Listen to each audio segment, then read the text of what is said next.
it takes is a moment. Is it fate that you came this far unbroken? If it's destiny, you wrote it. Focused, but you gotta be focused.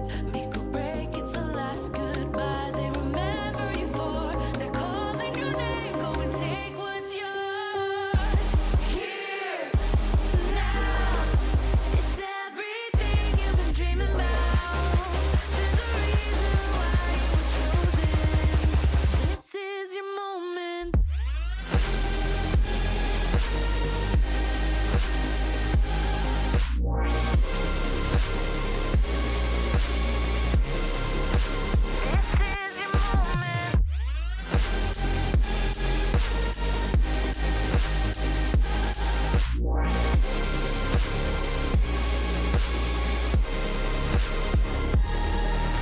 Rise up, you give it all that you got and you rise up.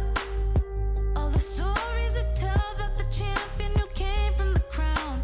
Are you ready to carry it now? Going full speed, never stop, never quit. You're the only one you got to convince that nothing's too far out of your reach. 'Cause all you are is what you believe.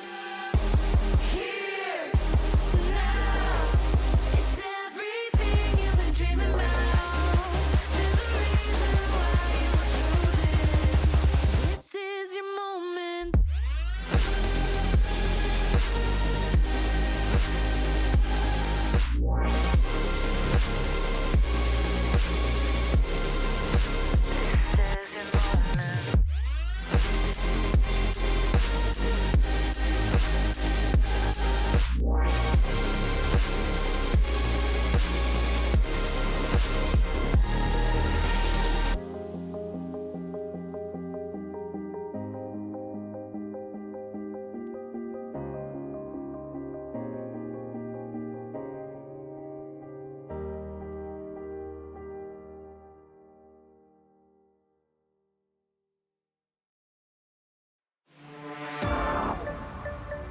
We gon' make you move. We gon' make you lose. We gon' make you move. So baby, let's up it tonight.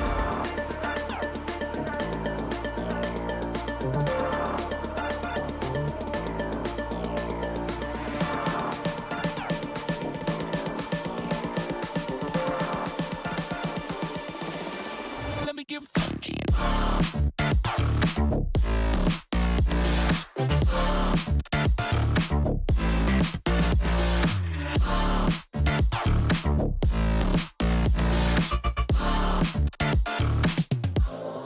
Let me get funky.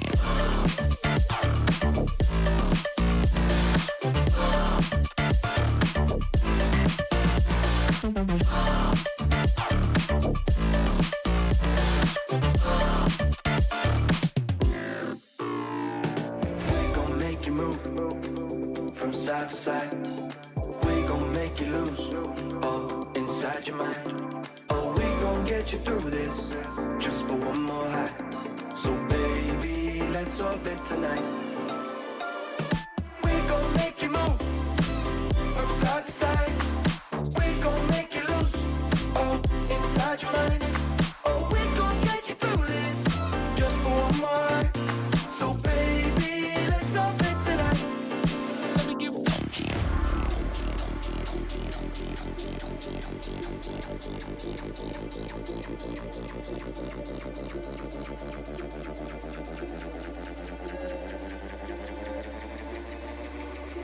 Let's lose our mind.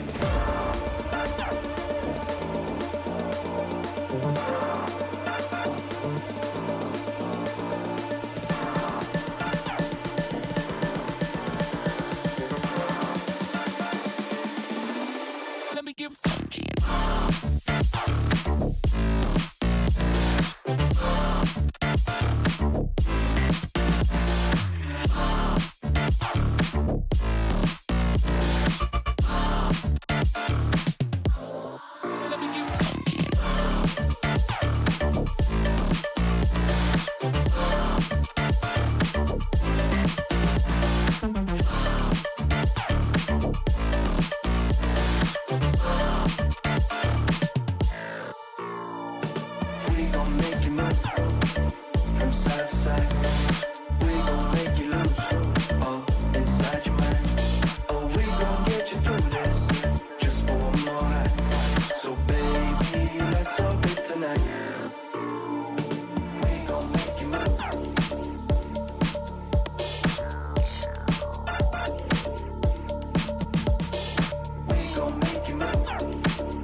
Replaying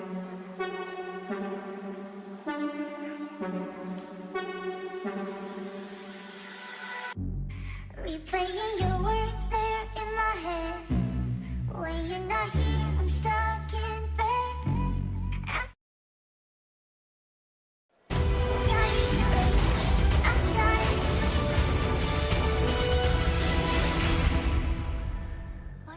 Hello. Welcome back to MCS LAN Season 13. I'm excited to be here. With me is Bubbly Reaper, and we're in for some Challenger action. We're going to see Minneapolis Miracles take on Bemidji Lumberjacks.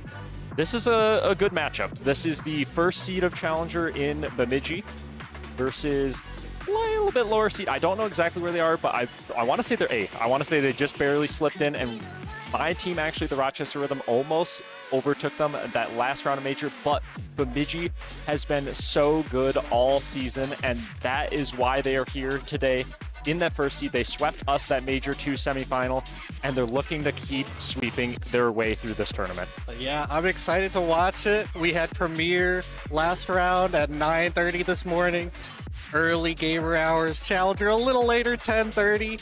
I haven't watched much this season, but I know from everyone here talking to everybody, Bemidji is the team to beat in Challenger.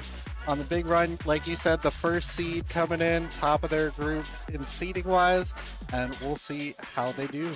Yeah, and then the other team to watch in Challenger has been the Chicago Jungle. They've been the other grand finalists both times. So we had Chicago Jungle versus Bemidji Lumberjacks, both grand finals of both majors. And it has been absolutely crazy season for both of these rosters. And we see Bemidji Lumberjacks. Chip leads the MVP voting, #1 in the league. And he's just been so good this season. It's been unreal to see him. He's had such a mechanical outbreak on the field. It feels like anytime you're up against him, you just can't really do anything against it. But then again, on the Minneapolis side, we see Eli returning champion. He won Premier last season, if I'm remembering right, now down in Challenger. He's a strong contender to compete with Chip, but Chip also just played at 9:30 for that Premier team and got a win just an hour ago. We'll see if that warm-up helps them out. We'll see if Eli can come up to the challenge and take him down. Yeah, and of course, Eli's win last season really showed his progress. He came in actually rising star a few seasons back and then made his way all the way up into the Premier tier, ended up winning with Moby. And that was such a great, outbreak for him to finally be able to get that. He was in the grand finals before with ISO and Thermal, actually, back on the Jungle. And now, he's seeing, can he get that win in Challenger as well? Because he's won in Premier. He didn't quite get that Challenger win, and now he's wanting that one back. And of course, joining him are Seer and Busy, 2 players who have also been very storied in MCS. Yeah, I didn't even realize Busy was on the team with Eli as well. That's dynamic duo there of mechanics that I'm a little scared just looking at the names there for Bemidji. But you never know with LAN environment, the mechanics sometimes they're a little off. There's jitters, especially the first game, first day. It's only Saturday, very early on. We'll see if they can get the mix warmed up. But I've seen what Chip can do. I just played against him, and he was playing incredible today. So I don't have any worries for him personally on the Bemidji side. But I don't know about his 2 teammates. I will say they have been great. They have been great. This has been one of the most well-rounded Challenger teams I have seen in a long time. It's not just Chip ball. While Chip has been absolutely dominant, I don't think it's just him that makes that team. I think that if you replace him with any other first rounder, that team would still have that same success. And here we see them. Turtle Meat, Percy, and Chip. They've been so good all season, and now the question is, can they show that on LAN? I think all of these are LAN rookies, or newer at least. I know most of them haven't been up here as frequent as the other side, right? I've seen Busy, I've seen Eli, I've seen Seer. They've been here almost every season that I can remember. But, Bemidji, there might be a little bit more nerves here playing their first series on the big stage. Yeah, we didn't even talk about them being on the big stage, looking out to the whole crowd. I'm surprised there's so many people out here supporting this early on the first day already. You haven't even seen Rising Star yet. Challengers playing. And, you got so many people. You got friends and family supporting you, watching you play your first match, your first series of the day.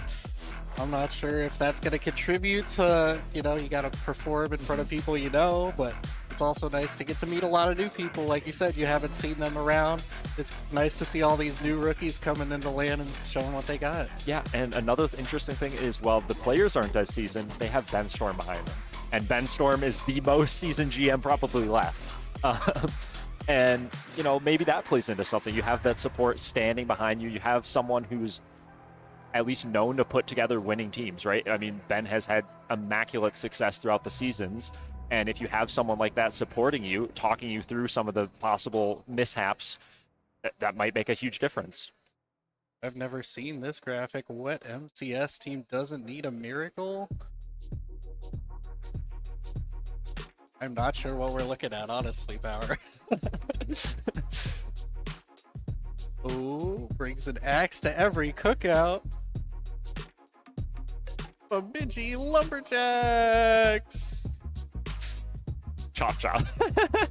I don't know if I like that better than the Eli TW22 plays Roblox, but they're both pretty good. I think that was them trying to get us to make a prediction and choose a team. I saw the team chosen, so who do you have after all that talk about both of them? All right, I have to go Bemidji here. I know it's the safe pick. I know it's like of course he picks The one Bemidji. seed. But they did sweep me to get, well, they were already here. But to force me from not playing and to be able to just watch them continue their dominance, I have to vote them here.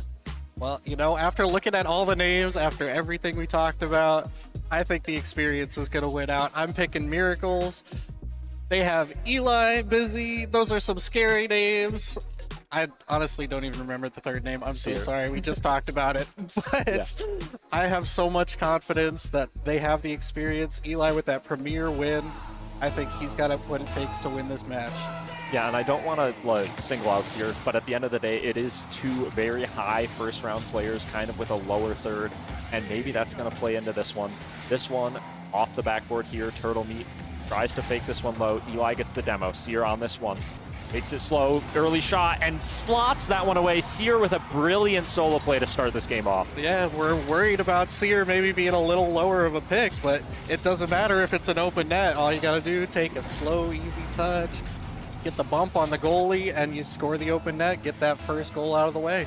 Yeah, immaculate first touch there. Just the control on that ball from the top of his hood. Recognizing that he has a little bit of space because Eli was running ahead to bump, and that allowed that one to go in early. Do they get another one here? No. Solo play out, trying to get the 50. Eli bangs this one through. Seer with an opportunity, plays it into the corner. Not exactly where he wanted it, but it works for the Minneapolis to at least get it out of their half. Yeah. Minneapolis, they look very aggressive so far, going for a challenge. Seer pre-jumping, but Chip able to clear it over, clear the pressure. Bemidji trying to make something of their own, but another long clear back. Busy challenging on the back wall. Eli, no boost back. Chip, 1v1, 15 boost. Goes for the fake, but no follow-up. Busy able to clear the pressure for now, but Minneapolis scrambling with low boost back in their end. A lot of pre-jumps on defense that are working out, but not sure how much longer they can work out, Power. Yeah, pre-jumping, I mean, you have to send someone to the ball eventually, but the question is, when do you do it? And so far, Bemidji have been doing a pretty good job of it. They've, held pretty strong on the defense. Here they have a transition opportunity, Busy with an early challenge. This ball up high, ends up missing from Percy. Chip on the shot, not strong enough, however. Easily turned away by Minneapolis, but they're losing the boost game here. They're getting starved out by Bemidji, and this is what I'm more used to seeing. Bemidji on the swarm, trying to get this one in. Played low by Turtle Meat, bang out from Eli, trying to follow this himself. Gets it over one, but that's it. Bemidji looking comfortable so far, but they are still down a goal after that first goal in the 15 seconds. They got to put something together. Maybe they have to start pre-jumping and get some pressure going. Chip coming out from off screen there to make the challenge. Counterattack chance.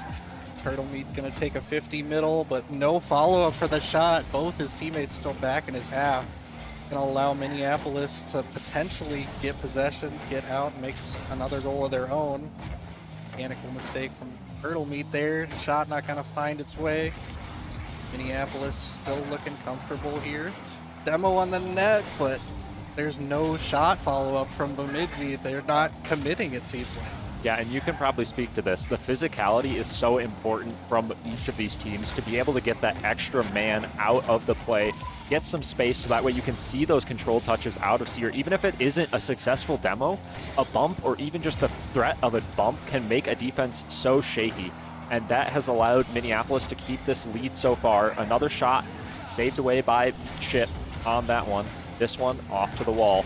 Played past one. This bounce really awkward for Bemidji. Shot goes missing, but Busy there for the follow-up, and it's good. Leading 2-0 now from the Minneapolis Miracles. That was a little chaotic. There's a squishy save. There's people diving across both posts from Bemidji's end that you figured as long as the ball finds its way to a Minneapolis player, they'll have a net to shoot at. That triple commit on defense is a rough way to save the ball, but you know, they were just that threatening. A kickoff goal almost as it bounces off the crossbar. But Minneapolis still looking like the stronger team in this first game.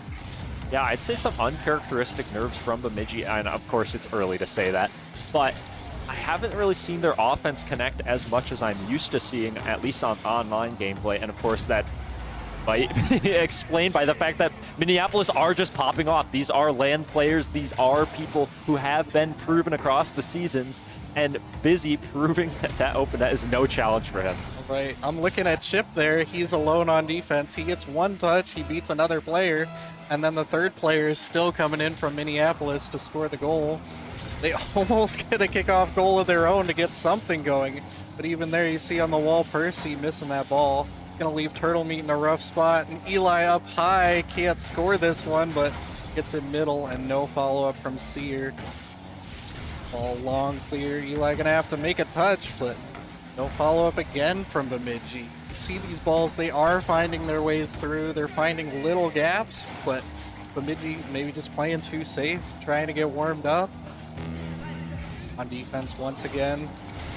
Minneapolis not sure what the plan was there. A couple bumps on the team. A flick from Chip is gonna finally beat somebody, and Chip's the one we were talking about to get it going for Bemidji. Yeah, definitely a confidence booster. Maybe they don't get this game back, but they definitely get the momentum back. They're finally like, all right, you know, we can generate goals on offense.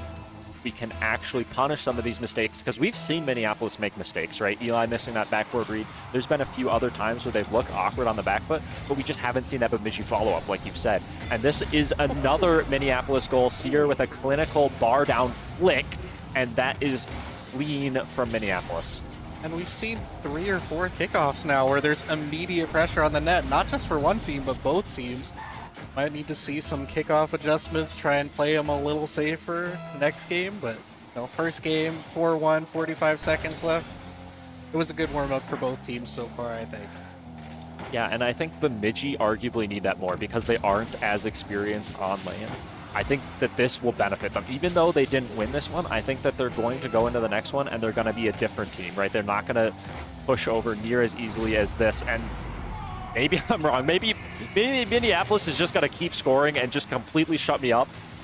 But I want to say Bemidji have more in their bag than this. I do too, but what I'm looking at right now, Minneapolis, they're beating everybody to every high ball in the air. They seem to be winning the boost game, which I wasn't expecting from how I've heard Bemidji plays. I expected Miracles to be the mechanical that only gets a play every now and again, but 5 goals in a game. I think it's all coming from Seer mostly. He's taking his time.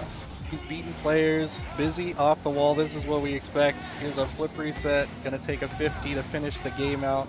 But we also see the physicality from Minneapolis. They're getting bumps, running ahead of each other, and it just seems like they got it figured out, and it's only game 1. Yeah, and you know, you start to look at Bemidji and ask, all right, what went wrong? Right? You start off the game pretty slow, and it does look to be a kind of just Chip's game, right? Like Chip looked like he showed up, he looked like he was playing. And I don't want to single out teammates because it's always a team game, right? It is the entire team. But when you look at Percy and Turtle Meat with only about 100 points, it's like, all right, you know, we could have probably seen a little bit more from the whole team, a little bit more passing plays, a little bit more supporting each other, because I've seen a lot of balls trickle out mid, and there just isn't support. Yeah, definitely gaps somewhere in the rotation, but talked about the LAN jitters. We talked about, you know, it's just how they play maybe. They need to warm up a little bit. we've heard the stories of them sweeping everyone. They're obviously the 1 seed coming in here. And we're going to see if they can get it going in game number 2. But another kickoff, immediate pressure on their back wall. Percy trying to get some mechanics going, get the confidence up at least. Get a flip reset out of his corner, but ball just falling mid. Busy with full boost. Bemidji able to make a save, but see zeros across the board from Bemidji as soon as the ball gets out of their half. There's no follow-up, but Minneapolis making saves on defense. Trying to get this ball out, get some pressure. Sear going for a bump, maybe a touch. There's a rule 1 in the corner. I'm just noticing. Eli and Percy. We'll see if Chip can take advantage with the double pass mid to Turtle Meat, just saved away. But Bemidji still keeping the pressure going. Chip, errant touch, as now Turtle Meat has time to collect it in the corner. Yeah, and have to. Oh, yep, and that's a team bump, and Is he gonna break it? That's the game of twos. You know, one small thing goes wrong, and immediately capitalization because you do not have a third man. Team bump accidentally happens. A little bit of a style from Turtle Meat. Slow roll on this one. Just wanted to get it in. I don't blame him. I'll take the 1-0 lead early, and then, you know, it's still lots of game left, but you finally got that lead, and you feel like you are that one team, or, you know, that number 1 seed again.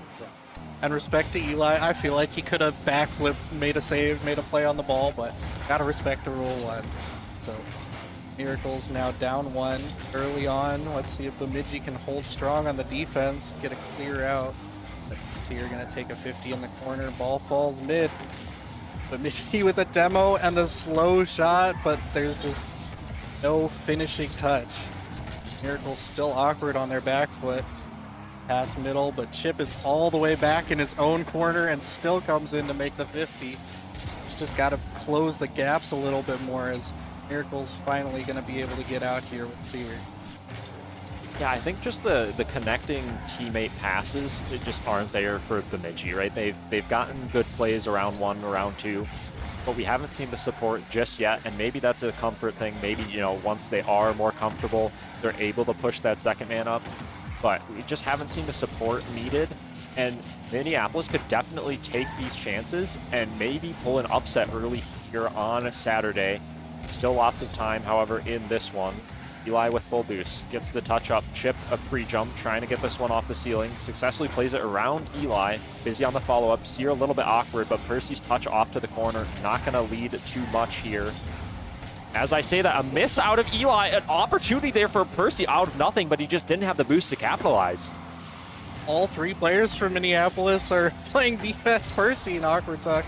But with all 3 players from Minneapolis on defense, you gotta find some touch and just rolling across the net. Bemidji, they're trying to make a save and get out on their own, but they keep going back to the sidewall. Minneapolis a reset, but fake doesn't fall through. Eli pops it high, and nobody on Bemidji able to get it. Turtle Meat just gets a touch. Percy again trying to get the mechanics going. A good touch around in an open net for Eli.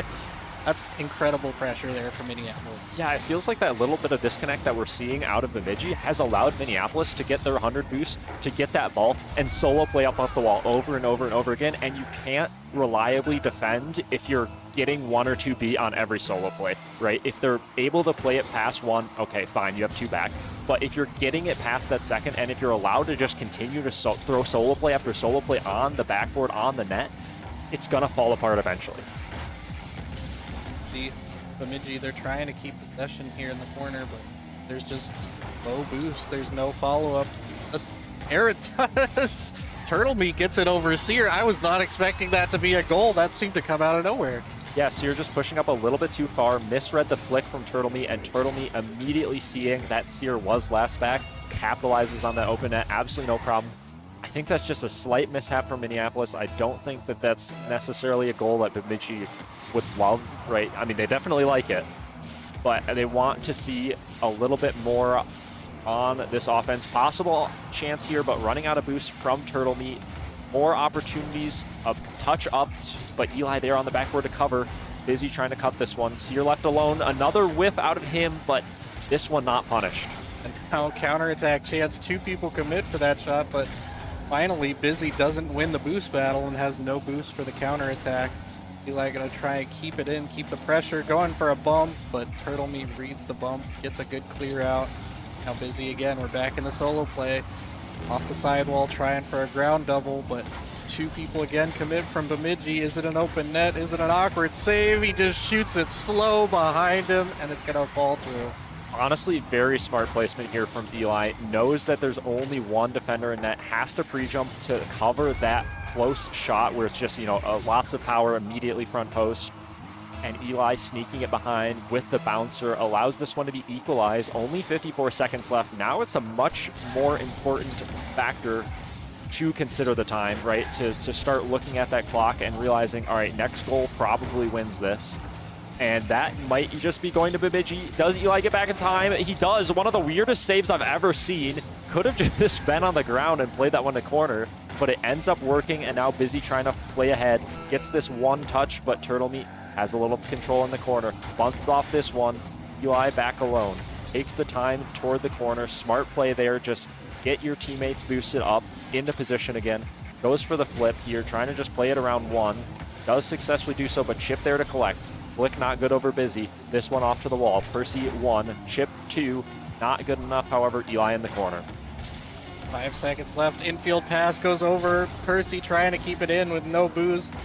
But will it be a counterattack? How long clear down, but it is going to fall. We're going to go into overtime, and a lot better from Bemidji this game as they win a kickoff again. Busy trying to get a clear out. Follow it with full boost. Gets under one, but no teammates there to support him. Bemidji going to be able to collect 50 from Minneapolis shot. Bemidji still taking their time on defense. Minneapolis taking their time with the solo plays. Going for a flick, going for a bump. Sear trying to do it all on his own, and Minneapolis doesn't seem to be committing more than one person right now. Time. Good shot from Bemidji, but big commit. Eli off his own back wall. Sear for the bump. High flip reset. Good save from Percy. Save his team as now pops it high, but Busy just waiting on that sidewall again, going for more solo plays. It seems like Minneapolis is going to have to find something other than just a solo play bump as figured it out. Yeah, I mean, if Bemidji are able to make that adjustment, see that the solo plays are the only thing that's threatening, it might be able to be shut down, but they need to do it quickly here. This overtime is very, very important. A bump comes down. Sear with the flick, not able to get it through. This ball cleared out to the side, where at least a second to breathe for both teams. And this overtime, like I said, so important. You do not want to be facing a reverse sweep immediately as your entrance to LAN as the first seed. And this ball up to the wall. 50-50 from Percy. Trying to play this one through, but Chip able to turn this one away. Busy off the corner, leaving it for a teammate. 50-50 comes out just too readable. Bemidji easily clear that one. Bemidji with a chance. Percy trying to shoot it back post.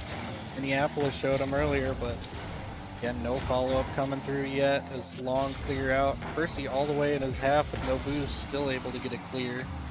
Chip's gonna have a chance to collect. Hops to bank, go for a 50 bump. Ball falls to Bemidji.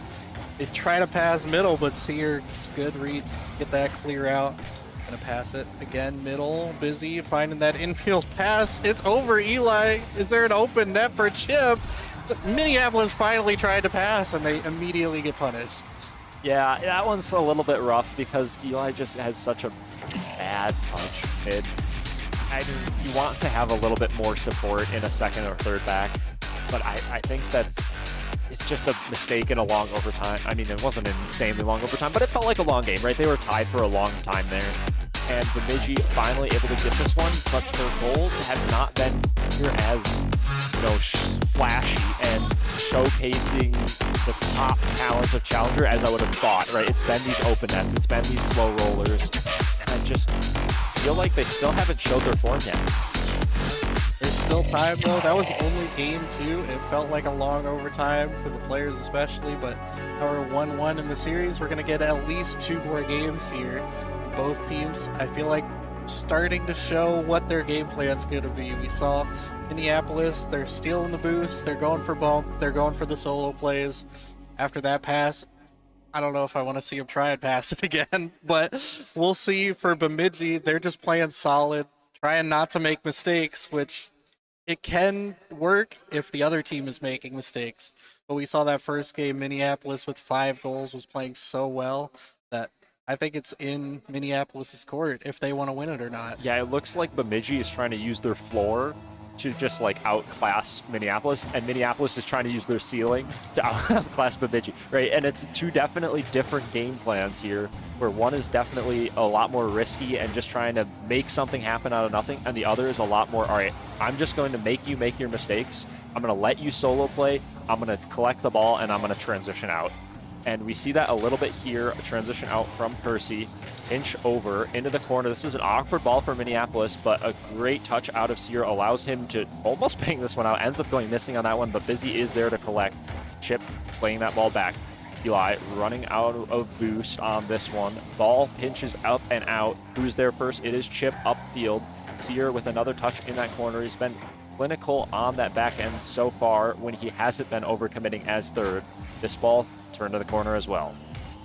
I like what I just saw from Minneapolis. Instead of a slow solo play along with the bump, it was just a long shot down the field going with the bump. A little bit safer, won't get as many overcommits, and we see the pass off the backboard almost coming through. Maybe Minneapolis can get the passes come through for now. Digi gonna try for a counterattack. Hit the corner, but shut down by Eli. Ball's gonna fall back, middle going for a bump, but again, no follow-up from Bemidji. Gonna have to collect it back on their half. Riddle me with time, beats one to the corner. Trying to turn this one middle, but gonna have full boost off his back wall, go for a 50. Busy again, follows up. Stand on the wall to follow it again. Bemidji almost an own goal. A little bit of a back pass. Eli, did he get the reset? Going for a pinch. Again, Bemidji just on top of it. Minneapolis trying to make something happening. They got pressure. It's going. Another good save. Another shot high, but Chip getting enough pads to get that clear off the back wall. Percy trying to continue, trying to go for a double. Beats one high. It's an open shot for Turtle Meat, but Busy is in net. Make the save. Get the 50 out as Eli and Sear now. Both with full boost. Eli trying to pass it mid, but try to bump. I don't know what he's trying to do, but Sear gets the pass up to Busy. Busy with a shot. All 3 players from Bemidji. The attack was just too slow there for Minneapolis. And we've seen Minneapolis start to play the bang ball a little bit more, and I think that's done well to make them feel safer in defense. They haven't had near as many chances because they aren't solo playing as third man, right? They're just seeing that there's space, hitting that bang out, and then allowing themselves to recuperate, get boost, and then do a solo play off the second man instead of relying on that third. And that has been crucial so far in this game to hold Bemidji scoreless, but they haven't been able to make anything happen just yet. They have had chances, though. Busy trying to make another one happen here with a 50 and a bump. A shot opportunity off to the corner, but not good enough. Chip able to stay stoic on that goal line and get that one away. Here's another opportunity from Busy. Turned away once again, however. Chip trying to make his way down the field, get a demo of his own, and now Bemidji trying to hold the ball in their half, but Minneapolis able to get the boost battle, getting over that midfield line, try and start an attack of their own. Percy making some great touches. It seems like he's starting to warm up with his mechanics, getting lots of individual air dribbles and clears out to help with the pressure.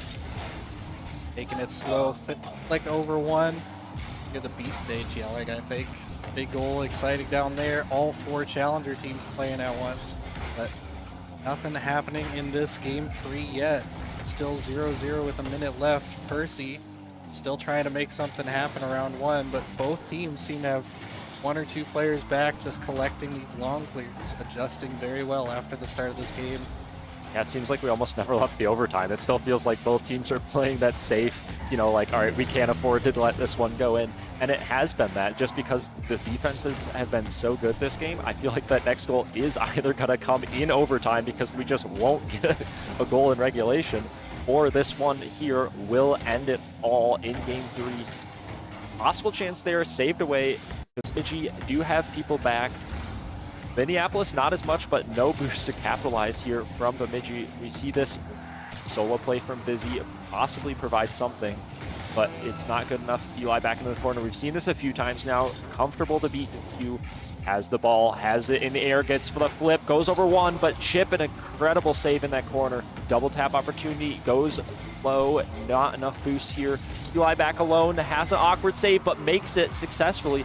Busy with the redirect. Finally a bit of time to breathe as I say that. 0-second drill looming.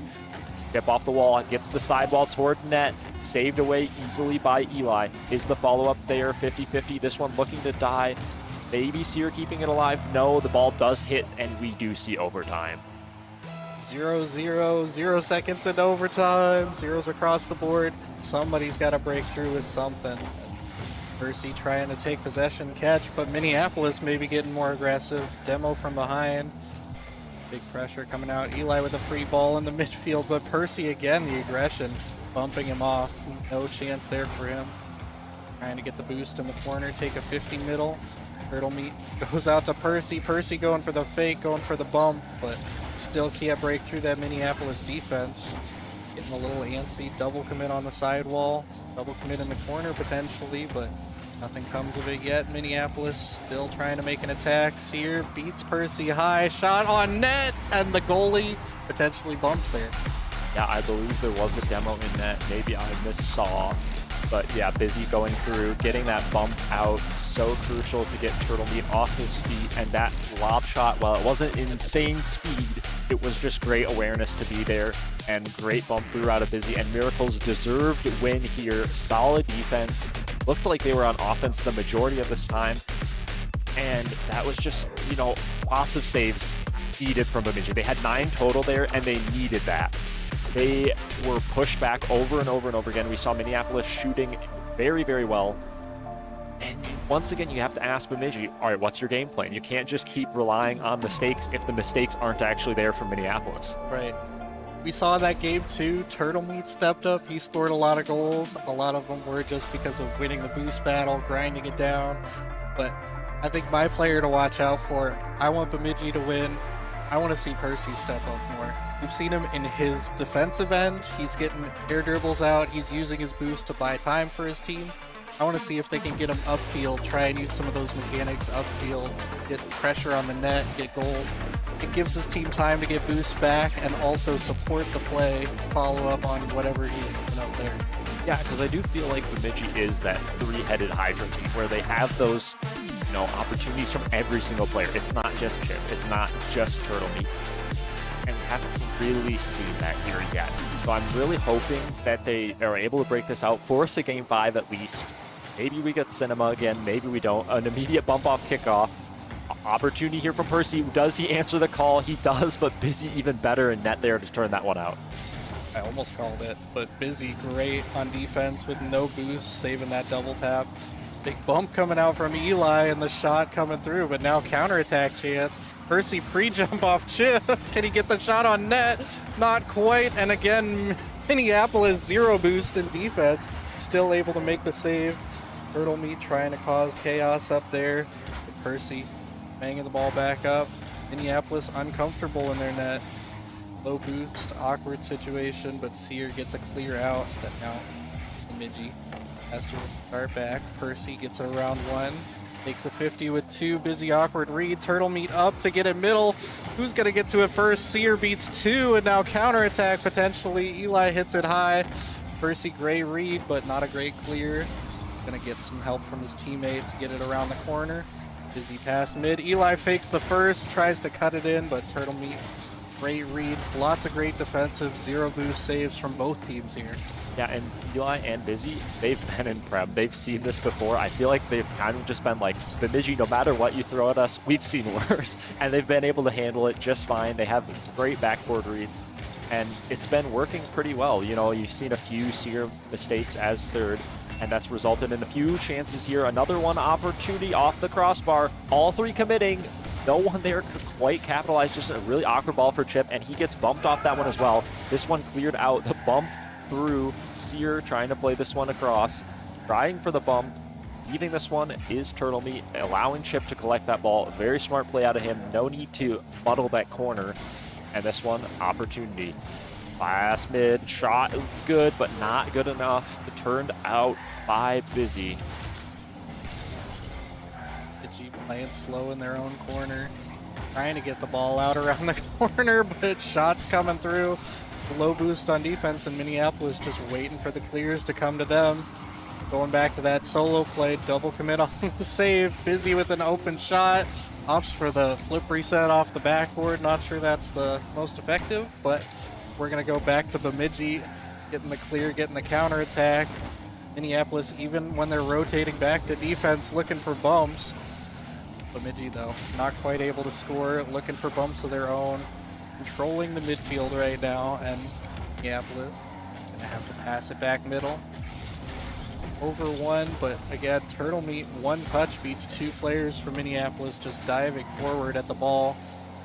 Bemidji trying to make something happen, but it seems like there hasn't been a clear-cut chance yet, Power.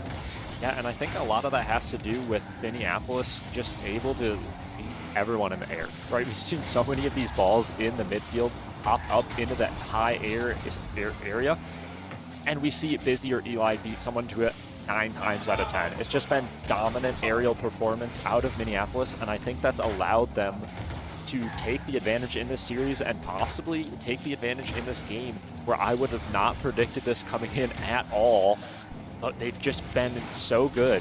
Here, Busy playing it under one. Chip trying to go for another sidewall. Does successfully play it toward the net. But that one, once again, Eli's like, I've seen worse. Right, but you also see Bemidji. There was somebody going for a bump on the net. Sear, great solo effort there, but not finding its way through. But Bemidji starting to work together a little bit more. Even if this series doesn't go their way, they are still down. It is game 4. They could lose if they lose this game, but Percy getting a 50 through. I mean, that was certainly a 50 of all time. I'm not even certain what happened here. A pinch into one, into the other, dropped it down off of the wall still, and it ends up going Bemidji's way. I guess the only thing you can really say is Minneapolis, where was your defense? Because they had one person going out, they had another person kind of on backboard, and they didn't really have that low net covered where that one dangerous place for that 50 to go could have gone. So while it is kind of, you know, dumb luck or whatever, you need to have that covered. Especially taking a 50 near the middle, but minute left now. Bemidji just has to do what they've been doing. Minneapolis hasn't been able to score in the last 5 minutes. That Minneapolis trying to get a pass middle, but again, Sear back with no boost. Bemidji trying to keep it going, push up field. Percy opting to take a 50 instead. Chip gonna have to get a good touch off his own back wall, but again, a shot coming through. Maybe they just pushed up too far. I'm not quite sure what all that aggression was for, up by 1. I think Chip did not want the touch upward to drop back down off of that ceiling. That's kind of an unfortunate place where the ball, anytime it's going up high on that backboard, it can either roll up and out and be a kind of a high ball mid, or it can bounce down like that. And Busy has such a better angle at that to know where that ball is going, and the defense just not able to get this one. Eli trying for the 50, pinch toward backboard, this ball free into the midfield. Busy beat on one, trying to play this one through. Doesn't connect on that double tap, this ball into the corner. Once again, we see 1-1 looking at overtime. Maybe a chance here on 0 for Bemidji, playing it toward the Minneapolis net, but Eli not having any of that. Says, we won last overtime. I'm comfortable to set us into this next one. Right, our 3rd overtime in 4 games, and 2 of them have gone the way of Minneapolis, so we'll see how this one goes as Turtle Meat trying to get something going around the corner. Pass open net. Where did everybody on Minneapolis go? I don't know. I feel like Sear, yeah, he went up for this one. Busy, just not enough boost to really support that one once he already pushed up into the corner. And maybe he thought he had someone behind him and he was looking for a force, but Lumberjacks easily take that overtime in a way that just seemingly came out of nowhere, right? It was kick off and then I blink and then bam, Bemidji win. And now, I don't know if I've backed Minneapolis near as much here into this game 5. I don't know. We've seen Bemidji. Percy was the one scoring the goals that game.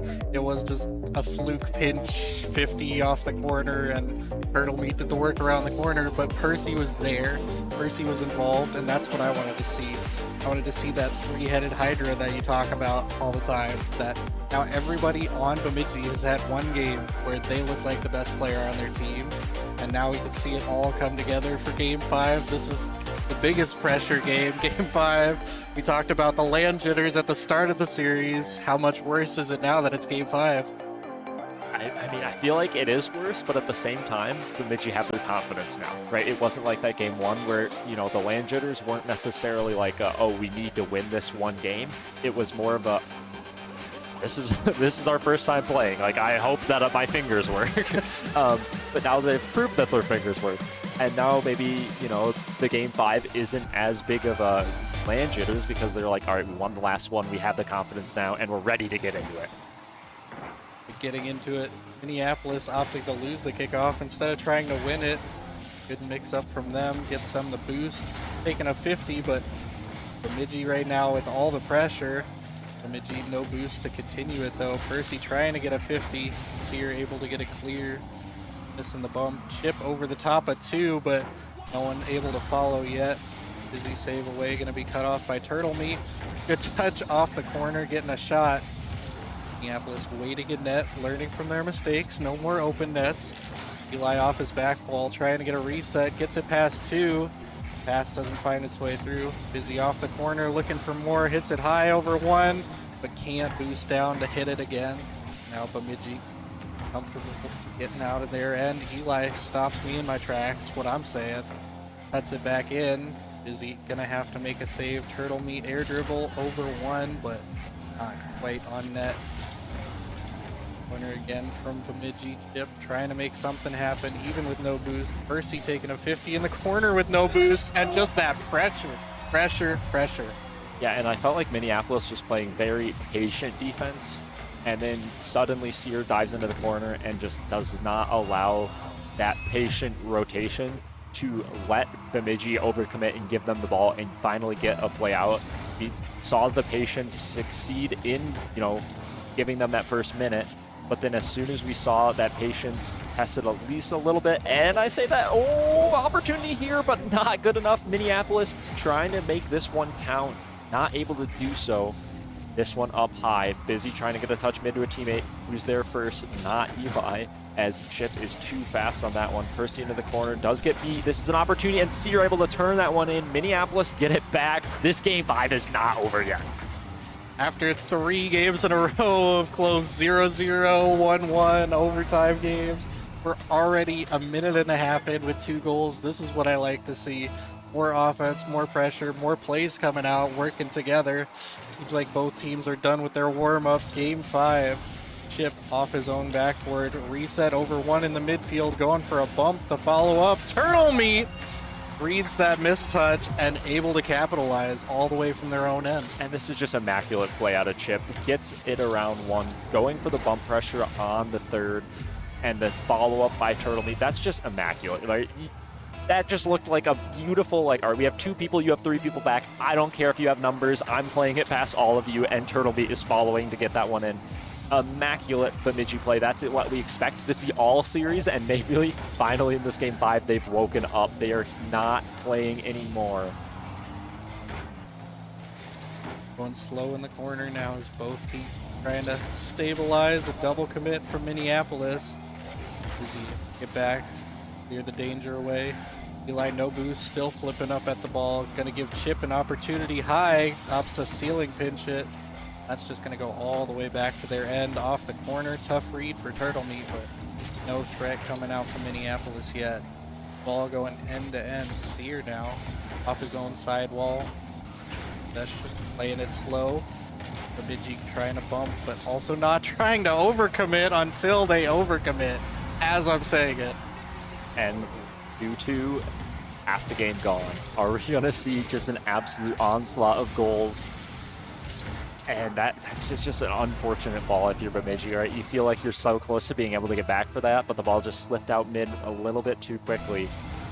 And now I don't know who's favored to win this. Both teams have looked great. Shot opportunity here from Minneapolis. Chip on that double. Eli forced back into his corner. We've seen this a lot. Plays up past 1, but an immediate follow-up shot. Seer turning that one out toward Busy. Eli cuts this one. Trying to get a follow-up touch. Does successfully 50 this one to backboard, but Chip is there. Gets a touch that probably didn't want. A little bit awkward here for Bemidji, but the clear does come out. Now Eli up on the solo. hard off the ceiling, gets a good control touch, flips it up, trying for the bump now, looking to do what Bemidji did to them, but not able to pull it through.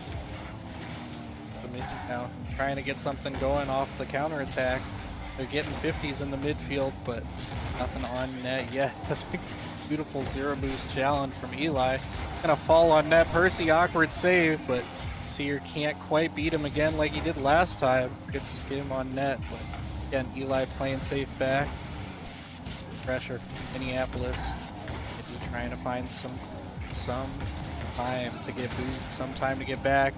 Two people jumping with 10 boost each. Feels like Minneapolis is so close to breaking through, and then they all back off to get boost again. It's at the place. Turtle Meat gets it around one, gets that mid boost that's so needed. Now Percy's able to start something. Back pass, Turtle Meat challenges it. Able to get it around two off the corner, but the ball is not in front of the net yet. Chip's turn to try, gets it around one. Eli on the back wall, able to get that clear out, get that boost. Big clear. Minneapolis, air dribble out, flip reset, still going for that midfield pressure. Tough read there for Eli. He tries, now Percy gonna have a race with Sears. Pops it back middle. Eli up for a shot, but the boost is just running out for both teams. Yeah, and it's been, you know, lots of chances here for Minneapolis, but Bemidji definitely not out of this one. They've looked good on offense as well. And I'm surprised at how much Eli has been sagging back his third this game. He's been able to get solo play out. He's been able to take that ball into the corner. And I think that's allowed Minneapolis to have a little bit more offense here, because Eli just, every time he gets that ball in the back corner, I feel like immediate loss of pressure. But as I say, that time ticking down, opportunity here, 50-50 up onto the backboard. Busy off high. This one dropping down, able to keep it up, not quite, and we go into Game 5 overtime. This one is so intense, anyone could win it here. Overtime's back and forth. Minneapolis again losing that kickoff, trying to get possession more. And that boost, Seer off the back wall, going for a bump. Busy now, off the sidewalk, making something happen. Flip, double commit from Bemidji. Bumped out, but there's a save coming through from the third. It leaves Eli with full boost and a full play just off the post. Turtle Meat trying to get that one out. Gets a good 50, but it's still middle. It's still threatening. Trying to get a bump or 50, anything. Minneapolis just can't find that finishing shot. Is now Bemidji. No boost. Free shot. Beautiful shot off the crossbar. But the counterattack not falling through just yet. Minneapolis' turn coming back the other way. They're still getting boost, getting a 50 middle. Chip has to clear the danger on his own. No boost.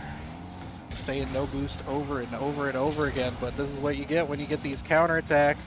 Eli collecting. Is it going to be an own goal? Eli, not quite. Percy's turn. Can he get there? Busy is able to get back.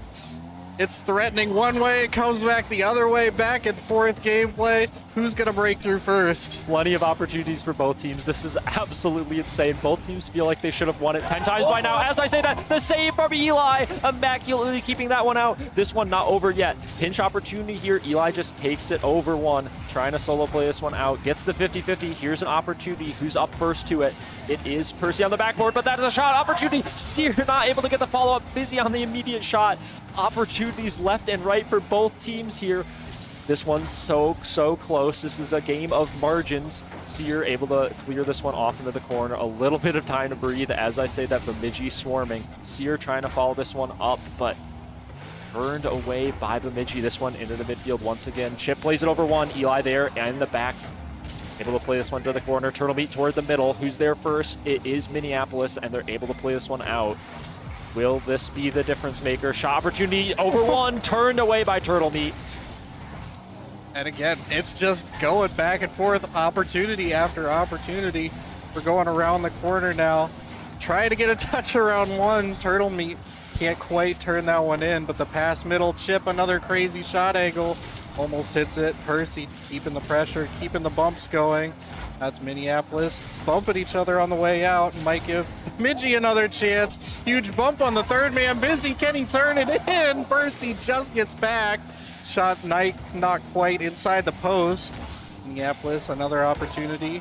Clears the danger. Percy a good demo. Percy a good two demos. Gives Chip some time, but pass middle just not quite there for Turtle Meat to score. Now Minneapolis playing it slow. Eli Musty over one. Not quite on net. Turtle Meat getting the clear out, getting the double off the sidewall. Now Busy trying to get it high over one. Chip going for another double off this sidewall. Great clear out from Sear. Awkward read from Percy. The pressure got to him. The lights are just too bright. And what should have been a walk in the park ended up being summoning Everest as Minneapolis were here to play. That is an insane way to lose this one. That what should have been, you show up as first, you play your worst match first. And it should have been, all right, we get comfortable, we get going. But no, Minneapolis are here to play. Busy on 700 points, Sear on 660, and Eli on 600. All three of them so good to get this win out. Game 5 overtime, absolute cinema. I cannot believe this. I can't believe we're getting all these amazing series so early in the day. We talked about it. It's the 1 seed against the who knows what seed, and the who knows what seed comes out on top. Anything can happen here on LAN. Minneapolis got to be feeling good after that first big win for this group. Yeah, and I have to give Sear props, I have to give Eli props, I have to give Busy props. All three playing very, very well. We saw a few shaky opportunities that led to some Bemidji happens, but at the end of the day, they held their ground. They were icy the whole way through, and that's a great way to start Saturday, right? You really want to bring that ice into Sunday as well. It's not easy to do. Right, but on the Bemidji side of things, I do still want to give them props. It's hard coming in here, never playing on LAN before. It's hard to perform like that expectation is for the 1 seed. And I think they were slowly starting to get it. I think they still got more to show us later on today. We saw every individual player have their moments. We saw them have their team moments together. Just that game 5, the nerves, the ice, just one mistouch is all it takes, and we're out of the series. Yeah, it is definitely a rough way to lose it, but a good team might let that affect them. A great team is going to bounce back next series, absolutely no problem. I do not doubt that Bemidji will still be a threat, right? They've been a threat all season. Next series, I would not be like, oh, just because Minneapolis beat them, we can win too. It's going to be a hard fight, and they showed that here. This was a very well-fought series from both teams. Minneapolis come on top here, but it could have so easily went the other way. But now there's going to be another break from Challenger. They have to wait another 2 hours to think about that series, how it went. Maybe that's settling down. The nerves are going to rise back up again. You never know. That cooling off period. But you have 2 other leagues. That Rising Stars next, if I'm remembering right. And we're waiting 1 second for production. We're still talking about this series because it was such a great series to go off of. We see all these goals, the overcommits, that by the end of the series, it was all the pressure that won the series, won the game for the world. Yeah, and you talk about pressure both in-game and out-of-game, right? So you have the in-game pressure. We were seeing shots go both ways so often in many overtimes across the entire series. One of the longer series that these players will probably play, despite only being a best of 5. And that adds so much pressure. And then, of course, you talk about the out-of-game, right? You had first game on LAN, and you were on the main stage, right? Immediately, lights are shining in your face. You got to perform right away, bright and early in the morning, and that can play a factor. And overall, Minneapolis, I just have to give them props over and over again. They held strong. They were able to get these defensive stops when they needed, and they were able to generate lots and lots of offense. It felt like Bemidji was on the back end almost the whole time, and that just means, you can't really generate those chances except for the mistakes, right? Right. But now here we are. We saw our first premier match on the main stage. Saw our first challenger match on the main stage. Both of them going to game 5. Both of them lots of overtimes. We're already getting all the excitement. We're going to go to Rising Star next. We got St. Paul playing Brainerd. And we're heading to a quick break.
way too far to say that we cannot pretend now. Was it never enough to have just everything you want? In your shadow I found a place to hide me from my own thoughts. And if I ever got lost, you'll find a way to bring me home. And I want something I can hold.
Go on myself. I'm cold, steel stainless. My glass half full. Always said don't suffer no fools. Serpents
We are lost in faded lovers when we're under feelings that never bloom.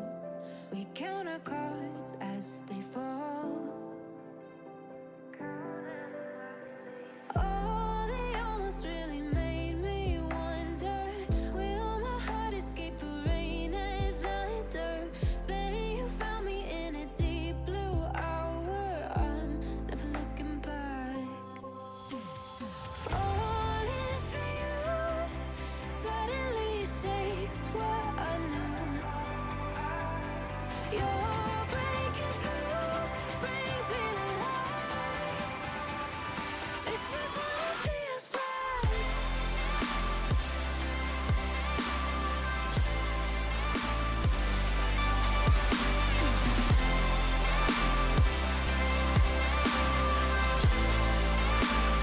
This is what it feels like.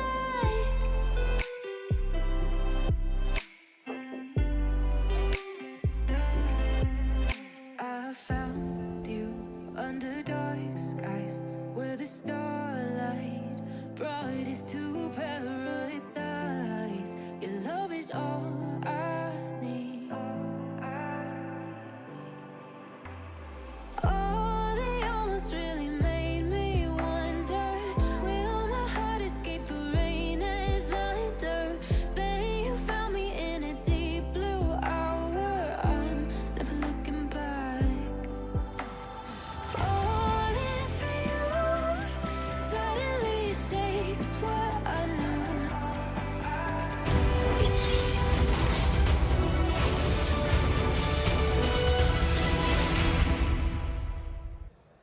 Welcome back, everyone. We are getting underway with Rising Star. We saw Premier, we saw Challenger. Both went to Game 5, and now I'm joined by Coop. It is me, 22 Power 22. And I'm Coop. And yeah, you're Coop, of course. And we're getting into more great action. We got Brainerd victory versus the St. Paul Senators here. Super hype. As I said earlier, we saw 2 Game 5s earlier today, both going to overtime as well. Correct. Absolute cinema. Yeah, it's gonna be tough to match. You can't really beat those first 2 series.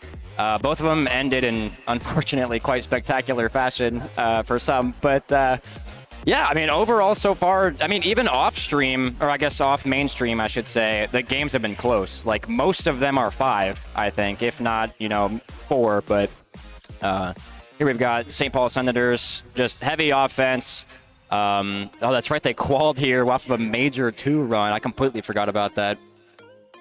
And I'd say Carl's Nuts was a huge factor in that. Carl's Nuts, the first overall MMR-wise on this one. And he showed up. He showed up in Challenger. So playing in Rising Star here, I guarantee you he is all vibes. He is all comfortable here.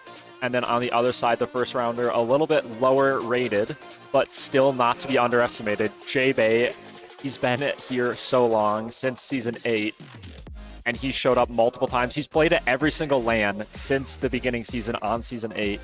That is crazy. Yeah, and that just shows the consistency. Yeah, I mean, I do think that this is going to be a very loud series.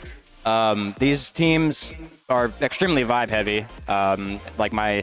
My immediate thought is, J-Bay and then Napier and Carl on the other end. Just extremely vibe heavy, like to get engaged, I'll say. And I'm expecting to hear a lot of chatter between these 2 teams throughout the series, but it'll get kicked off shortly. But I mean, I said it before, it's tough to match those first 2. Game 5 on LAN group stage. And honestly, the groups are just super close. Like, the seed selections were second to none for the 2 groups this season. So I'm excited for a pretty nice game here. Yeah, and speaking of Napier, we actually have college teammate versus college We teammate. do. I forgot J-Bay about that. versus Napier. That's going to be exciting. Maybe we'll see a little bit of chatter across the stage. That's always fun when that happens. And of course, we see Whitlock in support, the GM of the Brainerd, and Spalty in support, the GM of St. Paul. So maybe we're going to see GM banter. I know Spalty and Whitlock both like to talk a little smack. Maybe. Well, if you... Napier's cam right now. Okay. here we got some previous champions, obviously unknown for this season, and then we've got Burnsville, Rising Star, Brainerd, Chow. They're on the stage right now for Rising Star, trying to get one this season, and then Minneapolis Premier, obviously finishing out strong. But like I always enjoy looking at this because it's two main reasons. One, I see franchises I've never heard of. Like 2 seasons, or I guess last season was my first season, and so really half of these I don't even know of. But it is cool to see over the years how the teams change and shift as far as placements go. But Yeah, and this is an interesting fact. We don't even have a prospect tier anymore. Correct. But prospect tier was goated. I played in season 7, and then I have a bunch of teammates who played in season 6 here. And it's just been a great seasons in MCS. It's been here since 2020, and that's crazy to think. I've been here since 2023. And the fact that it's already 2026, we're in season 13, it's like, oh my goodness. I don't even remember when I started. Yeah, I mean, it is weird how time does fly, especially with, leagues like this. What is the camera doing? But, I mean, it's just one of those things where it's nice to look back and just see the progress that the league has made and how people come and go and champions are made, LAN's fun. These LAN events are really the reason that I even did esports, to be completely honest with you. Like seeing everybody in person, you get to freak out on a stage and play in front of everybody here. It's just a good time, and honestly, I think this match might highlight that. Yeah, and despite the technical difficulties, you can't avoid them. Every single season, there's something. But luckily, we've been able to get past those hiccups, and a lot of it has just been, all right, you take that 5 minutes, at least from a player perspective, right? You take that 5 minutes, maybe you aren't able to warm up as much as you'd like, but you have the hype of your teammates around you, and it doesn't even matter, right? It's one of those things where it's not necessarily about how you're feeling on the sticks. It's a lot more about how you're feeling off the sticks, right? How did you come into the series? Are you ready, mentally for the series? We're going to get into caster predictions here. Coop, I'm curious. I went first last time, so I'm going to make you go first this time. Okay. See, this is so impossible for me because I have a lot of friends on both teams. I'm going to actually go St. Paul because I want to see Napier go to work. He and I went in town a little bit last night, had some fun. So I want to see him succeed today, but what do you got? Well, I have to go the other way because J-Bay's literally staying with me. So I have to go Brainerd victory here. I have J-Bay. I think they're a well-rounded team, and I think that they're going to come out on top on this one, but it's going to be close. Don't get me wrong.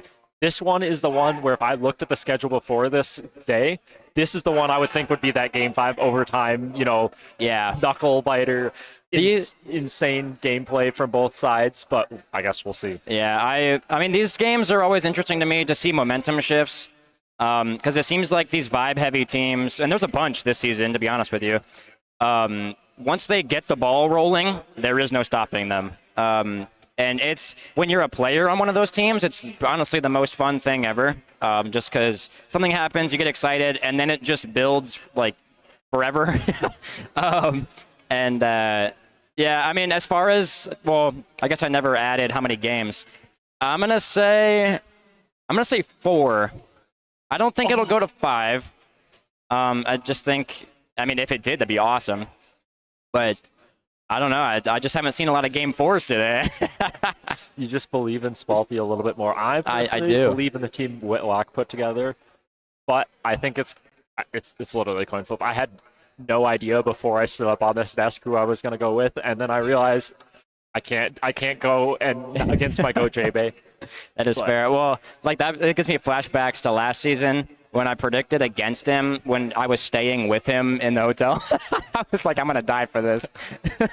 But, yeah, it'll be fun to watch. It's my first time on the mic today, too. Yeah. So hopefully be a nice starter one if we can get these technical difficulties wrapped up. But there we go. If we got more, you can see them working on J-Bay's computer. I don't know what's going on. Yeah, Installing's tough, Power. There was a glitch I saw earlier, and I was actually impressed. They were running Rocket League, and it just kept opening up a tab over and over again, so you get like the screen Like, it tearing just of like dragged, drag 20 tabs, and it just kept going. Like it got to the bottom, and then it started jumping at the top again, and it just kept opening. That's peak. And I was honestly impressed by the PCs. It opened like 1,000 tabs, and it was just like Just yeah, gone, no yeah. Yeah, we'll see how long it takes. If it's super long, we'll head to a break, but hopefully not come down to that. But yeah, some excitement out of the other games. That is another thing, is it is kind of funny just sitting in the middle of the room, and every corner around you, you just hear random screaming and shouting. It's like every time I hear it, I just go over, and it's always some super high stakes, close game. Just a lot of, enjoyable Rocket League for everybody. And I mean, that's just what makes it fun. Yeah, I think that, like you said earlier, it builds, right? You get one good goal, you stand up, you fist bump your teammate, and then literally, no matter what happens, you get a second goal. It could be the worst goal ever. It could be the entire enemy team missing, but you're like, I don't care. That makes just as much of a difference as the previous one. You stand up, you scream, you get hype, and that is what LAN is all about. It's that feeling of being with people and succeeding together. And even like the times when you have, all right, I'm going to talk about last year's because I just casted last year's as well. But we saw a tragic Game 5 tap into the own net to end that overtime. And it's like, it hurts a lot in the moment, but it's about the regain, right? Correct. That one series doesn't define you. That one game doesn't define you. How are you going to step up and prove you are the one seed and challenger, into the next series? And, possibly the same happens here. This is their first series of the day. They have lots of time to make it out of groups. This series does not define them. Yeah, that's definitely a mental struggle in, honestly, the greatest way. I mean, it was one thing, and I don't want to keep, going on about it, but because it is unfortunate, but it was just the way that the touch came in, and then it slowly just walked into the net. It's like you just have to kind of sit there and watch. But yeah, I mean, it's his first ever LAN series, so I mean there's plenty more to regain, but I mean that's a tough first way to go. I can't lie. Yeah, it's one of those things where it doesn't always go your way, but that doesn't define the rest of your LAN, right? You have so many opportunities to regain. Looking back sort of in a blast to the past, season 11, it's crazy saying that's that far in the past, but grand final performance out of Made It Nate, incredible. We see performances like this and you just think how much of this was just them building on the energy? I feel like every single time I see a face up here on one of these scorecards and it's insane stats, it's someone who gets insanely hyped, right? Here's another one. You see Rizzer. I don't even have to say anything. Rizzer, 1,187 points, 6 goals, 3 saves. It's of course.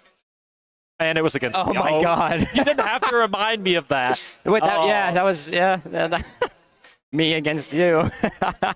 Versus Rochester. All right, we didn't need to. Wow. Stewie really just threw a wrench in your mental with that one. But yeah, I mean, Risser's nuts. But everybody already knows this. But we got these fancy new little diagrams coming in. Brainerd Victory Showcase here. Saved by Whitlock. I love these.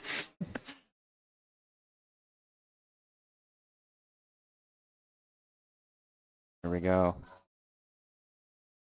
St. Paul Senators. I forget what their intro is, too.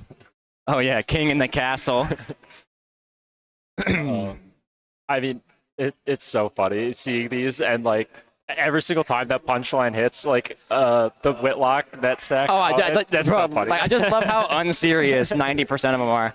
I got here yesterday for setup, and I didn't even know that they were made. I had no idea they existed. And Stewie just rattles off a few of them, and some of them are just comically formatted, and just the delivery is perfect. But jumping here into game 1, finally, after some minor technical difficulties, we are in game. King Khan trying to put one on target.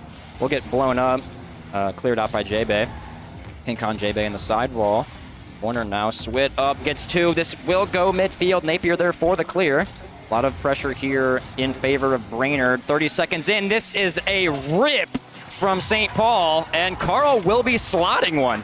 Yeah, able to get this one across the field. Just sees the third demoed. Both J-Bay and Sway pushing up. Swit not able to spawn in time, despite finally being able to decide where he can spawn. It doesn't matter. It's already in your net. St. Paul lead 1. Only 30 seconds gone, though. Still lots of time for Brainerd Victory to get back into this one, but St. Paul with an early lead here. Swit popping midfield once again to J-Bay off the backboard. Carl gets 1 touch, looking for 2. Does not get the follow-up. Swit and Sway going to push up here for Brainerd. Sway puts it off the sidewall, or excuse me, off the backboard, I should say. Carl off the backboard. For the Swit off the corner. Little 50 with King Khan dropping down. No follow-up from Brainerd. Will allow the St. Paul clear. That is a fantastic catch by Sway on the back wall. King Khan. The corner now over to J-Bay. J-Bay clearing out, putting it upfield. Sway going to try to get a touch into the corner. Doesn't come out, and it will be cleared out by Carl. This one into the corner. Swit demoed. J-Bay shot opportunity, plays it front post, burned away easily by St. Paul. A little bit awkward here in the corner. Ball to the backboard. Sway up. Oh! The double tap, and that is nasty. Oh my God. I mean, that's clean. I don't even think it bounced. Carl, no, it didn't even bounce. Carl tried to put a hand up, but unfortunately just too late. That is a dime from Brainerd. And that angle, too. I know. To get it across the backboard and actually be able to follow it on the opposite side, still tapping into that top corner. Very good execution here. Opportunity, but a little bit of a misread. Drops it down to a teammate, but teammate has to leave. Just no boost on this play. Luckily, this ball's still dangerous for Brainerd. But St. Paul finally able to get it out a little bit. Carl's Nuts running out of boost. Sway on the quick turn. Opportunity here. Plays it to backboard. Shot mid. Not good enough. Swit not able to get around on that one. Absolutely tragic. I mean, it looked like he wanted it, but it's just one of those where if it's off, then you pay for it. So he unfortunately had to turn around, but that was, I mean, they'll want that back. J-Bay popping midfield. Sway going to take it over up the sidewall. It's 1, looking for 2. No one up yet for St. Paul. King Khan will go off the sidewall. Swit's going to beat him to it, though, for the shot. Doesn't come out. The fake for J-Bay on target, but sent out by Carl's Nuts. Sway into the corner now. Gets 1, gets 2. Swit with the demo. Into the midfield over to J-Bay. J-Bay with a nice catch. Trying to, oh my God. J-Bay with the fake on the final defender. And yeah, that's a rough sight for St. Paul. We may have seen St. Paul strike first, but Brainerd are putting up absolute missiles on the other side as far as clips go. I mean, that's just nasty. J-Bay having great awareness there to drop that one low. And then, of course, Sway earlier on that double tap. Looking very clean out of Brainerd so far, but they're not done yet. They only have a 1-goal lead here. Lots of time on the clock still for the St. Paul Senators to bring something back. Here a pinch opportunity. Looking very solid are Brainerd, but St. Paul on defense have had their moments to shine for sure. Yeah, I mean, Brainerd's passing plays are just super good right now. And I say this, I feel like every time I cast, but basic passing plays are some of the best ways to score in Rocket League. Speaking of, Carl is just American sniper right now. Look, long field, just banging them upfield. Nothing Brainerd can do. Swit, unfortunately, 0 boost. Kind of crap flipped, and now we got a tie game. Yeah, just caught lacking, with his pants down and able to push that one through is Carl's Nuts. He's going to be the one to capitalize on those mistakes. We've seen it before in a tier higher than this. Correct. So, of course, in Rising Star, he's going to punish those mistakes every time. But we have seen Brainerd look good on the offense. Can they get something here? Bang out Carl's Nuts. Not a lot of boost. Gets the touch successfully. Is it enough? Shot opportunity. Both diving across the goal line, but the ball is not in the net, and that's what matters. We got sidewall play. Carl's Nuts doesn't get the touch. Kind of awkwardly floating here in the corner. Napier gets a flick over Sway. Just J-Bay in the back. Gonna look for the bump. Does send J-Bay to Jupiter. Doesn't end up going midfield for a pass, though. It does now. This is on target. J-Bay there for the save. St. Paul Senators just some offense out of the blue. Carl, 50 with Swit. Into the midfield. Sway get a touch off the sidewall. Trying to get 2. Doesn't come out. Carl and J-Bay over to the other wall. Waiting. Swit doesn't get the touch, but Sway will need to use some boost to catch up to it. Does put this on target. Napier there for the save. Less than a minute remaining here in game 1. Tied up, almost a nice little double tap, but this is going into the corner now. Sway getting a little smooched on by Carl in the corner. He can't get it midfield. King Khan moving up, 50'd over to Carl for the shot, but Swit there for the save. Does get it up to J-Bay. This sway open angle in the midfield will not land. 30 seconds left here. Yeah, posturing for possibly an overtime here. Both teams 2-2. This one across the side. Swit off to the wall. Gets the great 50 follow-up on this ball. Just chasing it, zero boost, trying to force this one out of the corner. Napier in an awkward spot. Carl's nuts, not the 50 he probably wanted. J-Bay on the 50. Able to get one, leaves it for a teammate, but teammate isn't quite there in time. Time ticking down, 5 seconds on the clock. Ball up high, pass forward. Who's there first? Swit able to play this one down. A little bit threatening here, though. Shot opportunity. Carl's nuts missing that redirect, and that ball does drop. We do see overtime. Of course we see overtime. I mean, this is just kind of what we foretold with this this lineup. Swit gonna put it on target. Napier up nice early, trying to get over to King Khan in the corner. Does get one, gets two, just sway back. He can get one chow into the midfield. He will. Napier gonna pop it over to Carl. Carl and J-Bay. J-Bay can't get the touch. Over to Swit. Not the greatest clear, but Sway is there for the backup. Napier gets one, gets destroyed by J-Bay. Not the greatest touch from Sway, but King Khan seems more hesitant than to push up. But Carl into the corner. Oh my gosh, midfield pass. The shot from Napier doesn't connect. That was an absolute beautiful play, but unfortunately it just doesn't come to fruition. This one here into the corner. Trying to play it past one is Sway. Who's there first? Sway up to Sway. Does Sway get around this one quick enough? Not able to boost down to get that one. Just car angled the wrong direction. And that one is going to be an opportunity where Brainerd could have put this game one to sleep, but instead we are still awake. Now Sway into the corner again. Getting this one up, trying to drop it down to a teammate, but a clear across. Who's there first? Of course, it's Carl's nuts on the clear shot once again, but this time Brainerd better to it. Have someone back for that one. Or bang ball coming out. Is a teammate found in midfield here? Not yet. Sway forced to push back. Trying to 50 this one through. Pinch across. Ball kind of an awkward one. King Kong not able to play this one around. And we see so many chances here from both sides. Who's going to be the first to execute? Yeah, we'll see if the one comes almost. I saw the bump play coming out. Doesn't connect, but a good look nonetheless. And there's a couple things that I've noticed in this game alone. One, I did not know Sway was as mechanical as he is. And two, this game is very quickly becoming a demo fest. Like, they are everywhere. And I know that these two teams like to demo, and they're very good at it. And so I'm not surprised, but it is nice to see. A nice little midfield pass is also nice. Carl and Swit into the midfield, going to leave it for Sway, popping off the sidewall. Trying to get a touch midfield to J-Bay. Doesn't come out. Sent into the corner now. Swit off the sidewall. Little 50. This will drop. No follow-up from Brainerd. It does come in late, but it's not on target. I do think Brainerd need a closer second man. A consistent closer second man on offense. Yeah, I think that one, honestly, it wasn't really how close it was. It was kind of just the line taken toward the ball. It's kind of a matter of, well, yeah, if you're in a better position, you appear closer. But I don't think it necessarily has to be a close second. It just has to be a well-positioned second. Here we see a well-positioned second out of St. Paul, and that is the difference maker. Able for that short pass mid, and like you said, all it takes is one tap to that space, right? You see the left entire side of the field so open. King Kong able to put that one wherever he wants. Goalie flat-footed in net. Just immaculate execution out of Senators and Brainerd. I really like what they had. They just failed at that very last second. It was 10 seconds of, fault after 6 minutes of very good gameplay. Yeah, I mean, this is a stacked scoreboard.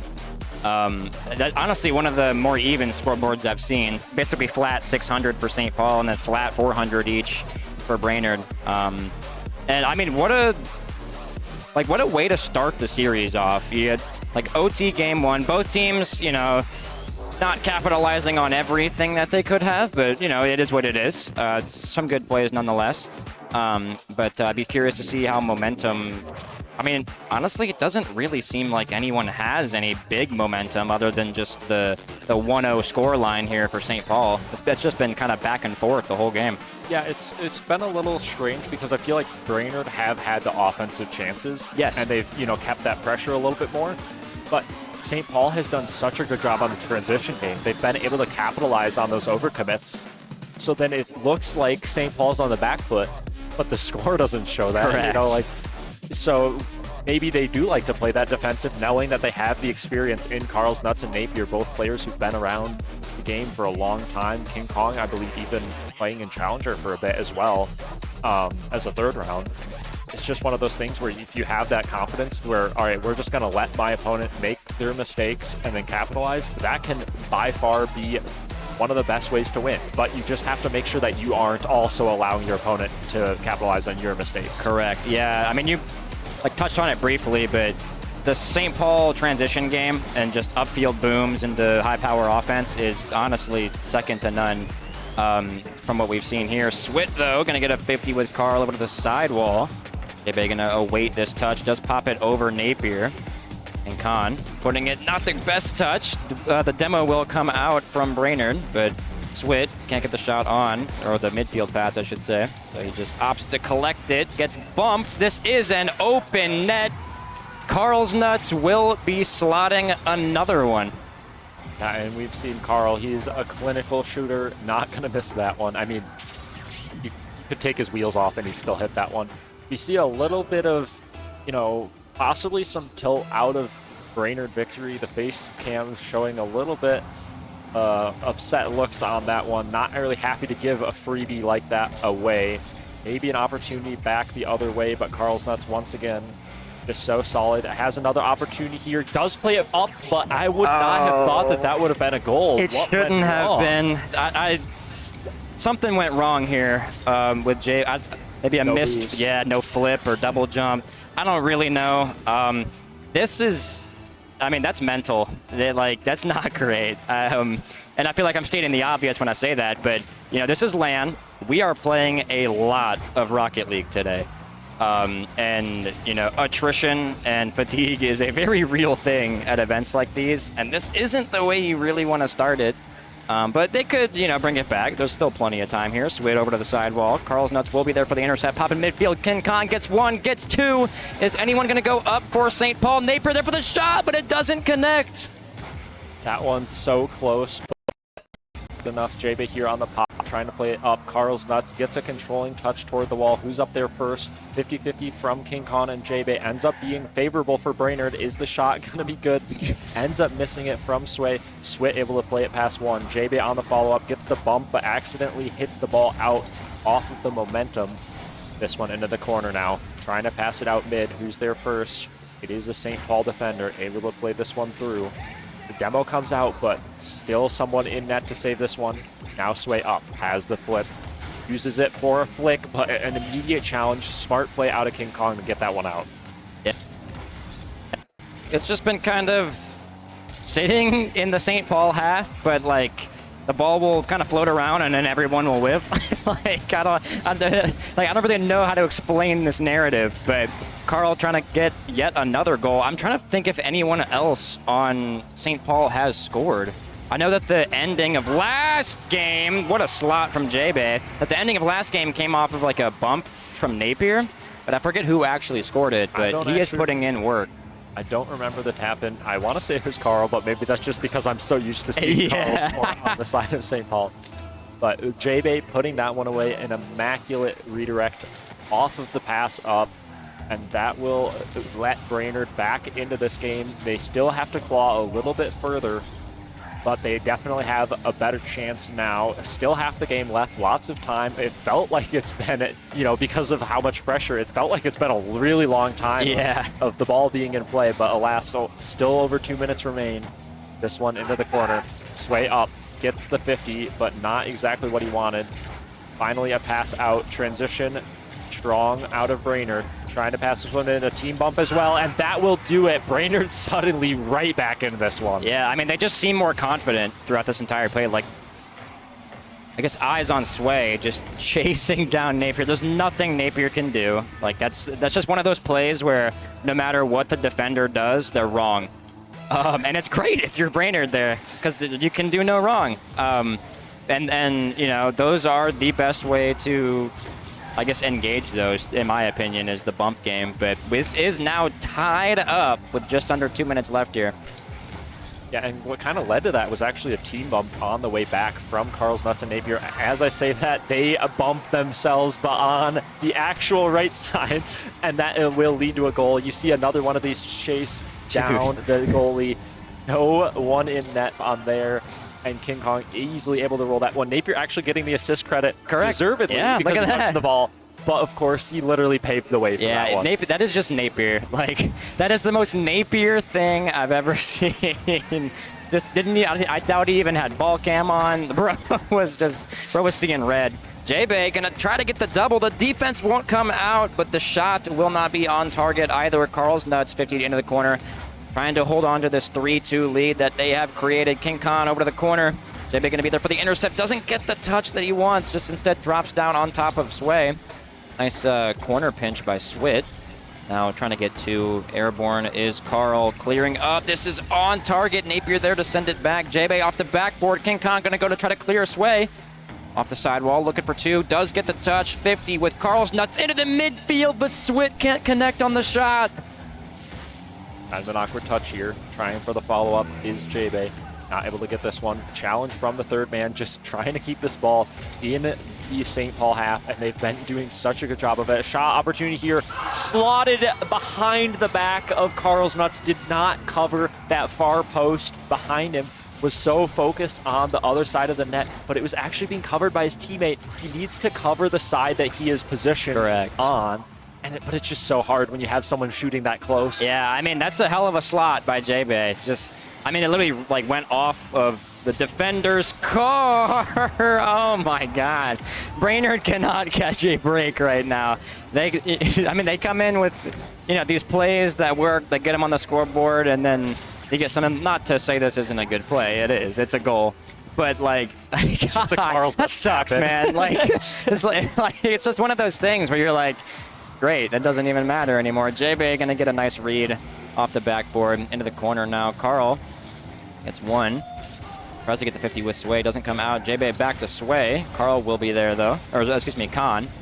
Does get one, can't get the second touch. Napier trying to look for a little bump, but won't happen. Sway to the midfield, trying to find J-Bay. The redirect crew is back alive, but it is sent out by Carl. Sway into the corner now. Just over 15 seconds left in this game. Brainerd need a goal here to bring it to OT. Carl is going to pop it up, waste the clock. I do like that. Napier letting King Khan take over. Swit off the ceiling.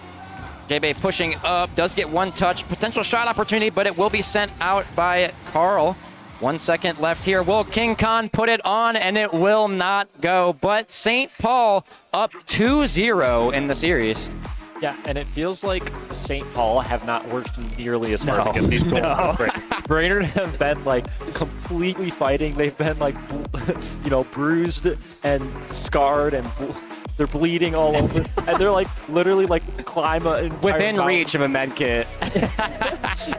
They're so close to the I don't know even what.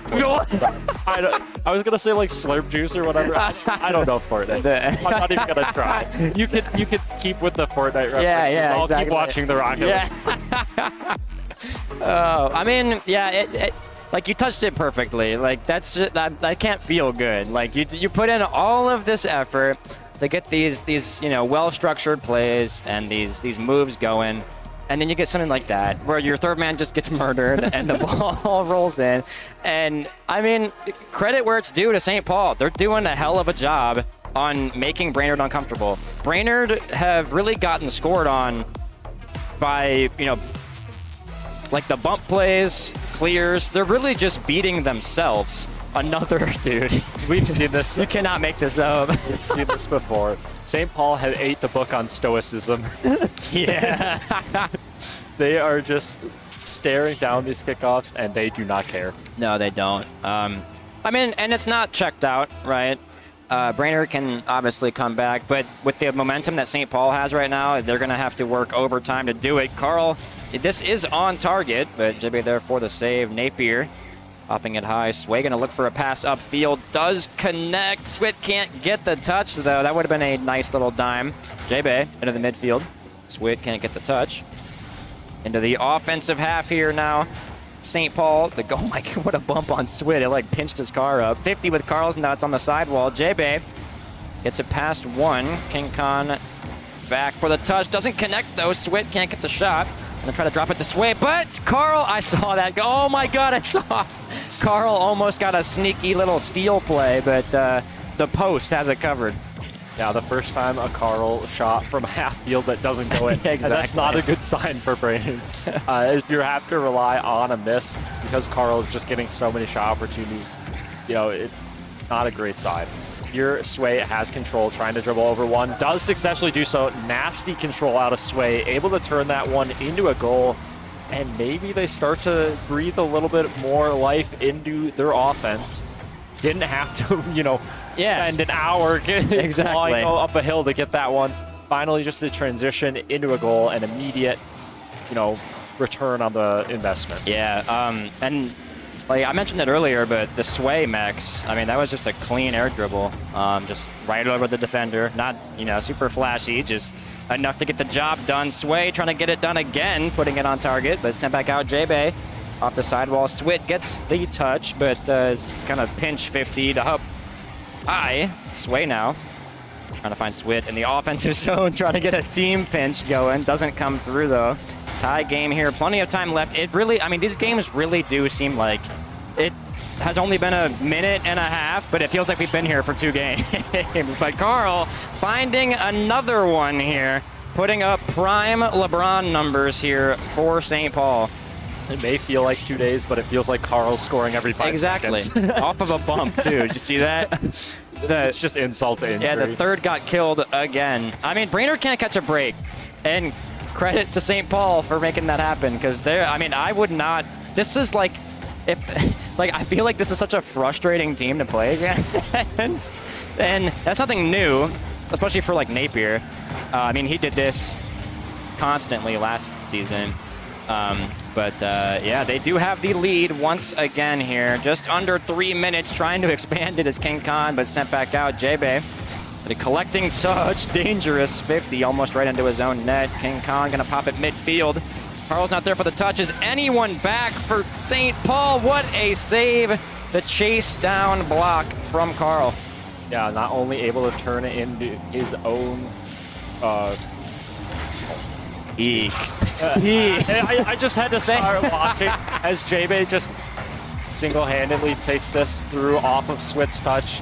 I mean, that's just beautiful gameplay out of them. 2 defenders back, not able to get that one. Once again, we see that connection, right? Where you get that infield pass, and if there is space there, you can turn it into a goal so frequently.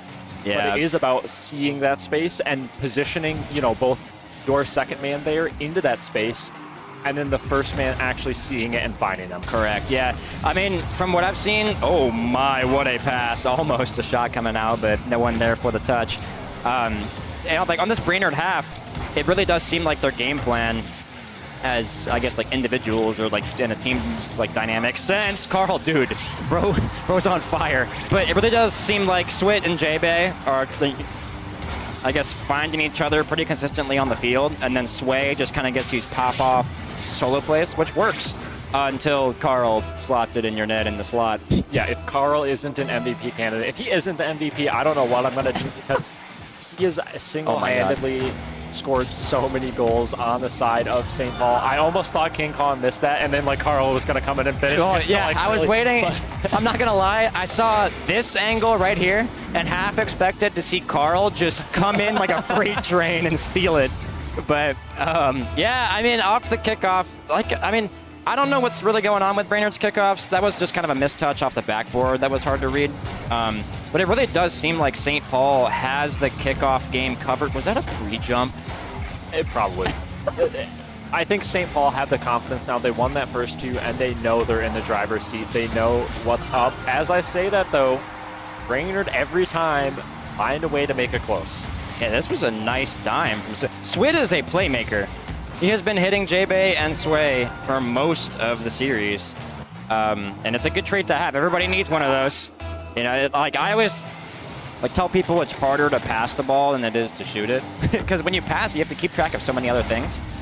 And people that like are just on top of it are some of the best players in my eyes. Speaking of best play, almost a slot coming out from Carl, but Brainerd will get the hand up. Sway seemingly appears out of thin air on the backboard to get the touch. J-Bay gonna try to get it past Carl. Gets the 50 midfield. Napier will turn, but Sway gonna beat him out to it. Only gets one touch, little musty flick or breezy, whatever you want to call that action. J-Bay trying to get the fake, and he does 50 it right into the St. Paul net. Call him Sensei J-Bay. The way he be moving with that ball is so good. He is a monk in the trees. What is this narrative? In the trees. I could just see him sitting on a tree branch, meditating, and like every time he's like, all right, I know the defender's here. I'm going to drop the ball low and get the 50. Like, bro foresaw that one. Off the sidewall. Oh my God, Ripper on net, sent out by Napier. It's a second touch. Sway gonna try to get the touch off the corner. Does come out, but King Khan there for the challenge. 50 seconds left here. Will we see an OT here in game 3? Yes, I am cursing it, ladies and gentlemen. Swit gets one, looking for two, leaves it for Sway, popping it off the ceiling. Will J-Bay go? He will not. Will go now. Is the shot on target down to midfield? Sway. Carl. Oh my gosh. Okay. No. Okay. King Khan putting it on target, but is set back up. If Carl would have found a way to rip that on net, I might have cried. Yeah, Carl looking like Thanos. I am inevitable. So many chances here. King Kong looking in field. Carl's nuts up. Not able to put that one on net, though. Has to play this into the corner. Possession game for St. Paul, something we haven't really seen a lot of. Not good enough, however. Brainerd able to turn this one away. Looking into another overtime. Oh my God. As I say that, opportunity there. J-Bay barely able to turn that one into the corner, and we do see overtime. I like overtime's power, especially since this, oh my gosh, since this game has had so many shifts. Swit popping it upfield. Napier going to be there to keep it in the St. Paul possession. Carl gets one, looking for a nice solo play. Hasn't done it yet this series, and gets it past all three. St. Paul 3-0 Brainerd. The scoreline does not say how close this one was. This one was intense. We saw overtimes. We saw Brainerd claw back. And we saw Brainerd with pressure over the entire series, right? It really looked like they were on top. But Carl's Nuts has something to say. Napier with tons of demos, not a lot of points, but he's doing his job. That's the Napier classic. that's the cam show right there. I don't even really know how to stop a team like St. Paul. On the standings, and like I will note, it was mentioned before the game started, they made it here from a Major 2 performance. Looking at the standings, they're not, all that as far as numbers are concerned. And seeing them play like this on a LAN stage with a ton of people watching and nerves at a peak and, all those beautiful LAN feelings is quite a beautiful sight to see. Yeah, I mean, Carl just popping off goal after goal, both in-game, out-of-game. You saw it on the face cams. I feel like every goal he was getting hyped. He had Spalty behind him. He did. Spalty goes crazy. Both of them together, just too much for Brainerd to overcome, but they're not out yet. Of course, the way this works is you have a group stage of 4 teams in each group. You have 2 more series to make something happen. It's not over yet, but you do have to step it up. Correct. I'm not even sure what we have on the docket next. Now I am. Thank you, Stewie. Up next, we have, where are we at here? Prem. We've got Duluth versus Rochester. That should be pretty good. You get to watch some fours action, see how they perform, and your team. Yeah, no bias here. Yeah, how we feeling about that matchup? I'm feeling pretty good. I'm not gonna lie. We came out swinging against the Atlas. I saw that on the D stage, and I think we're feeling pretty good. They went to go play some basketball in between. Yeah, I got invited. Well, okay. Like the way he said it was, hey, do you want to do hoops? And I was like, dude, this is LAN. And he's like, no, basketball. And I'm like, what? So that's what that was about. Okay. Yeah. Well, I don't know. Maybe they rolled their ankle, and I'm not sure. I hope maybe I get to sub in. Maybe I think I do, right? I think that's how that works. It's the Jungle GM subs. I think so. Anyway, we'll be back. Quick little break, and more action coming up next. Wasted, face it.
I wish we stayed the same. I got way too many thoughts in my brain. I got memories that run through my veins.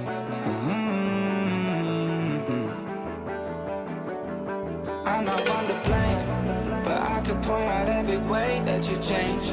Some things stay up while others go right down the drain. And lately we've been going down in flames. But if I'm on,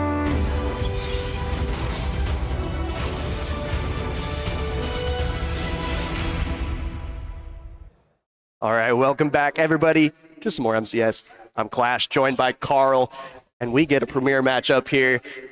Duluth versus Rochester. But first, I want to talk about your series real quick. Man, you went crazy. I had to show out for the guys. I mean, I didn't really feel like I had to do anything super crazy. Just goals kept happening. You know, that's how it goes sometimes. Shout out to my teammates for putting me in great positions. They were doing fantastic themselves, and it's going to be a really, really fun day of Rocket League. I'm win or lose. Absolutely. I mean, this is an unbelievable environment to be in. Like the people here are unbelievable. The atmosphere is unbelievable. So just super excited to be here. And yeah, how did your first series go? Well, I don't want to talk about that one as much, but Okay, it's okay. It's okay. okay. It was close. It was close, but we did lose it in Need 5. to But dive into that if you don't. we can want. bounce back. We can bounce back. Okay. But getting into this one, we have the Rochester Rhythm versus the Duluth Superiors, and both these teams, they've been looking good so far today. They have wins that came through the first round, 3-1 each. So same game diff right now, but historically, a little bit favoring towards Superiors here. They have a little bit more success. They have, I believe, the head-to-head. We looked it up, and now I forgot. Yeah, no, in the one head-to-head that these two teams have shared this season, Duluth did come out on top, and they've had more success in both majors. This Duluth team actually won Major 1 in Premier, and just made it to top 4 in Major 2. So they've succeeded in big stages more than Rochester has so far this season, and has the head-to-head. So based on those facts alone, you would think that Duluth has the upper hand in this series. Yeah, and their regular season, unfortunately, held them back a little bit there, 3-6. So a little unfortunate there, but tournaments are big for them right now. So Duluth, on paper, I would say a little bit favored in this one. But like LAN environments can do anything to anyone. People's mentals shift. It feels different. The setups are foreign to them, so anything can happen here. And I want to we know Hahabu's a fantastic player. Look at the stats, 76% goal participation. That is unbelievable for a guy to be able to be involved with that high amount of goals. Yep. In a division like Premier where the defense is so stout and there's really nothing free, to be able to participate in that many goals for your team is really impressive. And we're going to look for Hahabu today to really be the driving force of this Rochester Rhythm team. Yeah, I know he's been going crazy in rank too. He's way up there. He's been grinding. So. You see him up there in those ranks, don't you? Of course. Yeah. I mean, that's where I belong. Yeah. But yeah, Haha is going to be the player to watch out for. But no slouches behind him. You got Swish and Fluffy. So I'm excited to get in this one, Carl. I am too. I mean, I don't know if we're in prediction mode yet, but do you have any early nods for either of these two squads? Oh man. On paper, you have that Duluth squad looking a little better, but I mean, that peak potential of Rhythm, so good. I think I'm going to be leaning Duluth here. I think the consistency that they've had in tournaments is strong, and I think that matters in a LAN environment too. Because you're not playing one match. A regular season, you have that one match for Premier, except for 1 week. But they have multiple matches in a row. They have that success in that. I think it matters. You know what I also think matters as a source of motivation in this game, Clash? That's revenge. Ooh. And do you know what Rochester needs? Revenge. In the one time they've played this season, Duluth got the better of them, and they are probably not happy about that. No, I'm going to go with the Rochester Rhythm today because I think they're playing with a chip on their shoulder. They're on the biggest stage they've been all season, and they are going to stick it to the Duluth Superiors. I think they take it in 4, Clash, if I'm being honest with you. You said 4? I think it's 4. I think it's going to be close. I think we're going to get another Game 5. I know last series was a sweep because you were getting crazy, but the series before that, we had those Game 5s. It's exciting. Even your series was really exciting, too, even though it wasn't There were a couple quite as overtimes. close. Yeah, there was, gameplay-wise, it was really close. But we are in this one, and wow, early goal here for Swish. And he's in the What is that He's in car? the Scooby-Doo mobile. What do you call that? Like the mystery mobile or whatever you call that, dude. There's flowers all over the car. That's insane. Rochester finds a super early goal. Just some, I don't know if that was defensive miscommunication or if he caught him off guard, but my goodness, if you're Rochester, you love to see that. Maybe they heard my prediction and they're a little motivated now. What do you think? Xy's going to try to get things going a little bit. Swish on the backboard here. Trying to play it forward. Not able to beat Ors here. Ors is not the person on the camera, but that's okay. Luigi trying to play it forward. Haha Boo misses. This could be a chance. That's going to almost be on target. Luigi has no boost. He can't recover it. Rochester, yeah, I was looking up there. I was like, that's not Rochester either. Rochester trying to get this out of their half in the Scooby-Doo mobile. Swish goes forward. Haha Boo up for that challenge against Hexy. Stays in the midfield. Luigi hitting that over to the wall. Fluffy has no boost. He's going to try to pop this up for somebody, but nobody's there. Fours again with no boost. A shot maybe on target. Fours is able to get that corner boost and come to front post to grab that. Hexy, maybe a solo play. Can he get one over Swish? He can. The bump coming in, and that's going to be an unbelievable equalizer from the Duluth Superiors. Yeah, Hexy able to get an air jumble bump here, but needed another bump on the back line. Luigi just playing fullback there and able to get that one through. Just brute force goal. Luigi came in like a wrecking ball there, as Miley Cyrus once said. Shout out her. 50 comes in, Fours up the wall with no boost. He's going to try and stay with this and play another. He's going to look for another demo, but nobody's there. Luigi tries to get one over, can't happen. Dangerous ball in front of the net, but Haha Boo's able to just bring this around to the other corner. Little mustard coming in from him as Fours can't hit that ball. Is that going to be in? That is going to be in from another demo. I wasn't able to see who made that demo. But an unbelievable 2 demo plays now leading to goals in this premier match. Haha Boo just clearing out the line. Unbelievable. I mean, already 3 goals, a minute and 15 seconds in. We could be in for a heater clash. He had more goal participation for Haha here as he gets that demo on the back line, getting the assist. Luigi going to try to respond quickly. They were able to respond quickly on the last one. Hexy, flip reset over 1. Good save. Coming out. Now, I don't have nameplates. I don't know who it is. Fours trying to get it over 1. As we play forward here. That's Hexy. That's Hexy. You got it. Fours trying to beat 1. Luigi now up for this one. A little bit of space in the air here. This could be dangerous. Flip reset over 1. Hexy not quite able to beat the last defender. It's a good save from Fluffy to acknowledge the reset, but still control that second player who the pass was going to. A pop over 1. Hexy very fast to that ball. Haha Boo continuing. How many more can he get? Just a couple as he's at a boost, and Luigi is able to cut it off on the wall. Swish safely over to his corner. Hexy taking some of the orange team's corner boost. Luigi gets beat. Hexy's going to be last. This could be a 2-on-1 unless Hexy's able to just clear this out, which he will.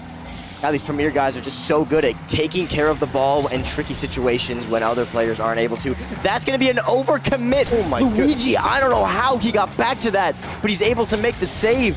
Fluffy keeps it in middle. Is anyone there? Swish is. He might have gotten the reset, but tries to get the 50. Still down. Nobody there. Haha backflips. Fluffy in for the shot. Hexy gonna just calmly take this to the corner as they try to avoid a little bit of chaos there on the blue line. Yeah, Swish trying to keep it going though. This might be dangerous. It goes through, just barely not on target. Fluffy hopping up for Haha into the corner. Playing it forward over Swish. That was probably more power than he was looking for, but he's just trying to play it into space. Swish on 0 boost, able to beat 1. Haha gets a 50, almost through. Luigi, good save again. A little bit of miscommunication, a pitch, and that pitch just went nowhere. I don't know if this was a good play or a bad play, or if it was just weird that the pinch went nowhere, because it seemed like they had control. Oh my goodness. It just sticks to Four's car, and that goes right to Swish for the free shot. Rochester extending their lead 3-1 with 2 minutes left to play in this pivotal game. I mean, I know you mentioned both of these teams starting off the day with a win, 3-1. These teams are both 1-0 today. If you win 2 games, shot coming in, saved it by Fours. If you win 2 games, you're good. You're qualified. If you at 1 and 2, you still have a chance to not make it to Sunday. So this is an absolute must-win for both of these teams. Ha, trying to keep it in. Almost gets the weird double off the wall mid. Luigi with a touch over to Fluffy and Switch, who a little bit of miscommunication, but should be safe in the corner. A weird 50 out mid. Luigi already up, but just a redirect into the middle with no one there. Hexy and Swish playing in the blue corner. Can Hexy get this out? No problem. Force is going to swoop in and help him out. Luigi re-jumping that one. Almost gets bumped by Haha, but avoids it to get the touch.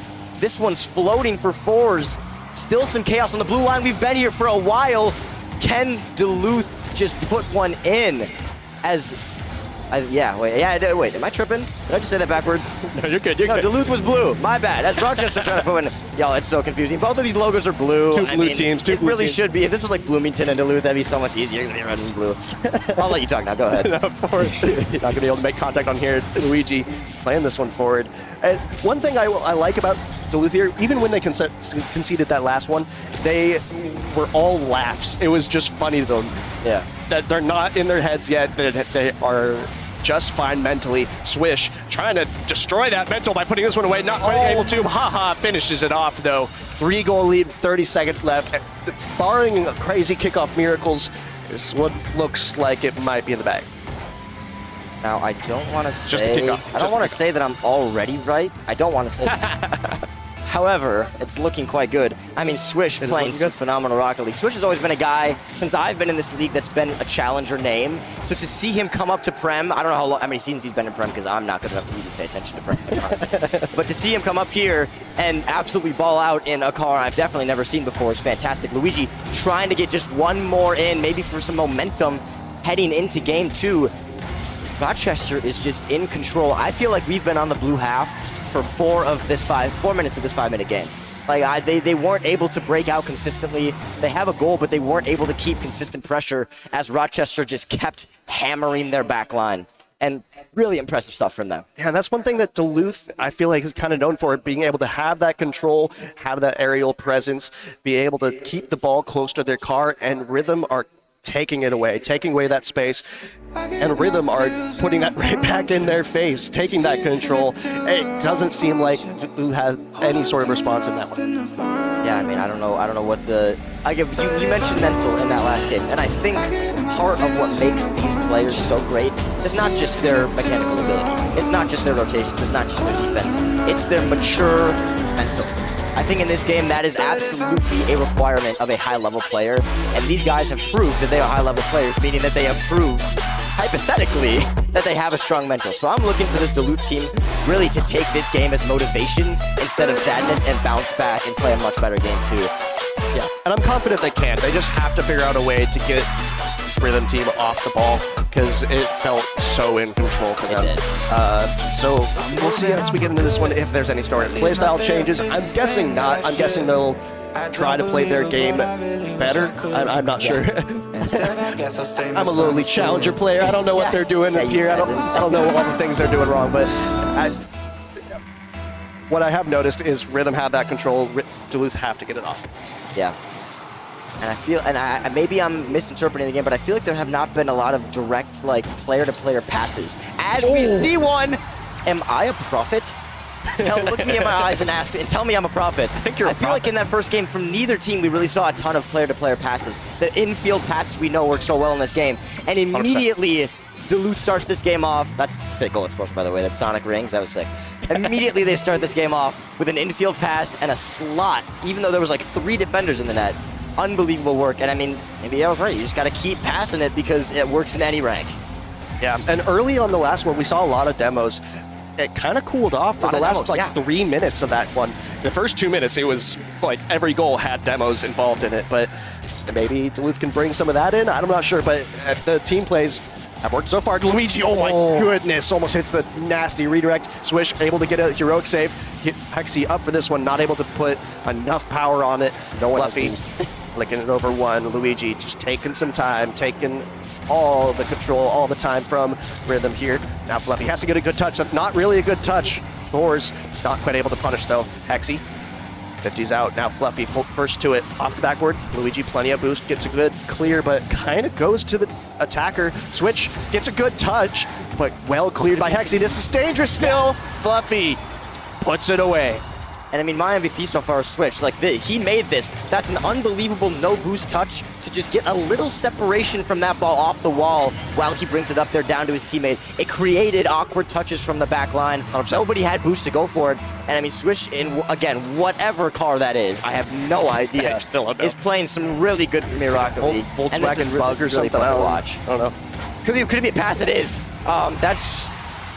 That truthfully is just a pass from Fluffy to the opponents. I mean, Maybe he thought somebody was going to be back in that corner. Swish maybe a little late on that rotation to get back, but that's just a pass mid. That looked like the last Duluth goal, except that was an orange car instead of a blue one. And it was just a perfect infield pass for him. But Hexy going to try to keep it going for Duluth here. 0 boost, not going to be able to get much on this.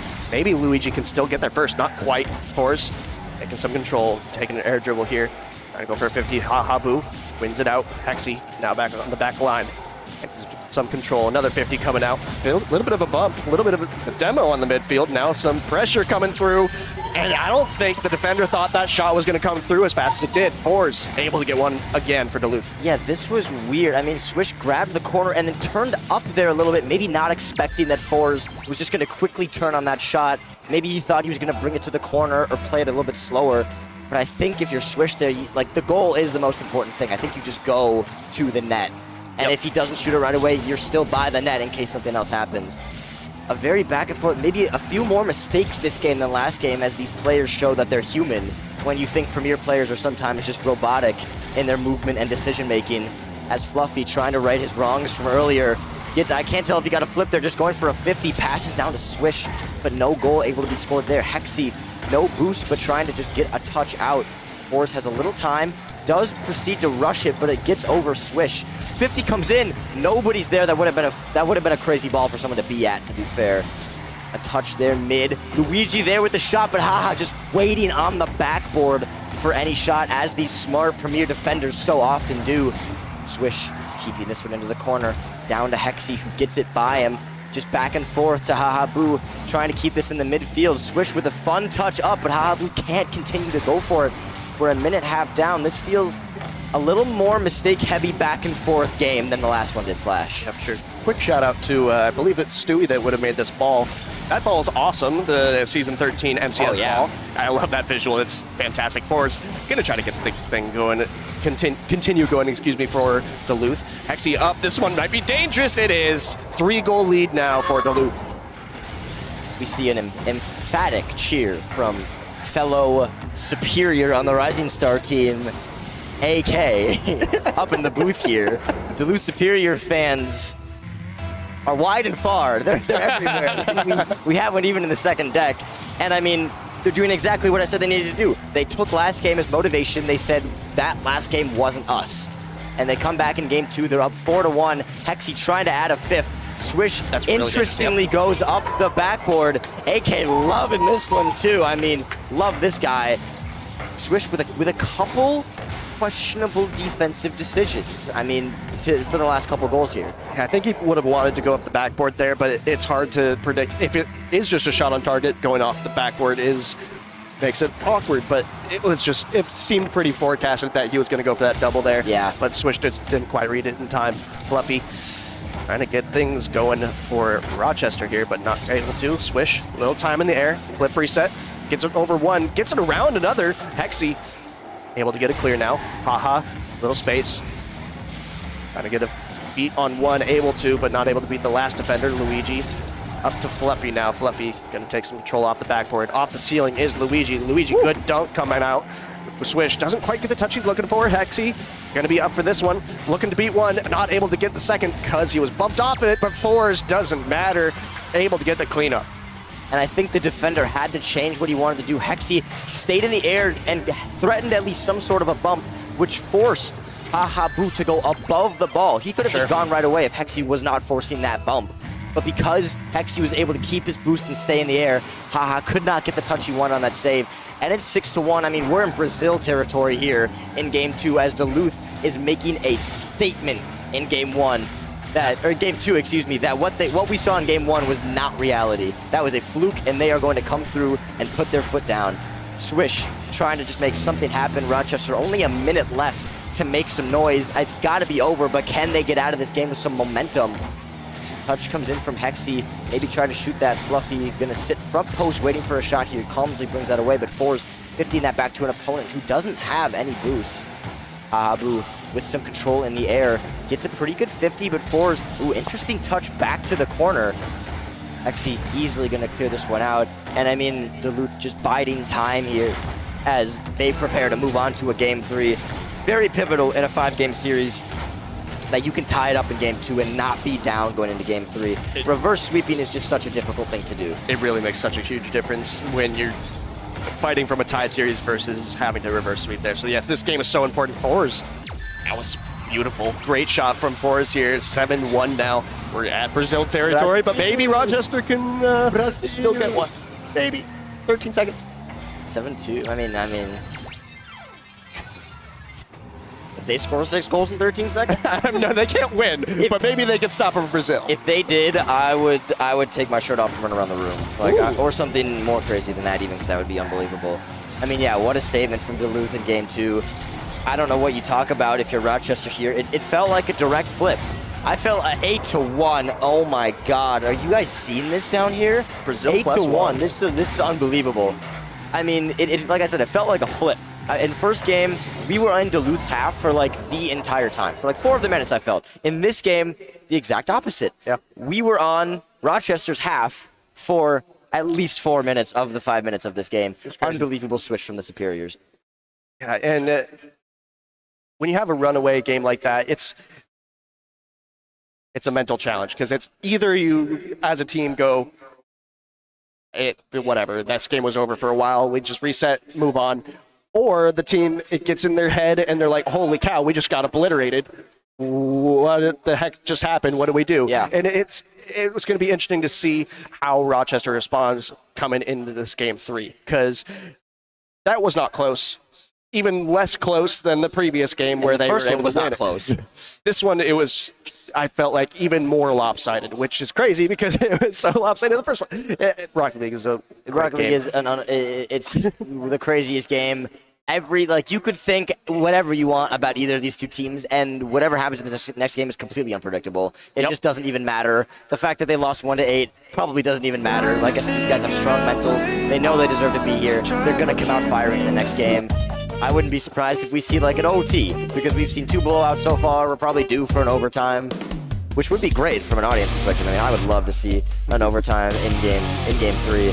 After 2, Clash, do you think your prediction is still correct that Duluth's going to take this one? I think so. I do like the way Duluth's playing. They started finding those team plays. They're still getting good bumps. They had a little bit more control, and they showed them in that last one. Obviously, it was a polar opposite from game 1, but recency bias, I think, kind of does matter a little bit in Rocket League with how they're playing play style-wise. Now it's on Rochester to respond, and I'm not super confident that they can match just how much pressure Duluth was putting on. That being said, that was a little bit of a chance there for Rochester, but they were not able to get it through. Yeah, I think honestly part of it last game is that I think that just boiled down to that wasn't Rochester's best game. Like, at least 3 of the goals Duluth scored were just Rochester mistakes. Fluffy had that pass mid straight to the opponent. Swish had a couple defensive errors that could have been a different decision that maybe didn't lead to a goal. So it's just little things like that that can add up over the course of a game. Maybe a free shot for Haab, who interestingly didn't have boost to go for that one, but I thought he still might. Gets a touch, gets a bump. Is somebody there? No, they're not. Fluffy patiently waiting for a clear out. He stays on this ball, gets a 50. Swish now trying to just get any weird touch that he can find. Hahabu takes this one into the corner. We know he has mechanical ability. Will he show one here? I was going to say that in the last game. These guys being so good, I feel like we haven't really seen a ton of flashy mechanics so far. But that's testament that like these guys don't need to do that. All they need to do is be super solid players, which they are. They don't need to have some double reset, musty, double tap shot in order to score. They can just make good decisions and play solid Rocket League to win. Yeah, those mechanics are going to come out when you're given any space, and these two teams are doing well at cutting out that space. Yes. I would say in game 1 it wasn't great for either one. The team that lost, it wasn't great as cutting out space, but the fact that there haven't been mechs is a testament to the fact that they are doing at least decent at it. Haha, able to pop it up, almost able to get it to Fluffy. Luigi, shot on target, that's going to have to be a save from Swish. It has to be recovered as well. Haha gets back to it, well done from him. Trying to keep pressure in the Rochester half. 4's up. Hahabu's going to go for that ball, but neglected it. And a shot, bottom left, from Hexy. Absolutely slotted. Was able to get it past both defenders in net here for Rochester, neither of which had a lick of boost. And he's able to just get that one bottom left for a free goal. Great start for Duluth. I mean, yeah, it's unfortunate that both of those defenders just had nothing in their tank, but good job from Hexy to realize that and to put it where it needed to be. Yeah, and Swish on that back line, he was forced to have a big clear there. And Duluth recognized that space and took advantage of it and were able to get the midfield pass. That's something that they did last game too, is getting those infield passes. They're probably going to continue doing that, and Rochester have to find a way to cut it off. This could be dangerous for Duluth. They're so low on this back line here. Swish able to get a 50. Now Fluffy up first to it. High hit. Swish able to get this one forward. Now Luigi, lots of boost. That's the one player on their team that actually had boost, able to deal with it. Fours. Now a 50 going into the corner of Rochester. This is a little awkward. That's a miss. Hahabu able to clean it up well though. Now a bang. Trying to get it past one, but not quite as far as he might have wanted. Luigi gets a good extra touch there, able to beat another one. Fours now into the corner. Maybe trying to 50, able to get one though. Swish, able to get it back into the corner. Rochester trying to get a counterattack going here. Both teams trying desperately to get ball control in this game, but the opponent's always doing so well to, like you said, cut off that space. The shot coming in, but Swish hangs on the backboard just long enough to float down onto that ball. Fluffy gets one touch over one, gets the reset, gets it down, gets the dunk. He's not even there to shoot it. It would be a tough shot from Switch. He tries to keep it in. Just no angle from where he was. Would have been an unbelievable shot. All three Rochester players clumped up right now, two of them with boost. No one in net right now. Could this be a reset from Switch? It could be. Bump came in from Haha, but Hexy did an unbelievable job to get through that bump and still make a play on the ball. Haha Boo trying to stay in it. He's been the driver of mechanics so far of this team. Swish pops it way up. Mystery Mobile goes for a bump, and it's going to just bounce out mid. Good job from Duluth to keep control of that offense. Rochester was threatening right there. A weird touch out, and Swish is forced to make a cut over to the corner. Fluffy now with no boost. Just in no man's land. Haha jumping for this. Has one. What a first touch. Are we serious? Oh, that ball literally didn't move at all on the first touch. Luigi banging his top or over to the right side. Swish 50 out to Haha Boo. 30 seconds. Someone's got to make a play here, Clash from Rochester. Absolutely. Duluth, they're holding so well on that back line. Fours going to be up first for this one. Swish trying to get it past him. Not quite able to. Hexy now, tons of space. Is he going to be able to beat Fluffy? Not quite. Get Fluffy, good challenge. 18 seconds, a little bit of a counterattack coming here. That's a miss. That's going to be a chance. Not quite. Luigi able to get out and clear. Now Swish left it on island on the back line. No boost. Now has the corner. Swish up for this one. Going to be able to play it forward. It's going to get a 50. It's up in the corner. Fluffy has to get a 50. Excuse me. Here, not able to. Haha doesn't get the recovery, and Superiors take game 3. Wow, I mean, shout out to Duluth. After game 1, we were both a little nervous. It looked like Rochester was in complete control, and what they do following game 1 is come out BTA in game 2, and then do a really good job holding on in game 3 to go up 2-1 in game 4. A great job keeping their cool after a loss in game 1. I mean, they just had all the pressure lately. Not only have they had most of the pressure, they've been very stoic on their back line. Even though Rochester has had some opportunities to push through, they've just had their rotations defensively have been really good. They've been able to not get their boost stolen. There have been spots where they've all had no boost, but even in those spots, they've been able to control, keep patient, wait for the ball to come to them, and wait for them to challenge a no boostable ball. They've done a really good job keeping their defense strong. And Rochester did a little bit better to cut things off that one. They only let the one through, but they weren't able to find something themselves. Duluth found something that worked. The infield was all that mattered to them. They were able to get some space, able to find it, and able to put it in the net. That one goal was the difference for that one. Completely different type of game from games 1 and 2. A very tight game. One goal was all that mattered in that one compared to the previous ones where we had, 5 goals and 9 goals or something stupid? Yeah, very different vibe of game. Was just like the whole goal, just like you got a goal, hold on. That's all you need to do. And I wonder if this game will be another high-flying, high-scoring game, or if it'll be more of a, okay, we have our goal, now we just don't allow one. That's all we have to do. As I guess I've been calling, that's not Fluffy, I know that. I guess that is Fluffy's car though. Boris trying to 50 this down. Hexy just too high for him, but it does fake out Fluffy. Swish going for a sidewall read, is not able to get it, but Fluffy with a free shot. Hopefully Hexy leaves that for forwards. He doesn't, which is going to keep Rochester the ability to hold pressure here a little bit. Hexy gonna try to bang this downfield, does get it. Luigi with a touch over Fluffy. Can he get more? He's got no boost to do so.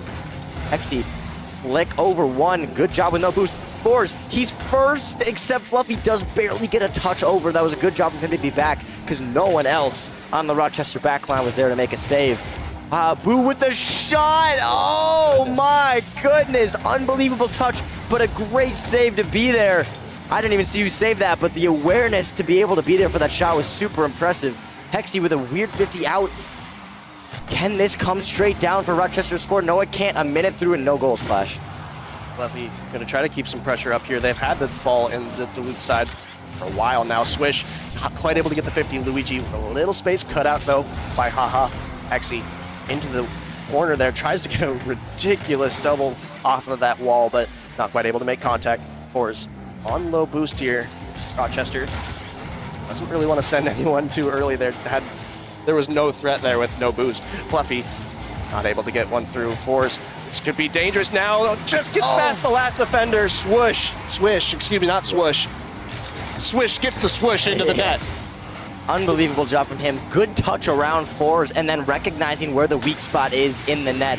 Hexy was there, but just was not able to get a touch with his no boost. And I mean, and yeah, when you're the defender there with no boost, you kind of just have to jump and pray and hope that the opponent hits it into you. Fluffy trying to keep the goal parade moving. Luigi avoids a bump. We might have a 2-on-1 for Duluth. Hexy pops over one, swishes up. Fluffy, a very good job controlling that backboard. We know how important the backboard is in this game, especially with these guys who are so good in the air.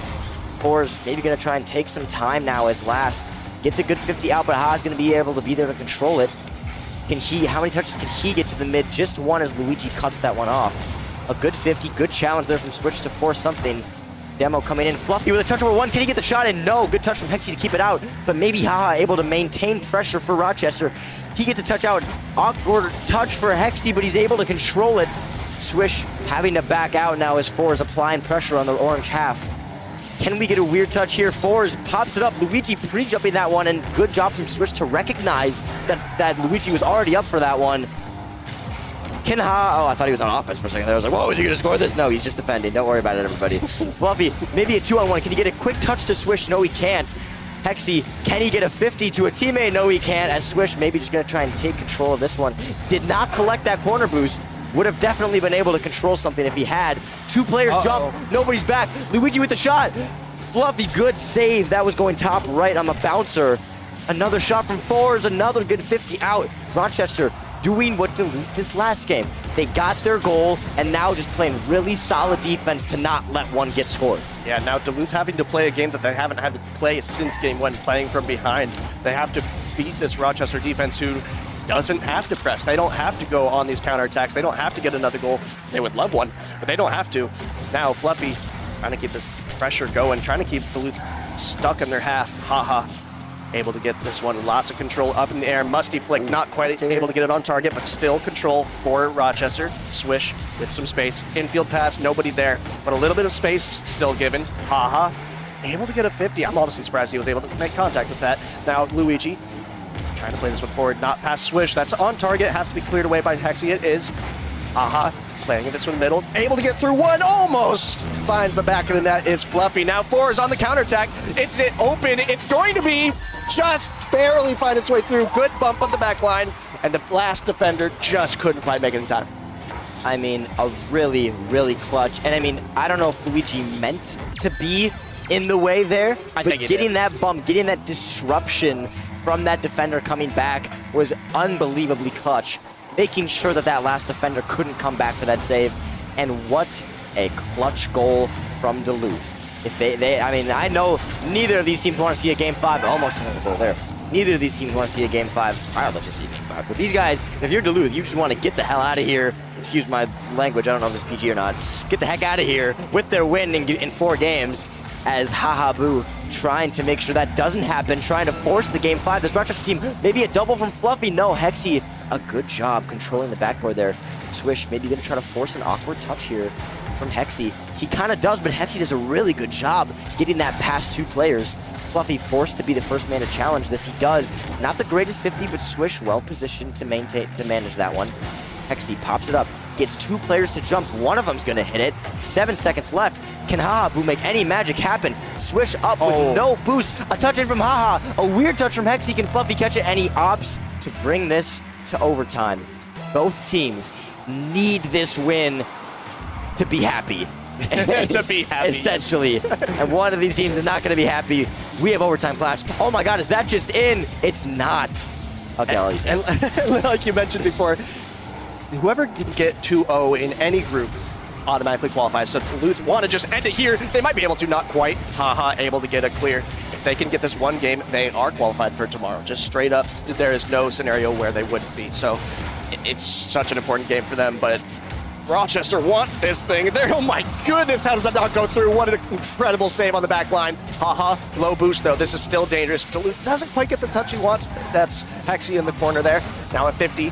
Fluffy, low boost, has to get a good clear, is able to. Luigi gonna be first to it. Midfield pass, Fours leaves it for the back line, and no! That was gonna be saved, but a bit of an own goal redirect there. Ends this series, Duluth taking in 4. Unbelievable. The Duluth Superiors franchise 3-0 today. Won every game they've played in. Shout out to AK. Again, Superior legend. Great job from this team to finish out. Following game 1, like I just keep saying it over and over again, not letting game 1 get to them and coming back every game. BTA game 2, holding on game 3, coming back in game 4 to force overtime and then get that winning goal. Unbelievable job from this Duluth Premier team. They have qualified for Sunday and have a chance to take this thing all the way, whereas Rochester, they have a little more work to do. Yeah. Still more work to be done for Duluth too, though, because that 1 seed matters a lot. You have that extra buffer.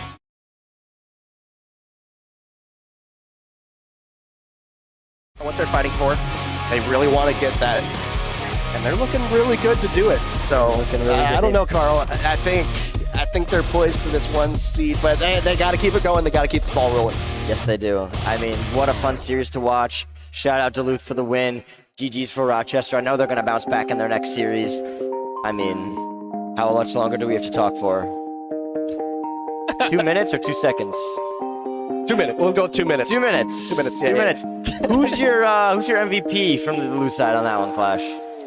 Oh man, that's hard to pick one. I think they were all doing really, really well. Hexy is kind of the expected one. I think for where their value is based on their salary, I think Luigi played great. I think Luigi took so much control, bought so much time for his team. Whenever he had time in the air, he was controlling it very well, able to get a 50 every single time. And I think that allowed his team to maintain a lot more pressure than they would have otherwise. I think Luigi for me. But you made a great point. This is a very well-rounded team. Yeah. This is not a team. This is not a team led by one person. This is a collective team effort. But I agree. Are we just like cut off? Did you just? Oh, it's unbelievable, dude. Unbelievable activity. Yeah, very well-rounded team. They showed it. I thought all 3 players definitely contributed a ton. Thank you, everyone. Okay, thanks everyone. Yeah. Go Senators.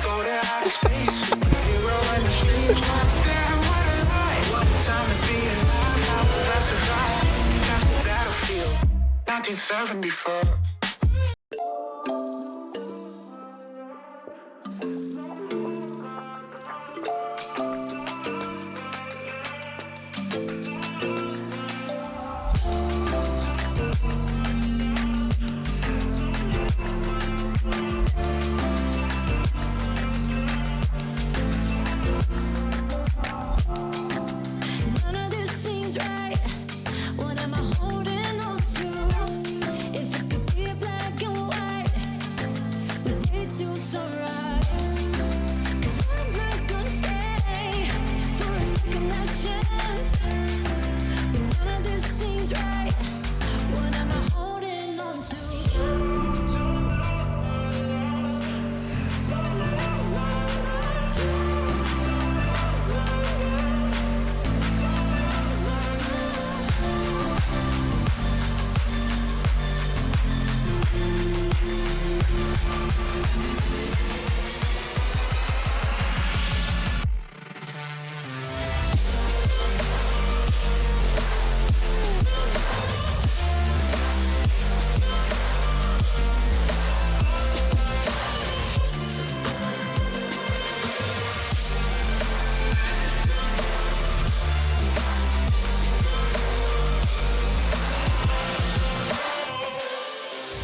rooftop talk, every stolen kiss, every late night walk, every secret wish, every second chance, every time we danced underneath the light of the street lamp.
Breathing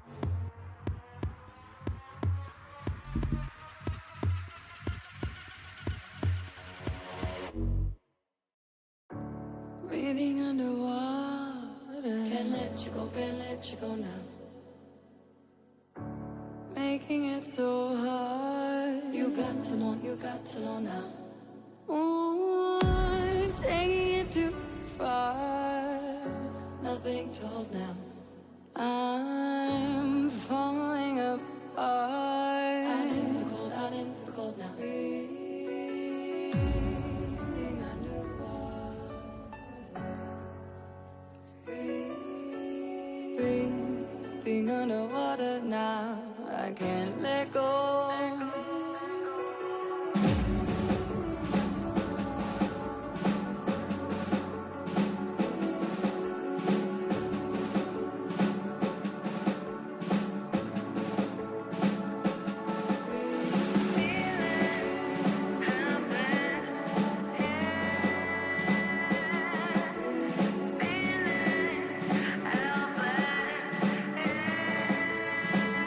Underwater.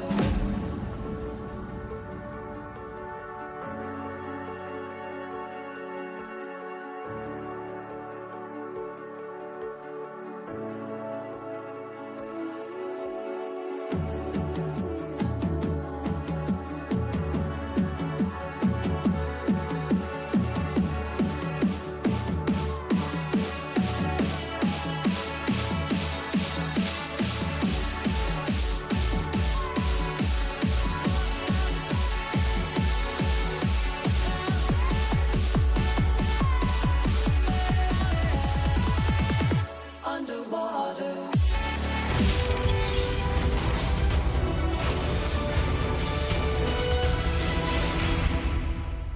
Hello, everybody. Welcome back to MCS Season 13.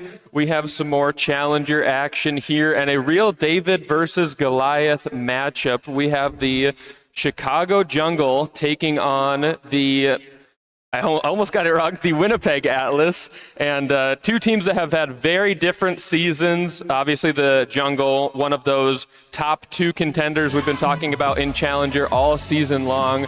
Meanwhile, Atlas, they've had a bit, not on and off season, but they haven't been able to prove it in those majors. We were talking about earlier how they haven't made a day 2 yet, and they're trying to survive day 1 for the first time all year. Yeah, I've noticed the Atlas this whole time in the league play. They've been exceptional in the league play. But in Major 1, they placed 9 and 12th. In Major 2, they placed 9 and 12th. So it's kind of like the Atlas has this day 2 curse that they can't get through to it. And currently right now, I believe the Atlas are missing their first rounder. I'm not sure which round he was selected, but they are missing a very good player. As we see here, the Jungle talking about 4-time major finalists. I believe they took 3 straight over the last 2 seasons. Ended up losing in the grand final of Major 2, but still very good showing, obviously. Many playoff wins over the last, basically for all of 2026. And they've had 6 3-0 sweeps. And for the Atlas, they 76 goals in 86 games, so they're, you're looking at less than a goal per game, which isn't always ideal. That being said, really never know what could happen here. And even though they're not always racking up the numbers, they are picking up those saves. Right here we have the Chicago Jungle team. The duo from last season, the Wizard duo, Risser Red Wizard. They are an exceptional team. They have really good chemistry together, and they're always fun to see on stage. If I'm anybody being a caster right now, I'm probably looking at Chicago Jungle Red Wizard duo. And there's also Duke, who has a bit of experience on LAN. And when I was a GM, I was low-key looking at Duke for a 3rd rounder, and then he got picked up by Chicago Jungle. Yeah, and he really slotted in right where they left off last season with that duo, like you were saying. So really excellent job there. As far as the Atlas go, we did kind of allude to it earlier, but they are down a player. I believe Nutmeg is not here today. So we do have Doty in his place. He's looked really good in Rising Star, especially in specific series, just been clip farming. Almost took us down on stream one time. But no, I'm really excited, as much as the jungle look like the overwhelming powerhouse here. I do love myself a good underdog, and so I'm rooting for the Winnipeg to survive day one, and I'm going to go with the Winnipeg Atlas to take down the jungle. Well, I mean, let's pay some respects to Atlas. I mean, Bob the Huge Man. I mean, that's huge. You know what I mean? It's just Bob the Huge Man is one of the I would take Bob the Huge Man any day of the week, honestly. And Pillow, I was giving him some looks. I was considering drafting Pillow this preseason. And Doty's goated on the 6. I mean, he took our Rising Star team away. And so because of that, I'm voting Chicago Jungle because give me the Red Wizard duo with Rizzer. Yeah, it is just such a good duo, and they've just been so proven time and time again. Picking Chicago. Also, I guess I didn't say, so I'm going to go, I want absolute cinema here. I'm going the Atlas in 5, obviously. You have the jungle, we talked about the favorites. Chicago Jungle gets 2 Brazils. 2 Brazils? 2 Brazils. And they lose in 5? And they sweep them in 3. And then for some reason, game 3 is just a 1-goal game for whatever reason. All right, well, we have had 1 Brazil, at least for a moment, already on stream so far. That's quite the bold prediction, but we have kickoff here in game number 1 between the Chicago Jungle and the Winnipeg Atlas. Red Wizard popping it up, 2 up. Doty ends up getting called off to Pillow, who tries to keep it to himself on the sidewall, but does leave it. They are low on boost already, does pick up that corner, trying to find an escape, but Risser is right there to shut it down. Doty with the save, Risser with the fake, and they put it on net. They do get it out as Doty picks up that corner boost, and they survive another day. This is a really slow game so far, and I like what I'm seeing because the one thing you do want to do is try and bait into the Chicago team, but you cannot feed that ball in the midfield. As somebody's played against this team last season against Risser and Red Wizard, if you're constantly clearing that ball to midfield, they are going to collect right there. Red Wizard collects the ball, Risser plays the pass. It's stuck in their corner, there's nobody back. Bob the Huge Man there to peek up to the corner for Doty, passing back down to Bob the Huge Man, but Bob the Huge Man kind of running low, get it to the back wall, and Risser's going to take this clear out. As much as I'm rooting for Doty, there's a couple of missed touches earlier, either just straight up misses or, a touch that goes behind you. So it does need to settle in a little bit. We still do have a clean sheet here as they've had some pressure. Pillow up, but he's going to get beat to that ball. Pretty low boost on both sides, at least for that moment, although they do collect some little bit of a disconnect there. Bob just rushing in. I think that was Pillow's ball to play. He was the one with boost and a straighter shot. But, that was an opportunity that they really just sent away there. I'm really liking, Doty's just trying to fill in, it's first game of this series so far. And just as I say that, Doty's last man back, 0 boost off of the top bar. Dude's going to shot this in. Up 1 goal. Hey, 6 more goals. Jungle, I don't know. That was a little bit of a miscommunication. I feel like there was an easier shot to be had there. One ended up that was taken, was saved by Doty, but the cleanup there for Duke on his second shot of the game, able to put them up.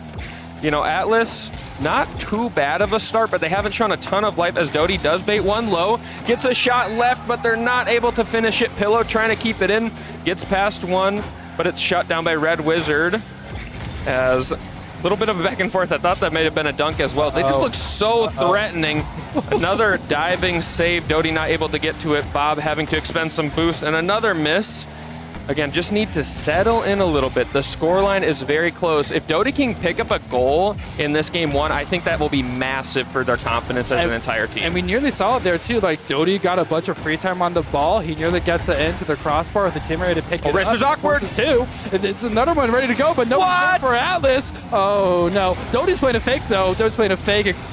Loses the 2 commit on the Atlas side. That net's kind of open right now. Red Wizard forces 3 to go, but nobody's ready on Chicago Jungle. Duke plays it slow to the backboard. Risser's right there to play 50.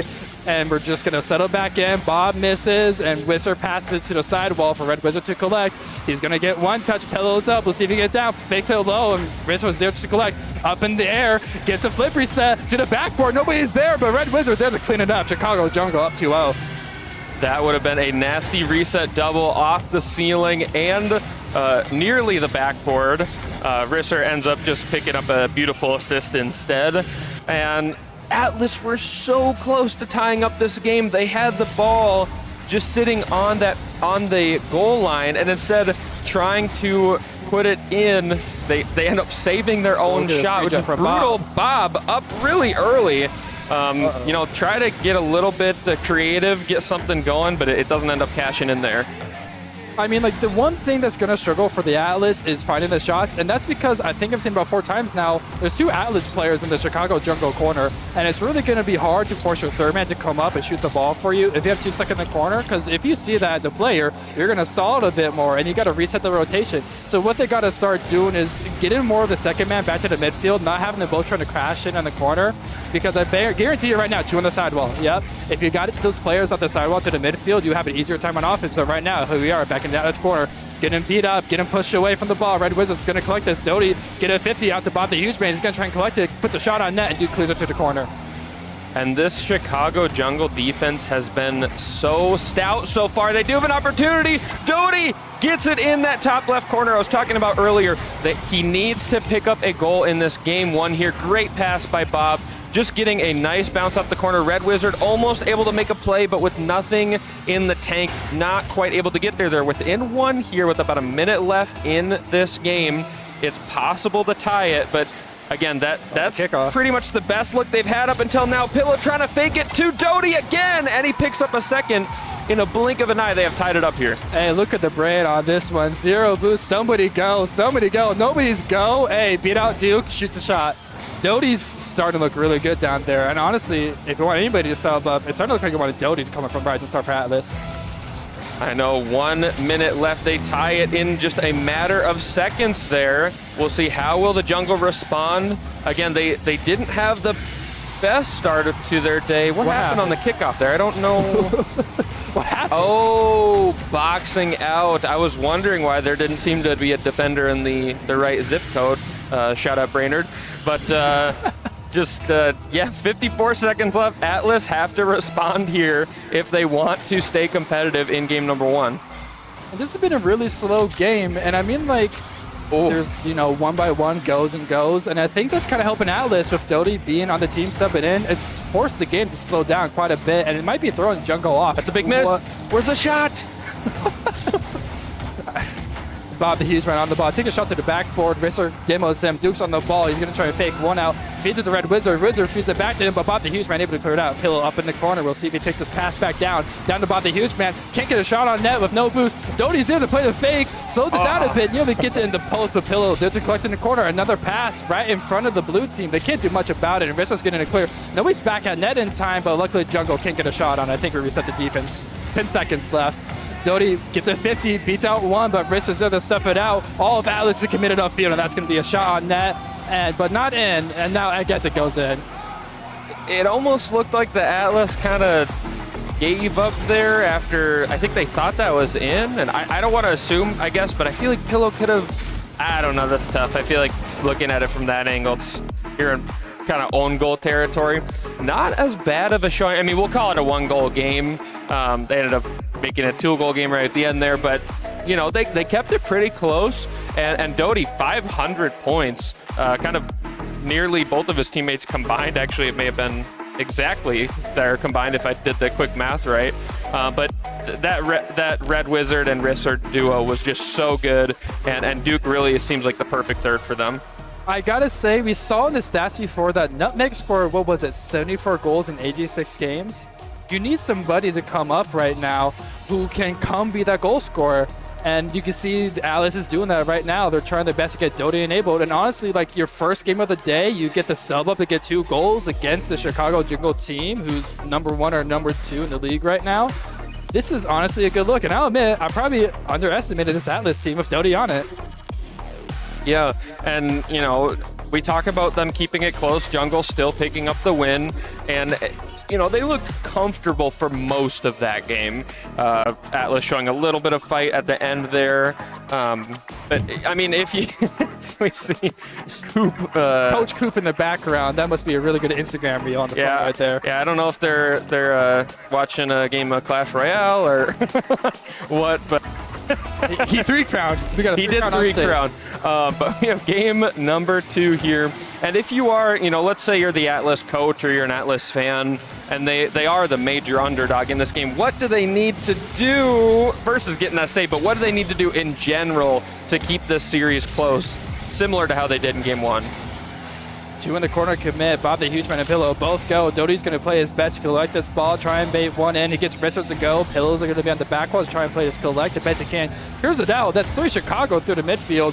One there gets demoed, but Duke's on this ball. He's going to try and play a flip that goes to the back wall for Doty to collect. He kind of loses control on this one. Wrestlers there to crash in. Duke can cut in right there, but we're just going to see them kind of slow it down. 2 fakes on the goal line. Backboard clear, and Wrestlers there to clean it up.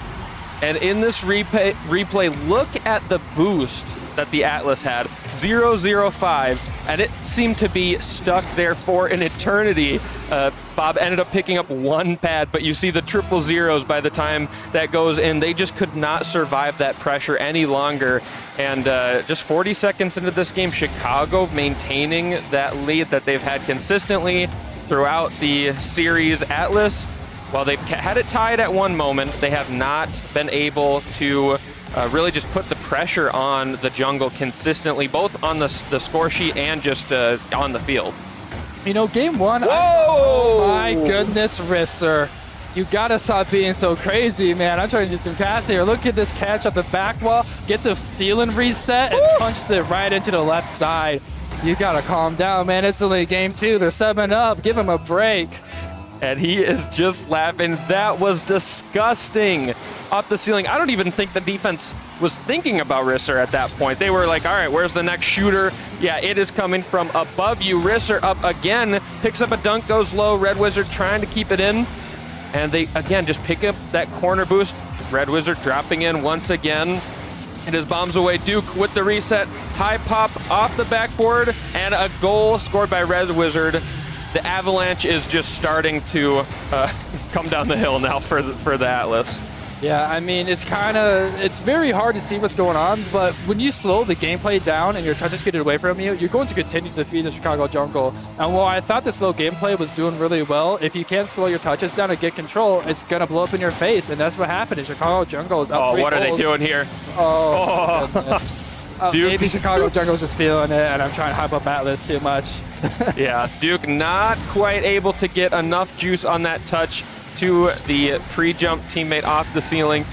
You could just tell how comfortable they are, especially when they're going for stuff like that. There's still 3 minutes left in this game. Atlas, again, they could show some life. Doty trying to keep it in. Pillow should be up first to this. The double fake.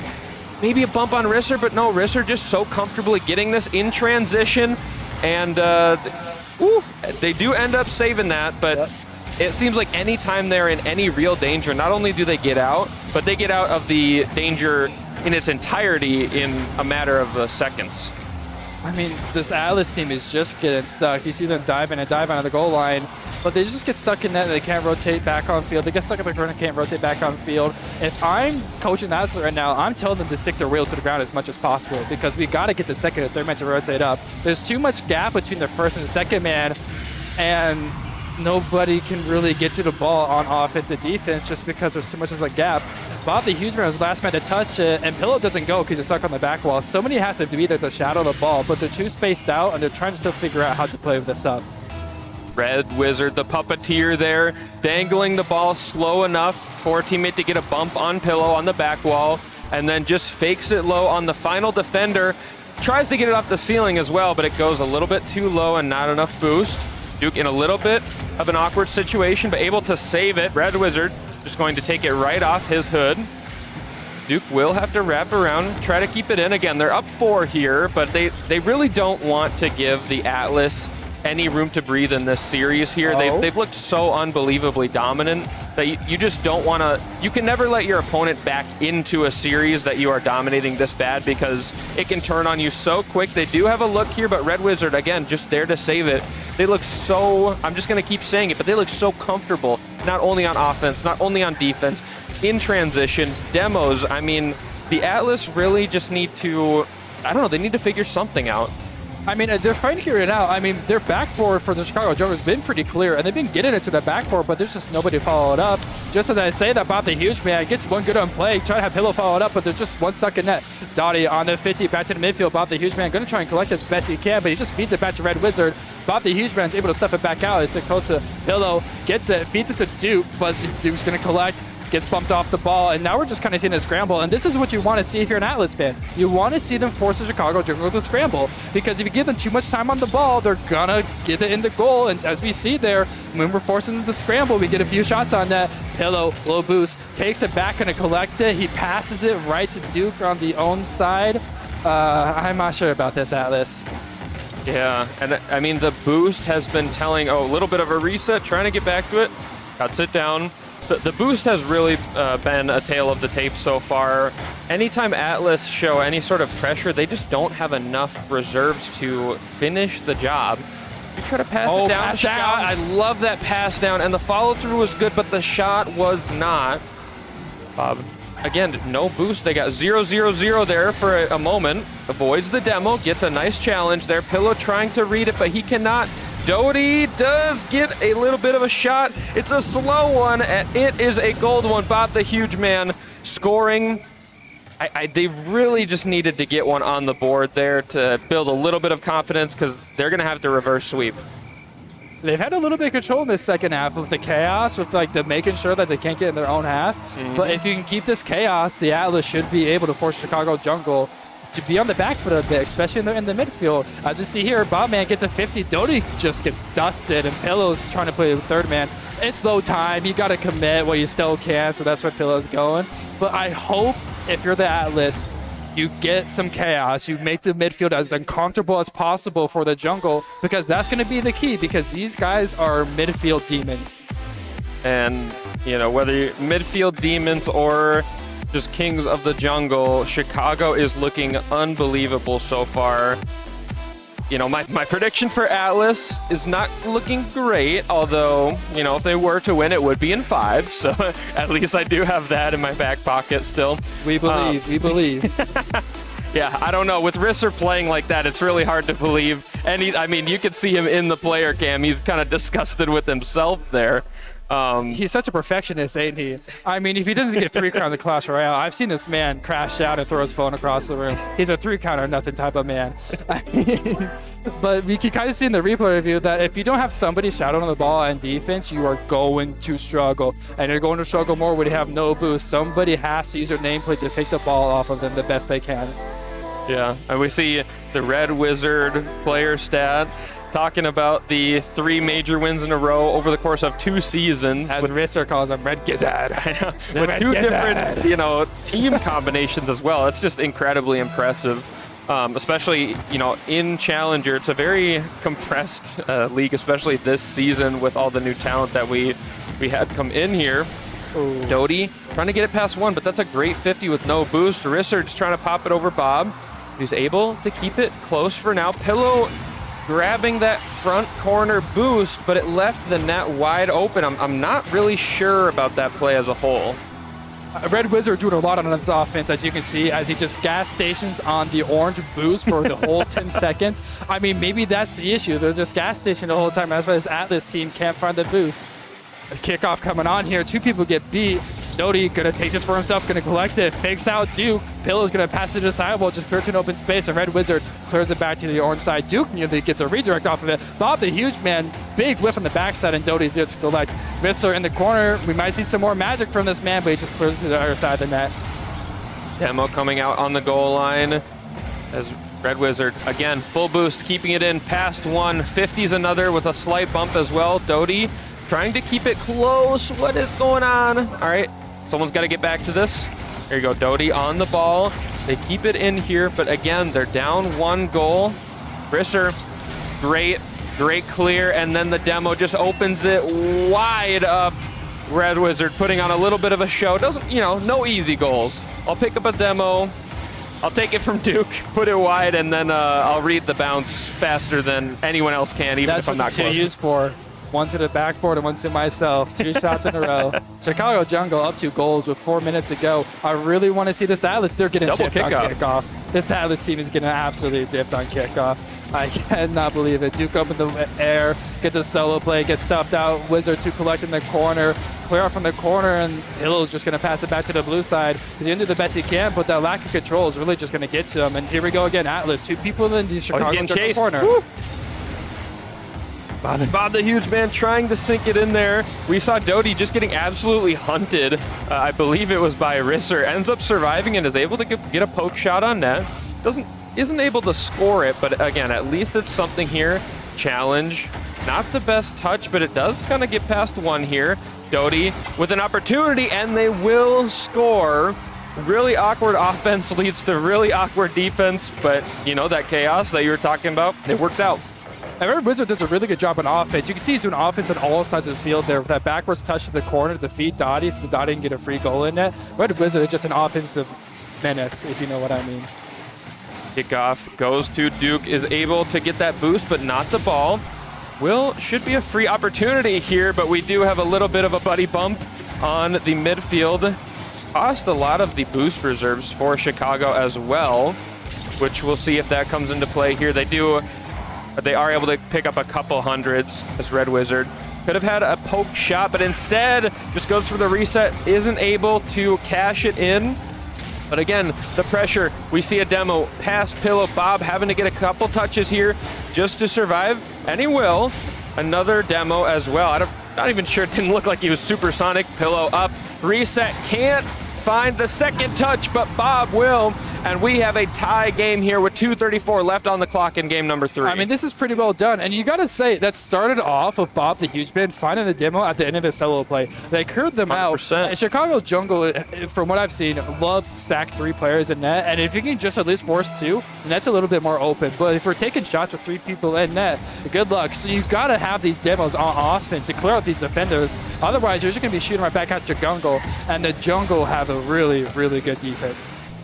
Yeah, and you talk about the demo, it's not something we've seen a ton from Atlas because they have been struggling so much in the boost department, as that is a shot saved by 2 there, but 000s once again for the Atlas. They need to survive this onslaught, and they will for a moment longer, but again, another blue attacker with a full tank of boost, but with that team bump once again. Oh, Risser with open space. Faking 1, faking 2, popping it over 3rd. Can Red Wizard finish the job? Oh my goodness. That is so disrespectful. Risser, that is so disrespectful. You got to wash your hands after that. That was some clutch defense after those fakes from Winnipeg, but Duke, after that, again, just onslaught, has so much time and space. No real true challenge there, and Duke just able to walk the dog into the net sky high. They take the lead once again with 1:46 left on the clock, and they again find themselves in this orange half with boost. I mean, the kickoffs are just ruining Atlas right now. It's kind of been that way the whole series. They cannot have a kickoff go in their favor, whether there's 2 at the mid boost, another fake comes out, Duke gets another fake, forces Pillow to go, Risser up in the air, gonna try and get under a bump on it, Dottie clears it out, there's nobody back. Be an opportunity. Though. We might have a shot on net, hits the corner, The hardest shots to hit in this game are the open nets. And, maybe they heard me call it, the net was open and just full on. Let's open it again, please. Thank you. Thank you. Gotta hit the packs. Fortunately, it doesn't bite them too hard as they're able to make Risser a little bit awkward. Red Wizard not expecting Risser not to get a touch there. And Bob the Huge Man able to fight off that last defender to score. It is tied here with 1:08 left on the clock. Kickoff looked decent there for the Atlas for a moment, but it does go back here. Almost thought that was going to be a team dunk. Bob the Huge Man should be first to that, but isn't. Pillow, gas station on that back left boost. This could be dangerous for them as no one went right away. Duke left that for Risser, who is on the ball here. but kicked away by Bob, who has no boost. Neither does Pillow, trying to keep things in. Jungle, they've looked really comfortable in game number 2. They've had some missed touches in game number 3 that just seem very uncharacteristic compared to how they looked in the first 2. But I mean, I'll argue, we see in the player cams, what is happening? Okay, we've seen in the player cams with this jungle team, no matter what's happening, they're laughing, gaffing, having a good time. I mean, they're having the most fun they can with this series right now. I think they know they can lock in and they can have full control, but you just do not want to troll game against this Atlas team, because next thing you know, you spiral out and you start causing some chaos. Duke gets a back pass up there. He's going to do that for Red Wizard. The backboard's open. Bob the Huge Man's able to come up and get the control. 2 seconds up. This ball might come back down. 0 seconds to keep it up. It does not happen. We go to overtime. Overtime here in game number 3. One team looking to sweep the leg, the other looking to just survive another day. Duke trying to get a reset pass down, but it is shut down. Red Wizard having to make an awkward parked backward save pass over to Bob, shot on net, but it is shut down by Risser, who is bumped away by an orange attacker. Look at the boost. Popped up for Risser, over to Duke. Fakes it for a Risser who comes in eventually off the corner, but it's saved away comfortably by Doty, who is the first up to this. And, comfortably saved by Duke once again, but they are showing some life, and I love to see it. I was so scared on the offense by the Atlas because I looked up in the Doty's corner, awkward. and I saw 0 boost in their transition to the defense. I don't think Chicago was aware that when they got that ball back on their defense, the Atlas had 0 boost. We have some chaos happen, and now we see a bit of lack of control. Bob the Huge Man going to crash down on that. Try and feed Pillow. Pillow up. That's to the backboard. Huge Man getting out. Dottie just does not commit. He's giving a bit more respect to Duke. Dottie's going to play the South Ball Collective. Forces out of 50. Bob the Huge Man's there to just flip it and try and keep it away. Couldn't quite get a shot on that because he's a bit too far outfield. Pillow's going to collect. Risso's demo chasing Bob the Huge Man, so we have a 2v2 right now. Gets cleared to the sidewall. And we just need a demo. If I'm the Atlas right now, I gotta find a demo somewhere so that we can just clear the ball out of, so we can just clear the defenders out of the net, get a free shot. Bob the Huge Man gonna crash down on that, but right now this ball is just stuck in the Chicago corner. 90 seconds gone here in overtime. We've seen a lot of time actually in this blue half. Thought about that could have been a shot. I'm not sure why that was a Bob challenge, but this could be an opportunity. Saved away, but doubled back mid in a way that I never could have expected. Risser, past one, picks up the mid boost, goes for a cut shot, but it's cleared away by Doty. Great job on that defense. They're able to keep it out. Both these teams making me nervous. Duke fakes one, fakes the second, trying to do it again. Second time this game. You guys are bullies. You guys are bullies. The Chicago team is full of bullies. I'm actively rooting against you guys. That is absolutely disrespectful. That is so mean. You gotta give them a break, man. That was so disrespectful. I hope when you get fist bumps, you say I'm sorry. That was so mean to end the series. It was like deja vu. Fake number 1, fake number 2, pop over the third. Happened both times. This time they were able to score as Red Wizard. 7 shots. They had, I think it was 14-4 shots. So credit to the Atlas for bringing that one all the way to OT. Clearly their shots had been accurate, but just not enough pressure. And, while that was a sweep, I do commend the Atlas for keeping it close in 2 of those games especially. I think that they, I'm not sure who they're playing next off the top of my head, but Doty perfectly capable of, breaking that, kind of day 2 curse that we were talking about. But, it's just if they're going to have that opportunity, we're already 2 series down here in day number 1. Day in number 1, you really only have 1 more opportunity. We got to give credit where credit is due. There was moments of brilliance. Dottie was able to slot in. Bob the Huge Man and Pillow were able to feed him the ball a bit. But there's a lot more errors that I saw. But if I'm the Atlas team, there is a few moments that there was Dottie with that game 1 scoring 2 goals. The only one scoring goals where they were feeding him. There's a chance that this Atlas team can survive day 2. But the Chicago Jungle, if we're talking about them, they're 2-0. They're looking to 3-0 today. They got to play the Omaha Buffalo for the next series. But if I'm the Atlas, we got 2 hours to my next game. We got to talk, and we got to figure out how we get Doty comfortable, because they have their moments. But if you're constantly 0 boost after you come off of offense, you are not going to see tomorrow. Yeah, and you talk about moments of brilliance. Unfortunately, it was just moments. Weren't able to, hold that over the entire series. Although, I mean, clearly my MVP of the entire series was Risser. Just unbelievable pop-off goals.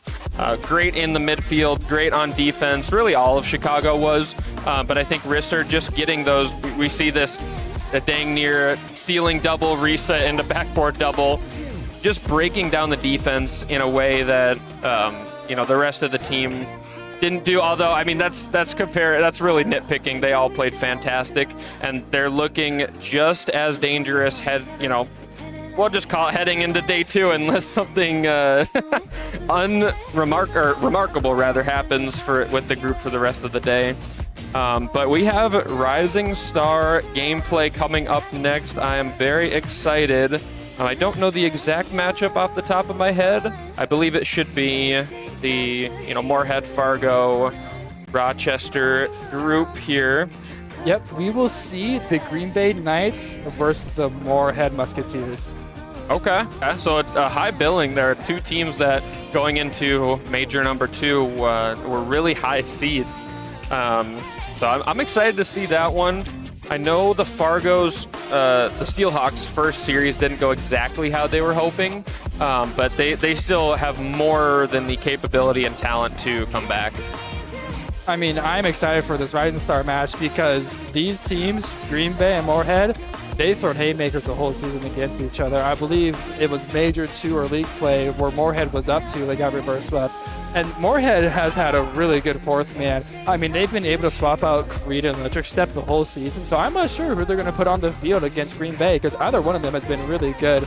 But this Green Bay team, Eero and Juxo have been an incredible duo, but this Moorhead team really has a game plan. And I'm not sure if anybody in Rising Star has really cracked their game plan yet, and that's why this is one of the 2 teams you want to see play tonight.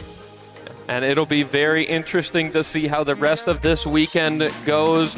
Do not go anywhere. Again, we have that Green Bay and Moorhead series coming up. We have 2 teams playing for not necessarily their tournament lives, but you really, I mean, you can't just keep dropping games. You only got so many opportunities. So do not go anywhere. Thank you to everyone in the crowd, and thank you to everyone watching from home as well. We'll see you in a little bit. 1974.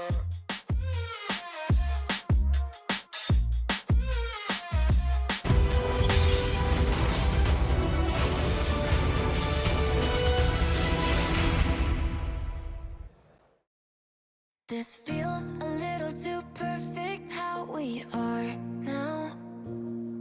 You think I throw a little caution, but I don't want this to change. Been waiting too long for a moment like this. Said that you won't leave, better off with me. The kind of feeling I can't explain. Like how it feels drenched in the moonlight. Like how it feels under the stars. A step out of bounds with our own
towards the peace in the hearts. If it rains down all on us, drown out the noise, and I'll trust the mirror, mirror on the wall.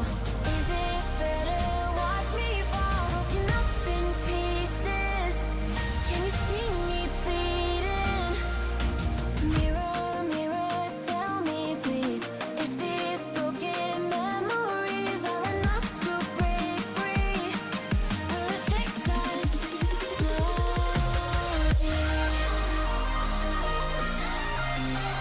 Will it fix us?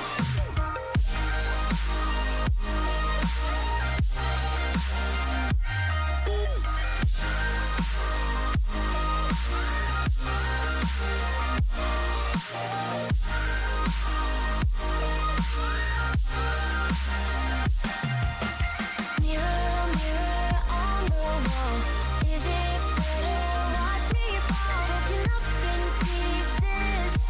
Can you see me bleeding? Mirror, mirror, tell me please, if these broken memories are enough to break free.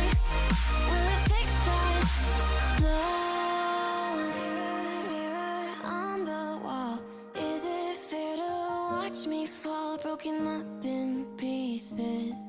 Can you see me bleeding? Mirror, mirror, tell me please, if these broken memories are enough to break free. Will it fix us slowly?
You lift me off of the ground. I close my eyes and I wait for the come down. I used to live in the now. Now I'm wiser to think that we are bulletproof. Teens with thicker skin, now we just bruise. We were hopeless and we're hopeless now. But I remember we threw our fists in the air singing. I remember when we were kids, never scared, yeah. And the sky went dark, we used our hearts to guide us. You showed me you care. And I remember, yeah, I remember.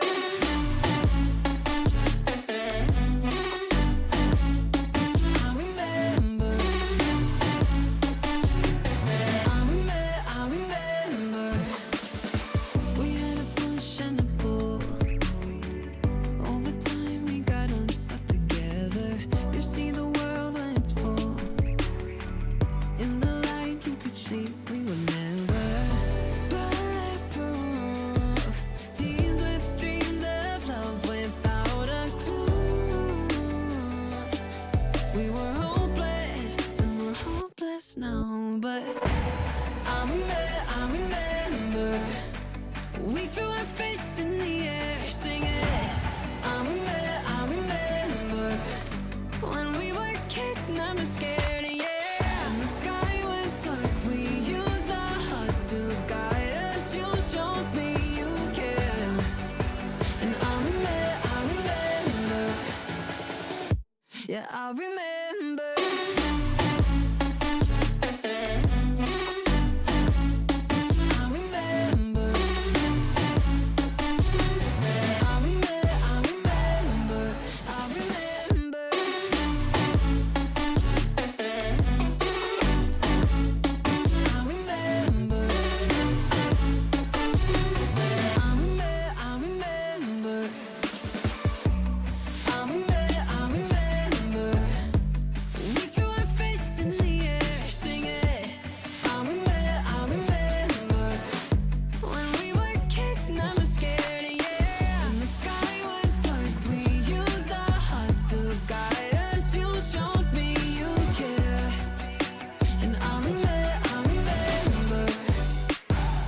Yeah, I remember.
you in.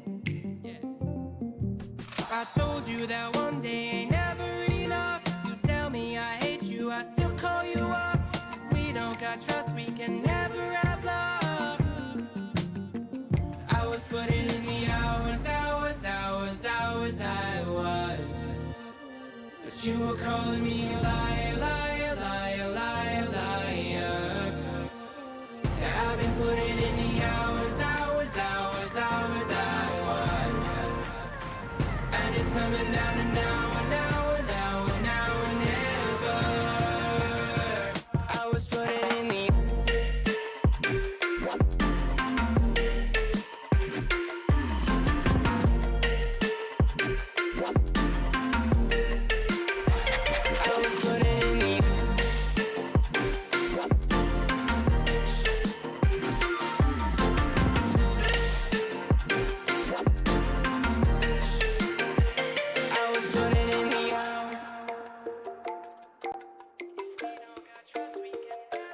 I'm sick of fighting the things that you said. I don't wanna burn all our bridges ahead. I'm tired of going to bed when you left me on red just to turn up the noise in my head. I told you that one day ain't never enough. You tell me I hate you, I still call you up. If we don't got trust, we can never have love. I was putting in the hours, I was. But you were calling me a liar, liar, liar, liar, liar. Yeah, I've been putting in the hours, I was. And it's coming down to now and now and now and now and never. I was putting in the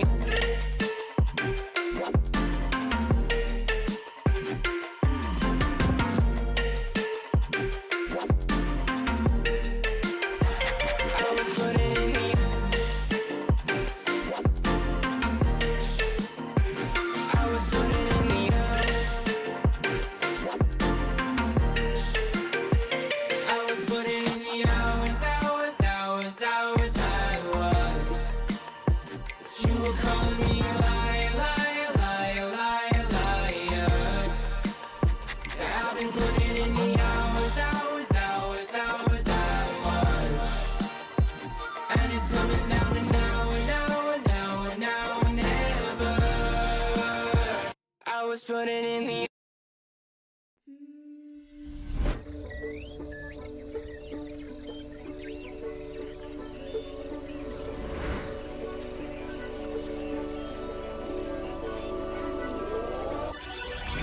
Got wandering eyes that I seem to follow.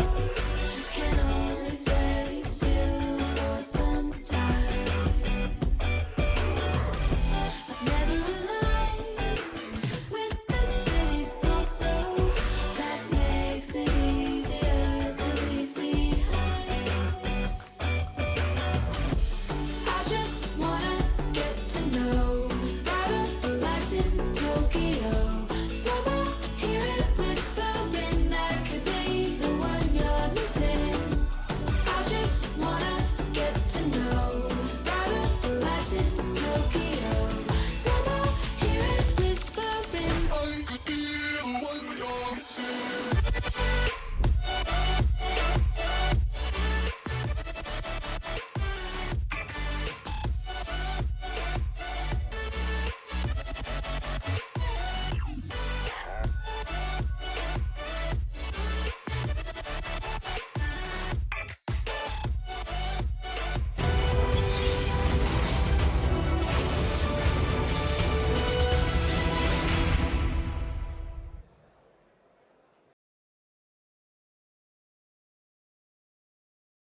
Welcome to the best series of the day. It's going to be the Green Bay Knights versus the Moorhead Musketeers and Rising Star. The winner of this quals to Championship Sunday, and it's a big relief because we all know in the round 3, if you lose and you're like the 1 and 2, it's not a good spot to be in. So winner, all stress relieved. They have all of Sunday and the rest of today to prepare. So we're getting underway here very soon. And I mean, it's just showing like Yeah.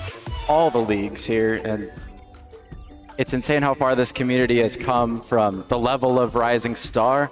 They look like Challenger a couple seasons ago. It's really insane how crazy this league has developed in such little time. But Rochester Rising Star losing, I believe, to Green Bay. Was it Green Bay? Green Bay, 3-1. So, and then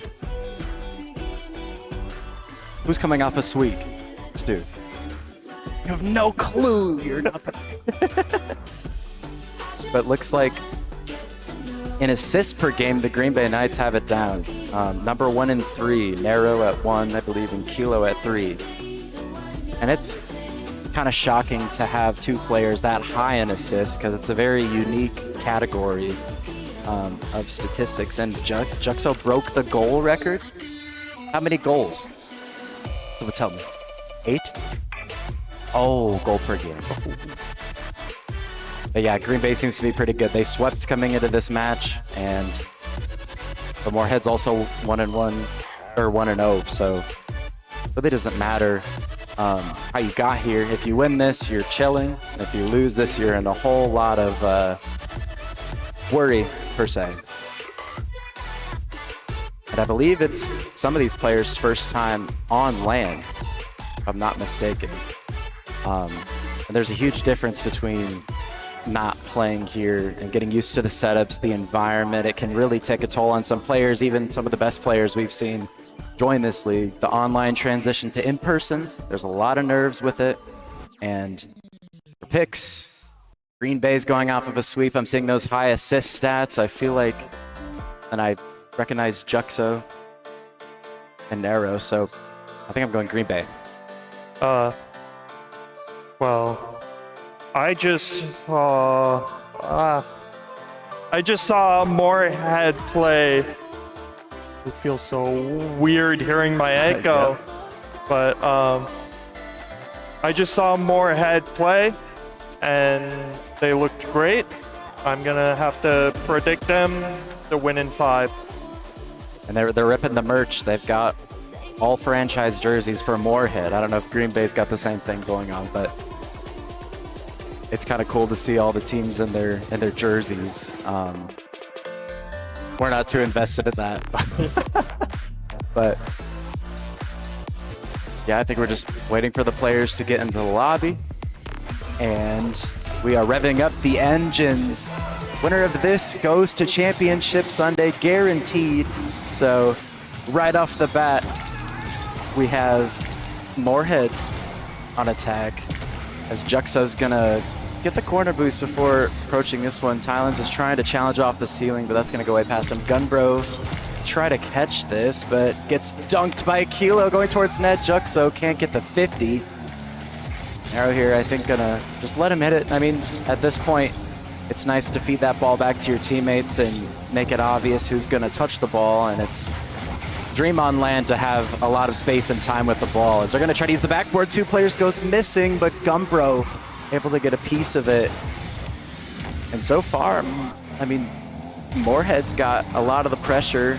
It's a good 50 from Gunbro. Gets sent forward by Creed. Tylands is up for this quick to the backboard, denied by Narrow. And a minute in, Moorhead's looking like they're ready to play.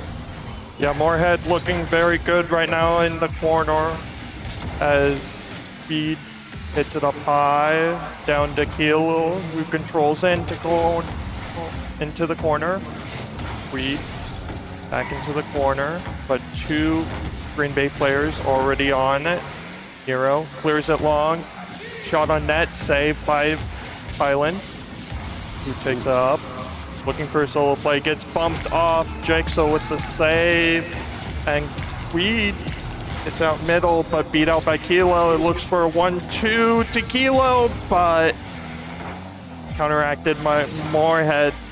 And it seems like a real midfield battle right here. As Gunbro, Hero bangs it up high, but Gunbro there again. And that's dangerous. Hero, ooh. Great save coming out as Thailand picks it up.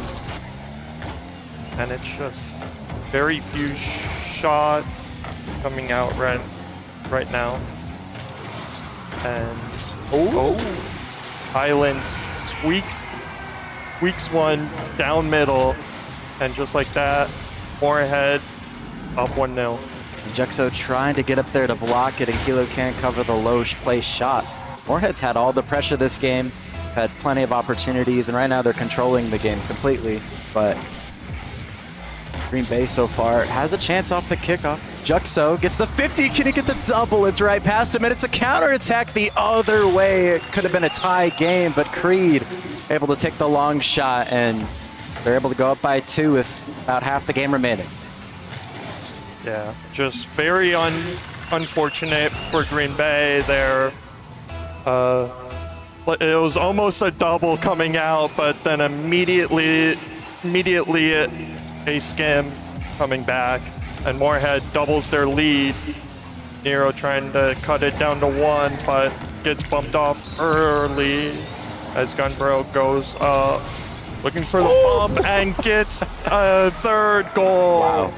Gunbro doing it all himself. He plays it slow here, just we can't see it, but he's definitely got ball cam off, looking for that bump, and just takes out the last defender, makes it easy, and Moorhead's up 3-0 in game 1, and so Green Bay looking for a response, and even if you can't get this game 1 back, it's nice to know that you can score and you can hold some pressure for momentum into the next game. So Green Bay really looking for some opportunity, not able to get the save. Creed is able to score, and it's 4-0. This is an insane read from Queen, who dunks it down, and it looks all Moorhead red now as the kickoff goes in favor of Green Bay, but just immediately back into the Green Bay territory, and it's just all Moorhead as the backboard goes unread. Nero going up the wall and counteracted by Queed as the ball rolls in the middle, but Green Bay can't seem to get anything right now. Yeah, minute 30 remaining, and Moorhead's just had full control of the game. Green Bay looking for just a little bit more opportunity. Juxo does get a beat. Here comes Creed off the sidewall, looking for Gunbar redirect towards the backboard, but Nero and Juxo gonna combine to get it over 1. Here comes the bumps, the shot on target, but Tylands with an amazing save to defend the 2v1, and now Gumbro coming the other way off the backboard. Here goes Creed, but not able to corral it close to him, and Nero gonna throw this one over the right side, but Gumbro ready. And just some back and forth play here with only 50 seconds left, and Moorhead still have possession. It's off the post. Juxo's able to hit it forward. Good skim from Nero. But Juxo now to the backboard. This might be their best chance yet. He's up, but he's not able to quite get the angle on the shot. Tough shot, but you are liking that they have possession right now as Kilo does get beat, and now Gumbro in the air can't get it over Nero, and 30 seconds left. We're just doing some laps around the pitch. I don't think there's quite any chance that 4 goals can be scored in 20 seconds. Yeah, definitely. You'd like to see Green Bay get a consolation goal right now, but it just doesn't seem to be a habit with Moorhead playing such stout defense, and Juxo goes missing on the back line again. You've seen that a few times out of Green Bay, but I mean, Moorhead just looked completely dominant this game. As the ball hits 0, the Moorhead Musketeers take game 1, 4-0, shutting out Green Bay completely. And we'll have to look at the stats here close, but Creed with 2 goals, Tylands and Gumbro sharing 1, and a lot of them, of course, assisted, but just this whole game, Moorhead seemed like they had everything under control, really no worry. And you're for Green Bay, hoping that this next game goes a bit better. They gain some momentum because once you get down 0-2, you know it better than I do. It's like a little bit hard sometimes to reverse sweep, but if you're not playing against me, it's very difficult usually to reverse it. But Moorhead's got all of game 1. Heading into game 2, they look like the favorites. Yeah, definitely. Moorhead just looked completely dominant that game. And I mean, what does Green Bay have to do to change the series? It's kind of hard to say because Moorhead's moving fast. They're moving as a unit. They're having some good 50s. I think obviously demos can create some space, but it all starts with possession. We got to get some 50s going, slow the ball down so that your team can be in the right position at the right time.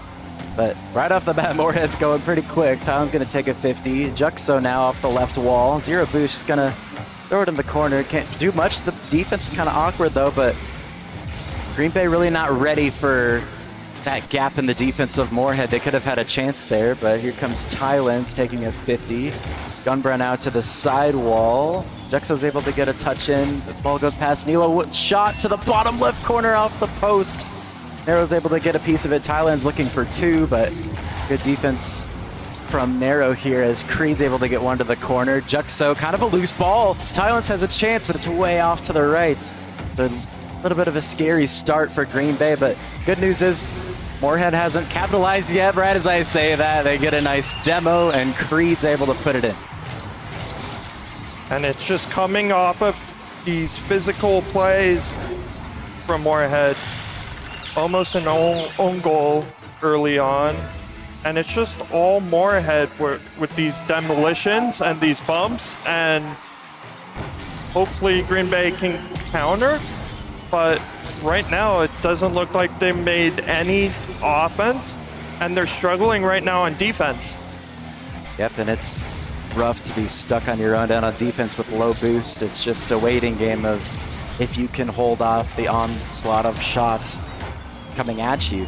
And I think another thing that doesn't get talked about enough is LAN just comes down to a lot of confidence. There's a ton of nerves, even if you've been here a couple times.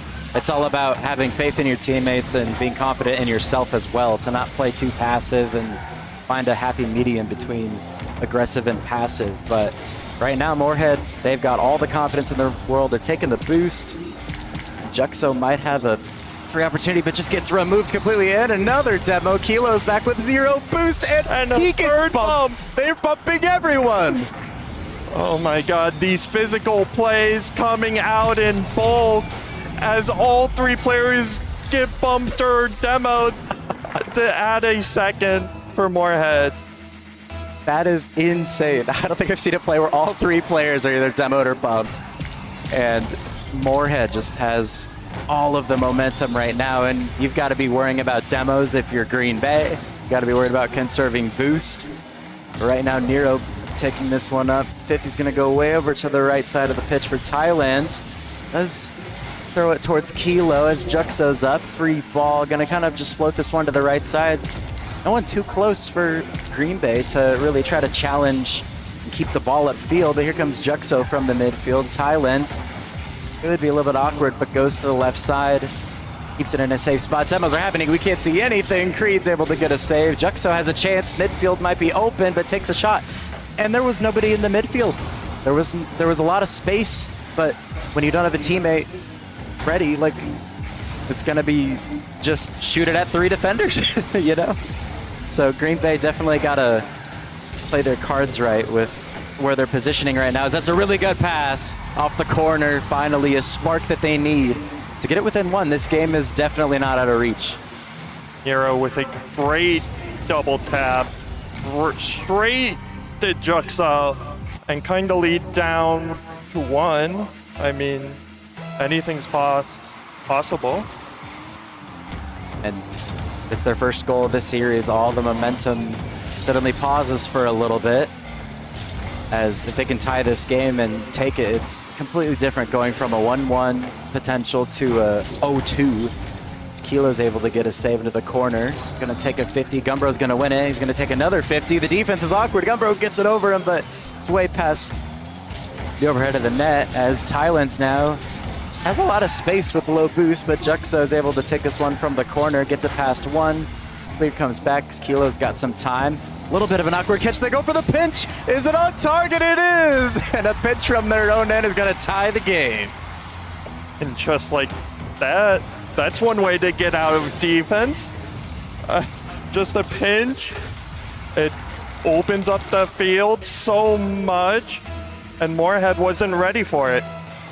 And it looked like a fumbled play. It looked like he didn't mean to catch it towards the right side, towards that dangerous spot that the other team can shoot. The other teammate was ready for it, and they just decided to pinch it, and it went straight in. They weren't ready for it, and they found a way to get back the game tied.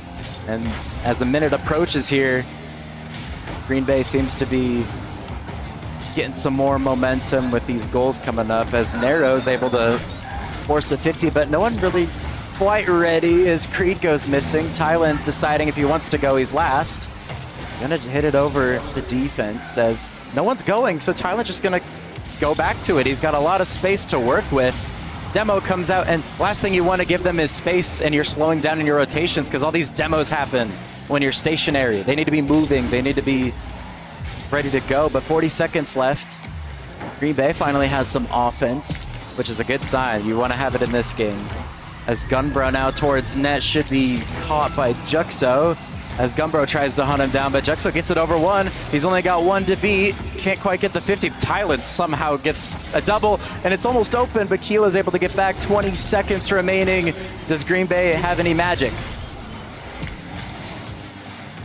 Nero trying to take it up the wall, but Creed is there to pass it down middle, but Gumbro on back wall saves it out. Oh no. And last chance for Moorhead. Will it drop? Gumbo full boost, pops it up high, Juxo up, Kilo up, and clears it, and that should drop if Nero can't get there, and it is overtime. Much different game too. We are headed into overtime at 2-all as they try to get an aggressive cheat. Juxo driving through the kickoff very aggressively. Kilo gets the double towards net. Gumbro's able to get the save to the backboard, but here comes Nero looking for the double. He's got the lineup! And Green Bay take game two completely away from Moorhead. A complete turnaround from game one. Yeah, that is the definition of you had me in the first half. But Green Bay, last half of that game, just completely turned it around, avoided all the bumps, and got their counters.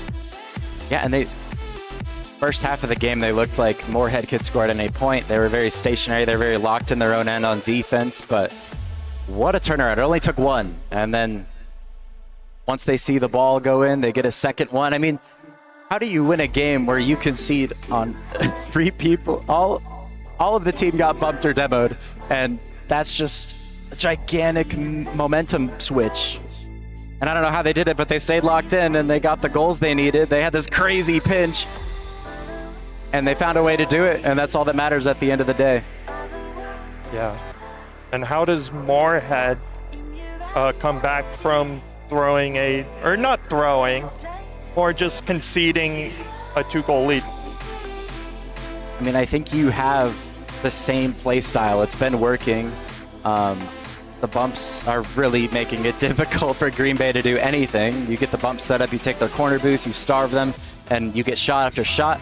You just got to capitalize on those opportunities, but Green Bay's got some momentum, but Thailand's right off the kickoff trying to get a quick one as Juxo now turning on this one. Tries to get a reset, doesn't get it. It might be under him, but he's able to land on it and prevent a potentially dangerous shot. Gunbro off the ceiling, tries to pitch it past the defense, and there's not even a jump attempt for the defense. It kind of just pinches in. It's a good shot, but you'd figure they'd be a little bit ready for the ground pitch. I mean, Nero just coming off the ceiling. There must have been some sort of communication that he was going to get a 50, but he just didn't hit the ball. Gunbro had a pinch over, and just like that, it's 1-0 more. And the pinch was just slightly behind him as Gunbro's got to make a save.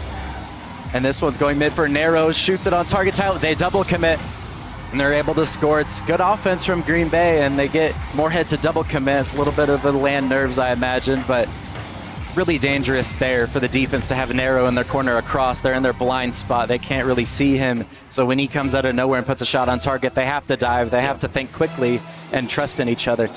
And they double committed and opens the lane for Green Bay to tie the game.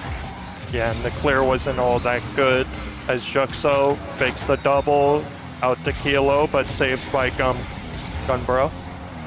And this third game is looking much more even.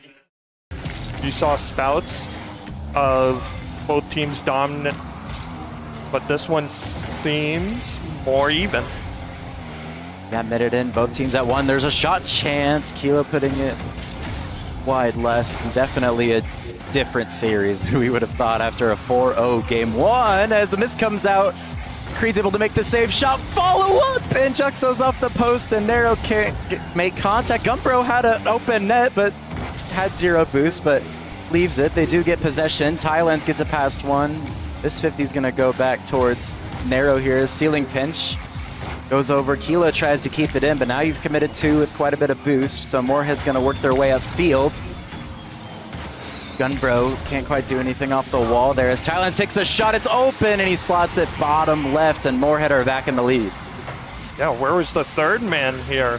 Kilo going for boost and turning up. They had a bump ready too. Yeah, and they did. But he needs to turn back the net there. He's turning blind, and immediately another demo one-on-one that is over the net, but Queed is able to sink it, and it's 3-1 more ahead. And a 2-goal shift. Gunbro catches it, flicks it over the defender, and Creed's able to beat out the defense of Green Bay, and they take a 2-goal lead. Now you start having to worry a little bit if you're Green Bay. Conceding 2 back-to-back like that in a game on LAN is quite difficult to come back from, just because all these games are pretty close. They got the bumps going, Kilo's got the goal, and they've completely flipped the script and take a page out of Moorhead's book. They've got the demos downfield. They made sure Thailand's is not getting that save. That's the best play to do when you're a 3-on-1. Just send 2 people to kill the other guy, and it's an open net. Creed now getting dumped by Juxo, and it's just a complete momentum change. Now they're on offense. They've just scored, and like you said, they utilized their numbers perfectly there. They had 2 players ready to go, getting rid of that last defender, and they walked it in. And so good touch from Creed here, but Narrow's going to be able to get one. Gunbro touches it to the corner. A lot of time and space here for Thailand, who's looked dangerous, but what a confident challenge out of Kilo to get Thailand's out of the potential of a solo airplay, as this one going to go mid. Kilo is going to go missing, but sometimes when you go missing, you end up in a pretty good outlet spot as Juxo tries to get the 50 there, but Gunbro is going to clear it back. Off the corner, gets it past Narrow, shot chance, Thailand's to the backboard, it's awkward. Kilo's able to get a last-second save, but Gunbro might have a chance, but Narrow's able to get it out of the corner, and Green Bay survive a little bit longer. As Speed trying to keep that lead secure, trying to get by 2 as a big clear comes out for Nero, who pops it up high, maybe looking to follow himself, beats 1, but it's to the corner to safety for Moorhead. For how long? As a 3-on-1, great save from Queed, as Moorhead is living on fumes right now. 24 boosts between the 3 of them. As a double bump comes out, Nero has 0 boost, can't get it around, looks for a mid pass to Kilo, who hits it up high. Juxo looking for the save, but saved by Queed. Mid pass? Maybe a mid pass. No.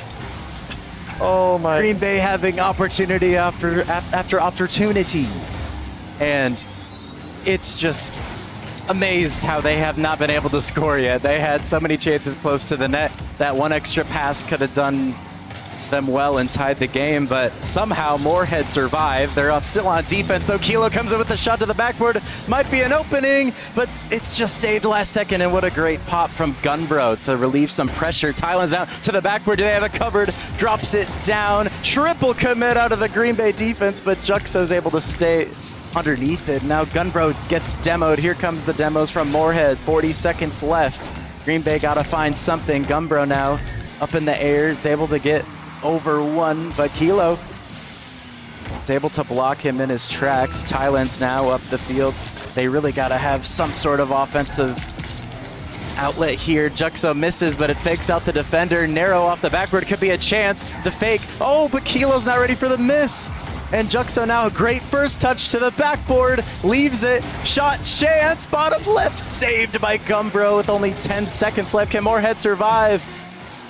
No boost is on the Green Bay's side. They get it all the way downfield. 2 seconds remaining. No one's on the ball. Kilo's able to get it up last second, but denied by Thailand, who tries to put it mid, and they'll drop it. And Moorhead will take game 3. And what a toss-up game. We had big comeback from Green Bay in the second game, and Moorhead just had that 2-goal stretch back-to-back.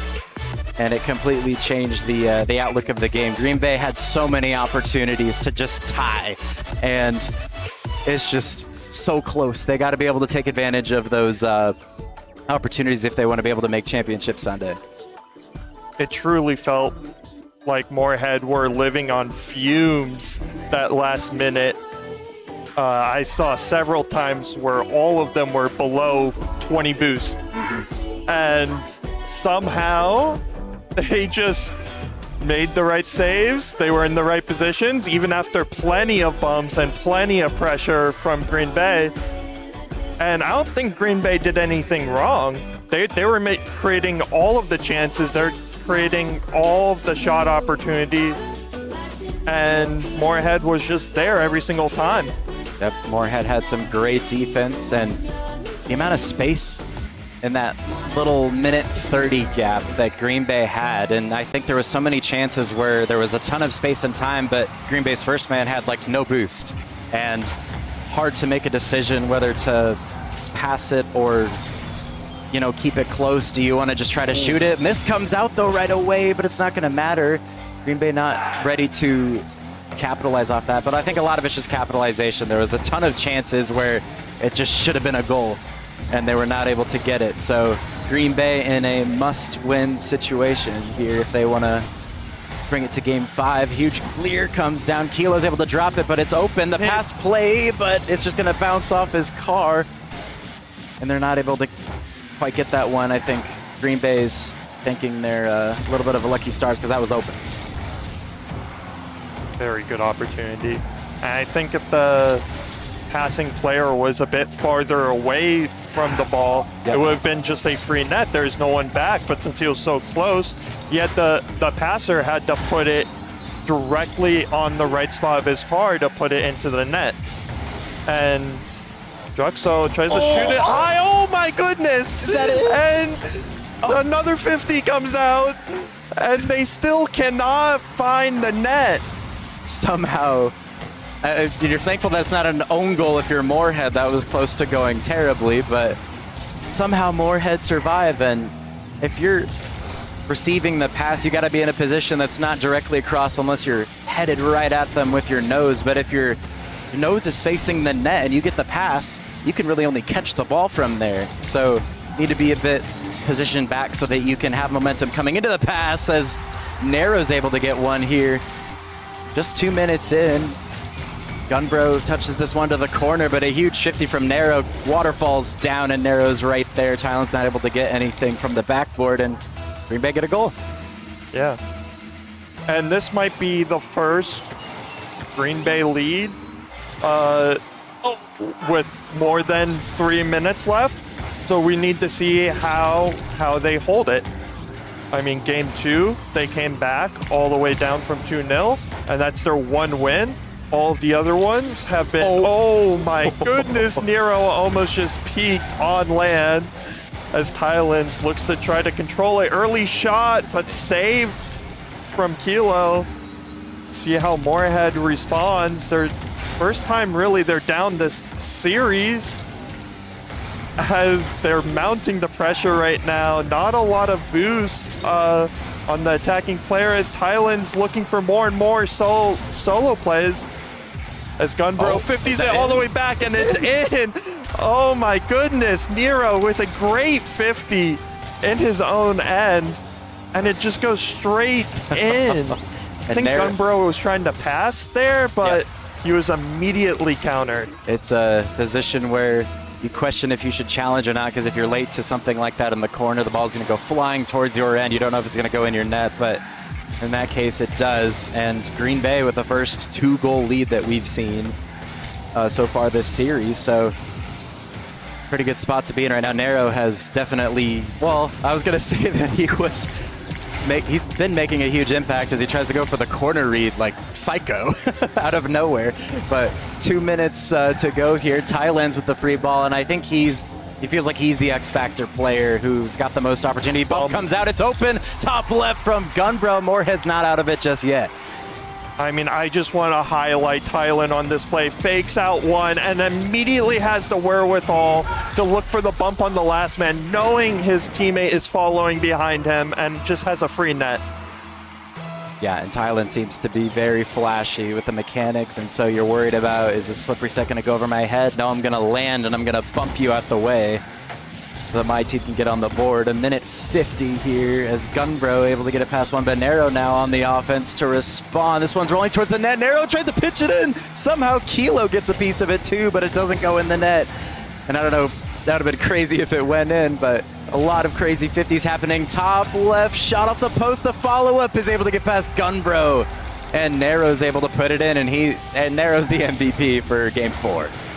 Yeah, definitely. Nero already with a hat trick, scoring all 3 goals. I'm pretty sure all of them are unassisted too, but I mean, Nero playing out of his mind this Game 4. See if he can keep it up. Down by 2 up by 2, excuse me. This is open. With a minute and a half left. Looking for a 50. Queen really out the Gunbro, but saved by Juxo.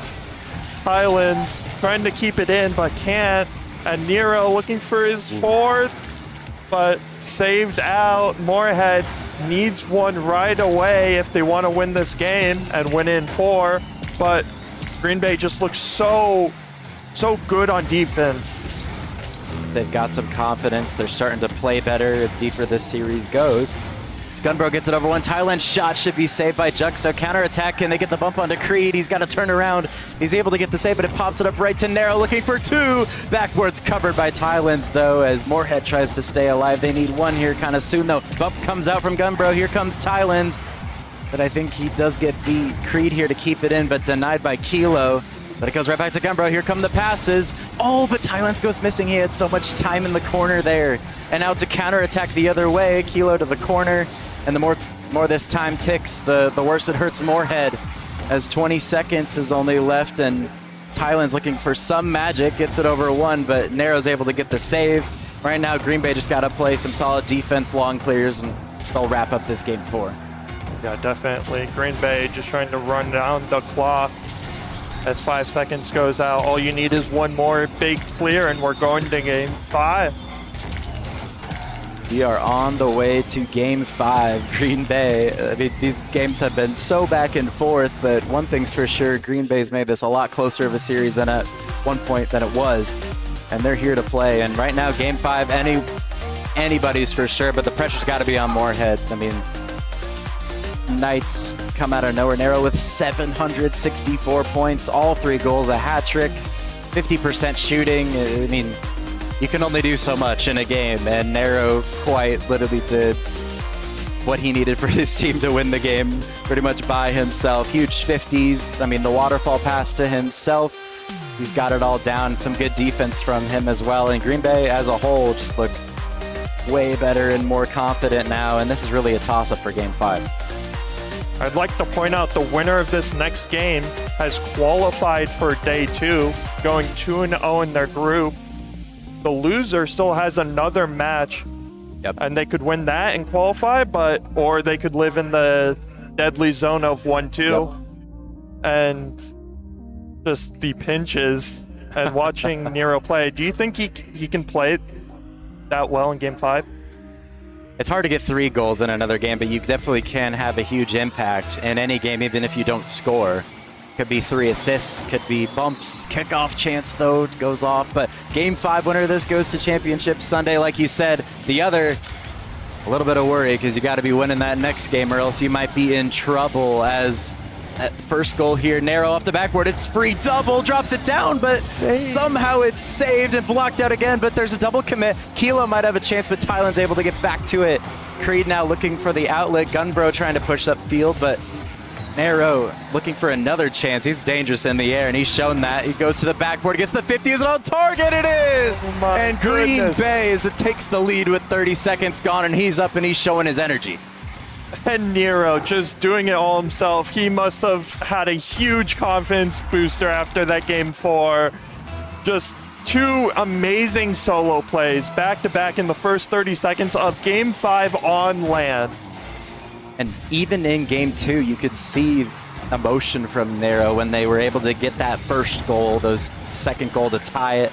And ever since then, momentum's huge. You got to be yelling, you got to be pumping up your teammates. As Nero goes for another shot, saved away, but it's a double commit for Gumbro. Not able to get back to it. Juxo shot, Kilo gonna 50 it. Oh, but it just goes to the right of Juxo. Now Thailand's going to try to keep this one close with a back pass. Kilo's able to go to the right side. Thailand's no boost, has to give it up. Juxo now towards net, saved by Creed, but this one's still dangerous. Nero now to the corner, looking for the sidewall, can't get it. Kilo, good touch to the corner. Shot comes from Juxo, can he get the double mid? It's open for a little bit, but Thailand's able to get back. Nobody there for Green Bay. I mean, this series has been all about momentum shifts. Both teams scoring goals in bulk as Moorhead looks to have their first chance as the ball is bouncing in front of their net. Kilo finally able to clear it and maybe get 50 out mid. The Juxo who saved, but it's a triple commit. It's a triple fake. What a fake! Juxo puts them up by 2. Oh, no words. Gone, bro. With the immaculate save, 2 others commit with him, but then it's the fake.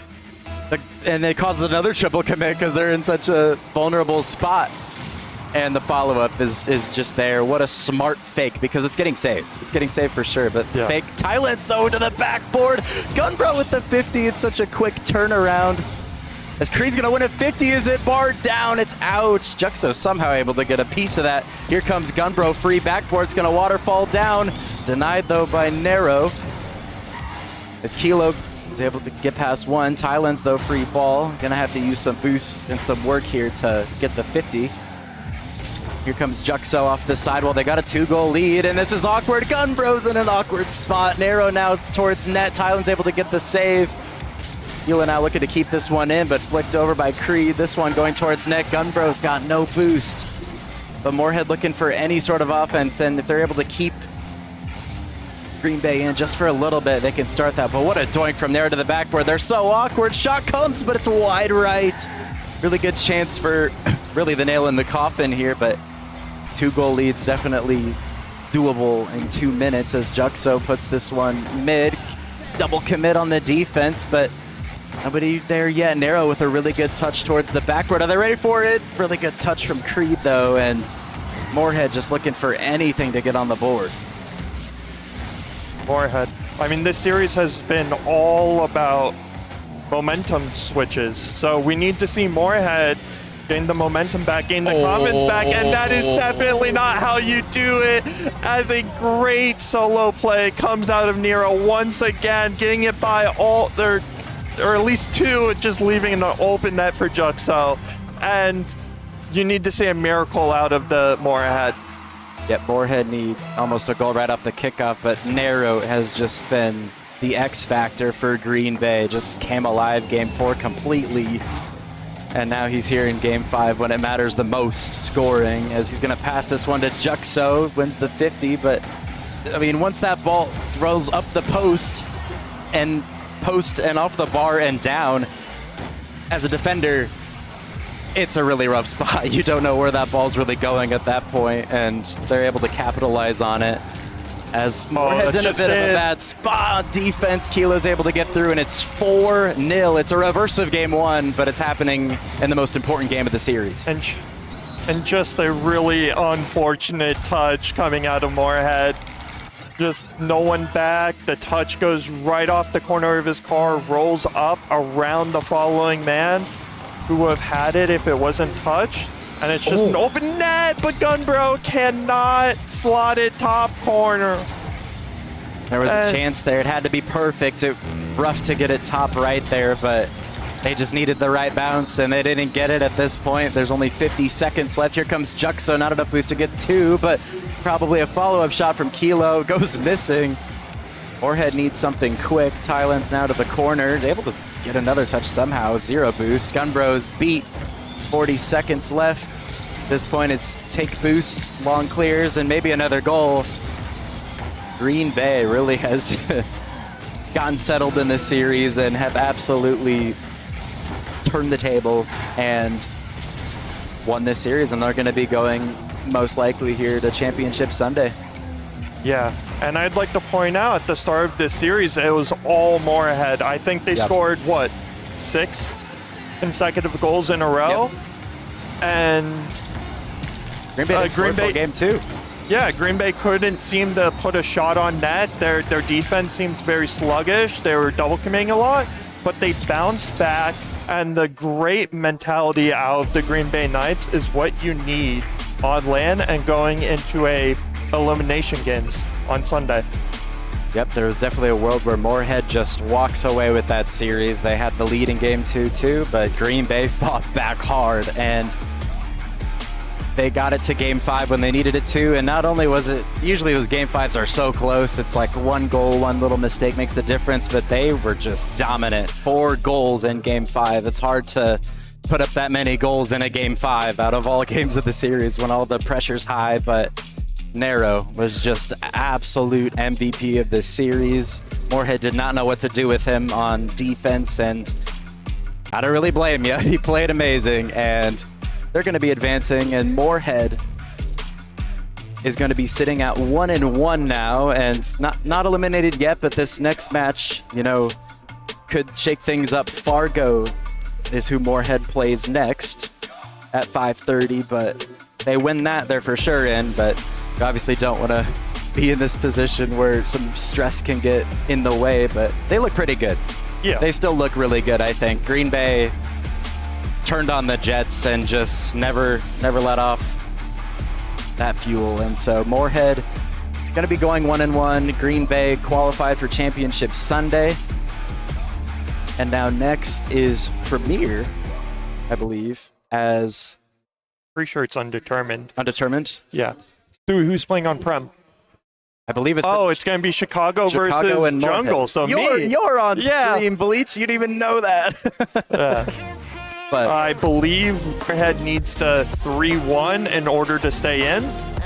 And if they 3-1, I am most likely out. So hope that doesn't happen.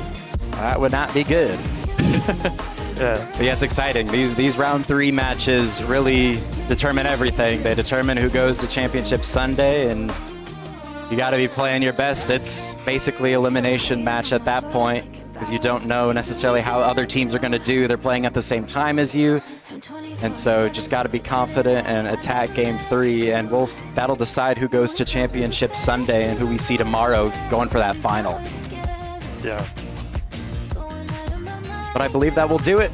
Moorhead not able to hang on. They had a good start, but Green Bay stopped them in their tracks, and they looked really well after that. Once they got the momentum going, complete shift. I mean, you saw the emotion and a very special series for Green Bay, I think, especially on LAN. Once you're able to get a series like that where you're able to come back from pretty much nothing and attack them in the way that they did with the confidence, the build-up, it wasn't just a shutdown mentally. They kept strong.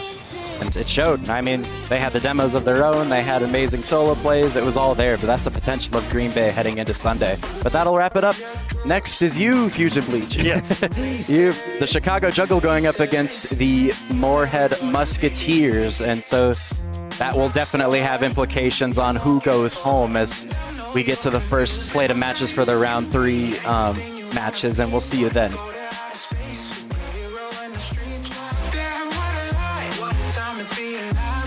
I survived, left the battlefield, 1974.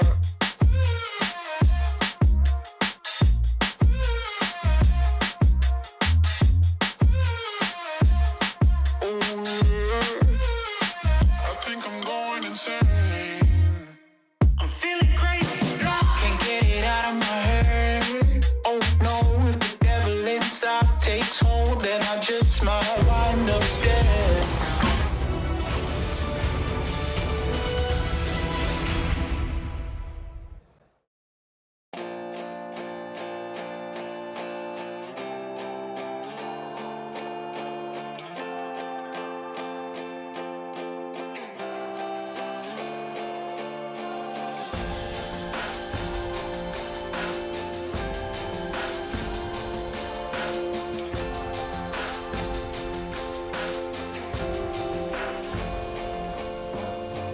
Did we take it too far to say that we cannot pretend now?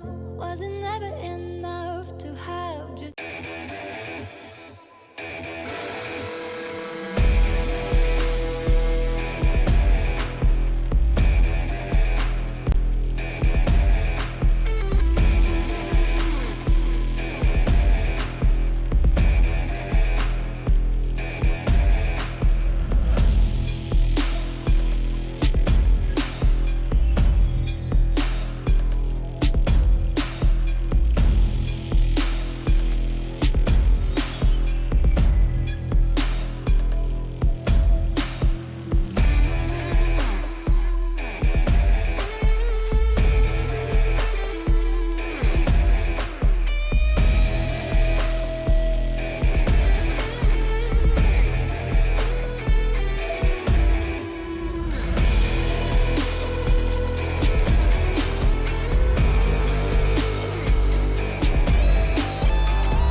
busy streets and lost time?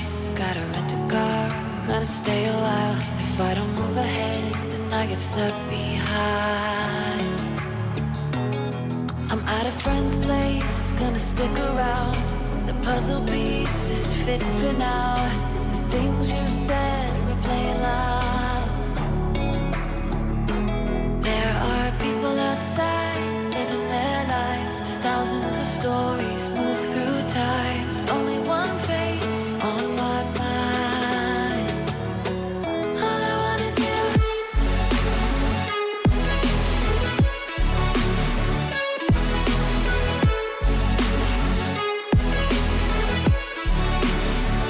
All I want is you.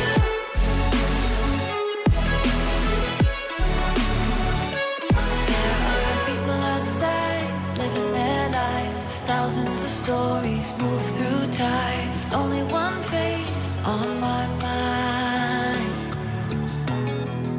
A century long ago, I traded in my halo.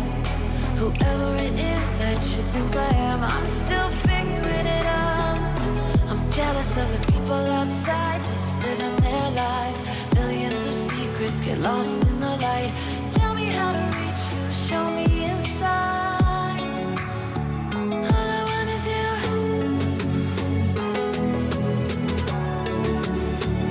All I want is you.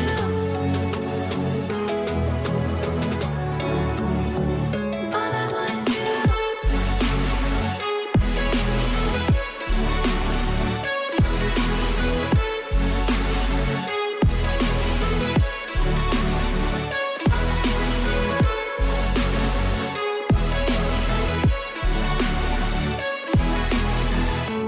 I'm surrounded by memories of you and I won't rest until you know the truth. All I want is you. I'm surrounded by memories of you and I. Tell me how to reach you, show me a sign. I'm surrounded by memories of you and I. Tell me how to reach you, throw me a light.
Oh,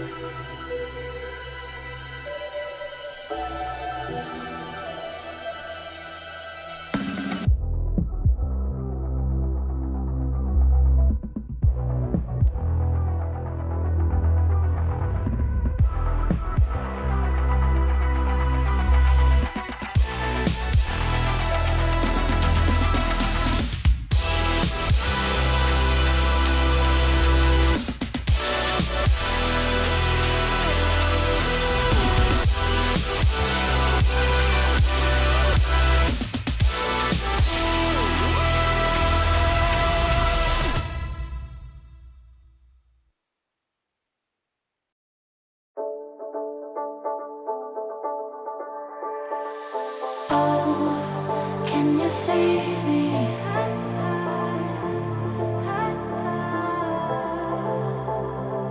Please come and chase me.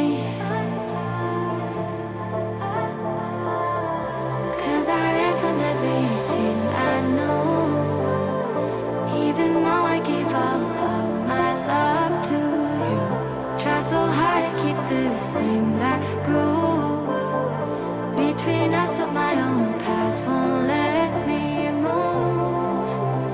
Under the pressure of the light, forcing myself to change so I don't hide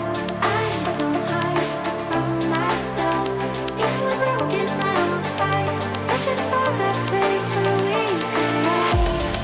collide together.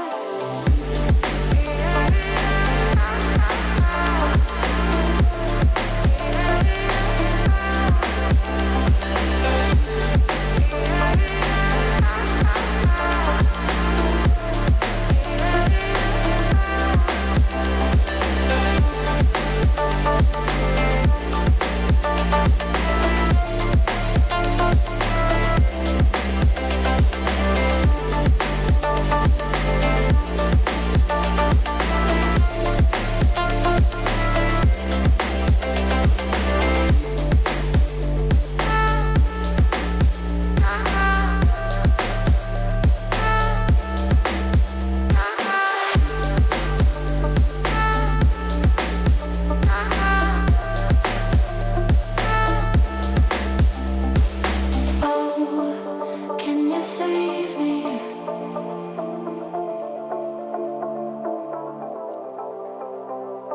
Please come and chase me. 'Cause I ran from everything I know. Even though I gave all of my love to you. Try so hard to keep this flame that grew between us, but my own past won't let me move. Under the pressure of the light, forcing myself to change so I don't hide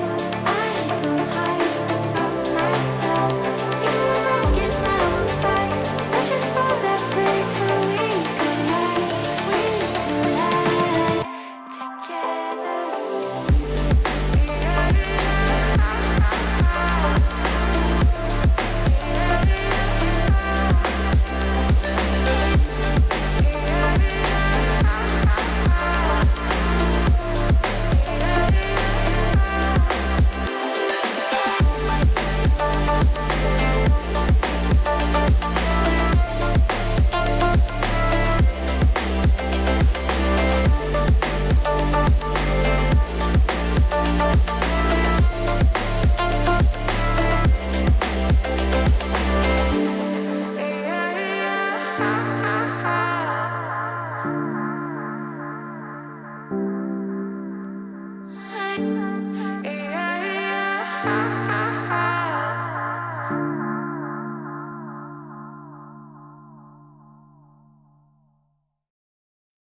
I don't know what I'm supposed to say, baby, before you walk away. No, I'm in the war, I'm in the race, chasing the time. I've been meaning to find a way to face that I'm out on the wires every day, trying to keep my head above the waves, staying alive. And I don't mean to be the guy that wanna push you to the side, and all the line and not the lie, you know. So when I leave, you should hey, baby, I'm just trying to stay ahead. Ooh, just stay I'm not saying you got to go.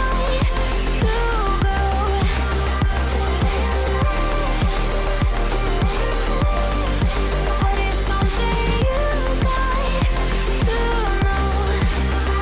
Stay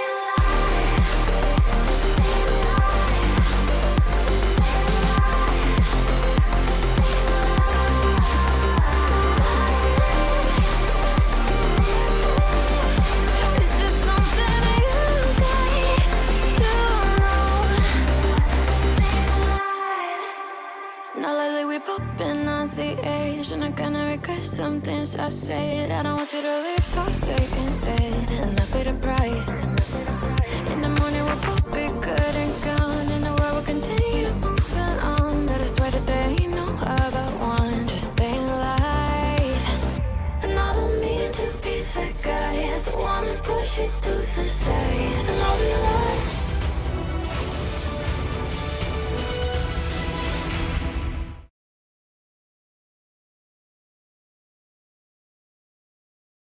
We're on. Check. Test. Hello. Are we here?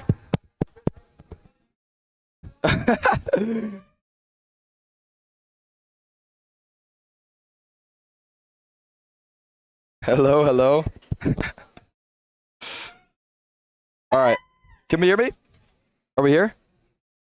Hello? Well. Check. Oh, hello. Okay, we finally made it. Sorry about that, guys. I feel like last time I was here for LAN last season, I had so many issues. That first series, if you remember, took like an hour to figure out what was going on, but we finally got it and we're back again. I have Brewdog with me. How are you doing today? Doing all right. You know, it could be that first series. I was coaching that first series on LAN last season, and I completely forgot we did that Inferno match, and I forgot how that Game 5 Inferno match ended. But that's not what we're here for. We just got done with Rising Star. Now we're here for Prem with, honestly, quite a dangerous match. We have the Moorhead Musketeers fighting for their life on stream against Chicago Jungle. The Jungle are currently looking to sweep their group. If they beat Moorhead, they get to the semifinals. They get up by the semifinals. But right now, Moorhead is the worst of the group right now.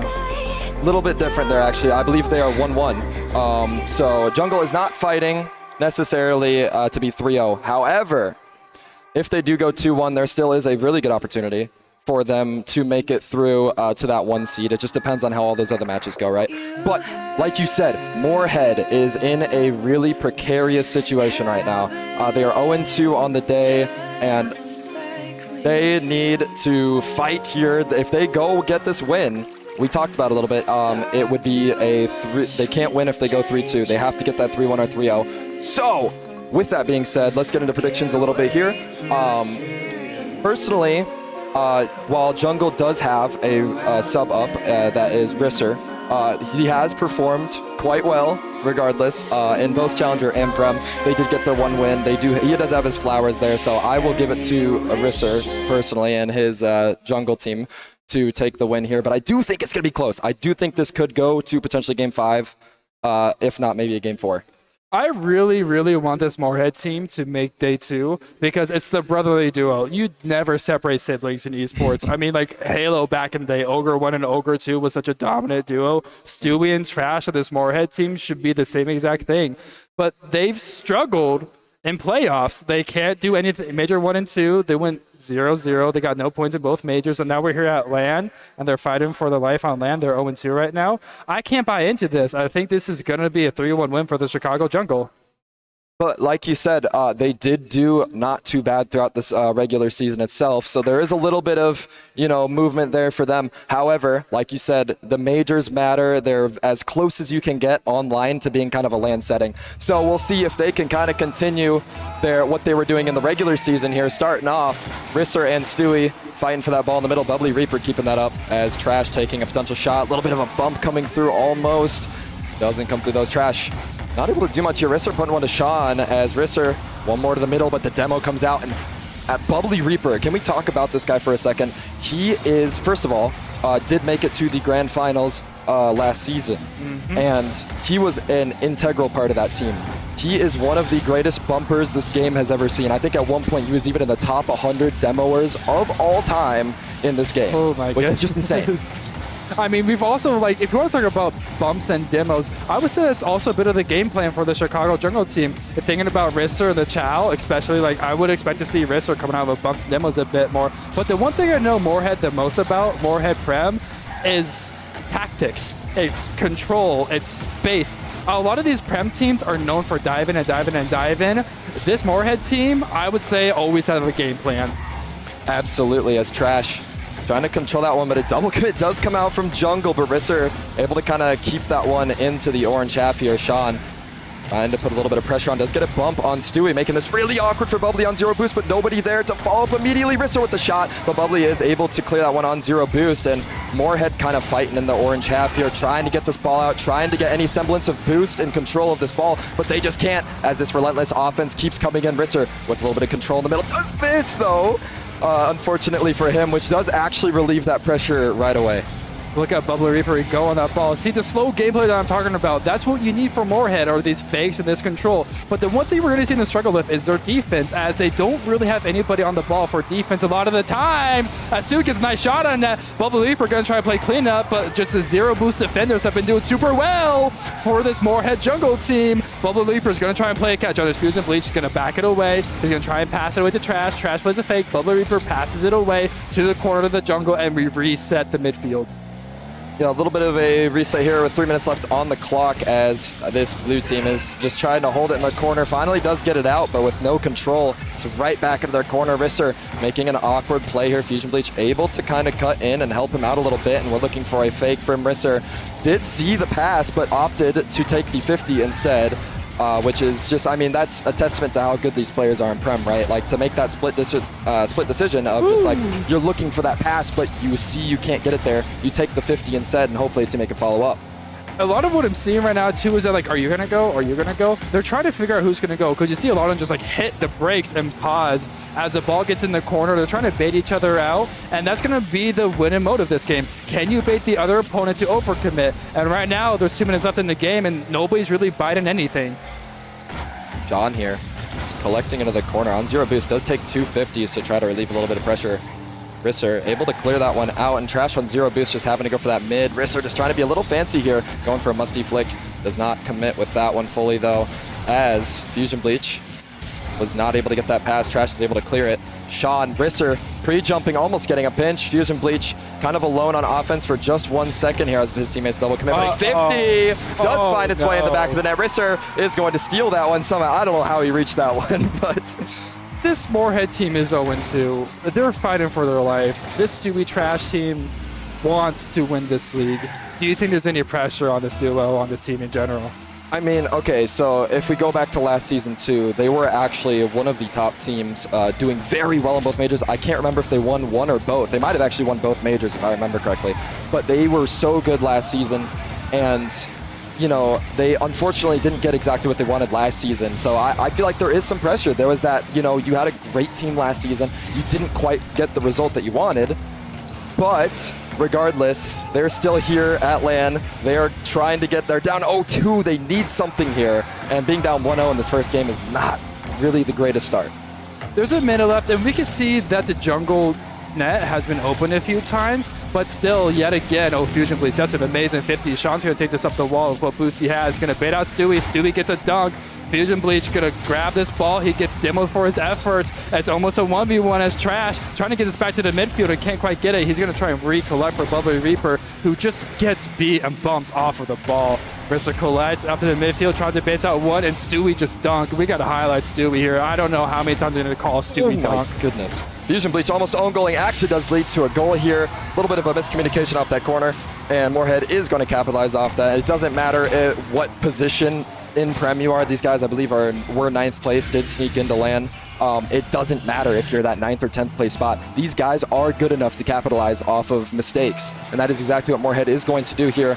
33 seconds left on the clock. Moorhead sees a little bit of life here as a potential open net does come through almost as Fusion Bleach scrambling back on zero boost, able to get that one, but it's not over yet. Trash keeping the pressure on. Good 50 here. Risser is able to get a save with 20 seconds left on the clock. Stewie's going to go for a double tap. Risser is there to block that one off. Goes for a solo play, flip reset, but nobody there in the middle. This is going to be really dangerous as Bubbly Reaper sends it to the corner instead. And a little miss from Fusion Bleach is going to leave Sean on an island. He almost gets faked out, but does get a really good touch here. 5 seconds left. Jungle is finally putting a little bit of pressure here in this last 30 seconds as Fusion Bleach able to put that one to the ground. This will be overtime.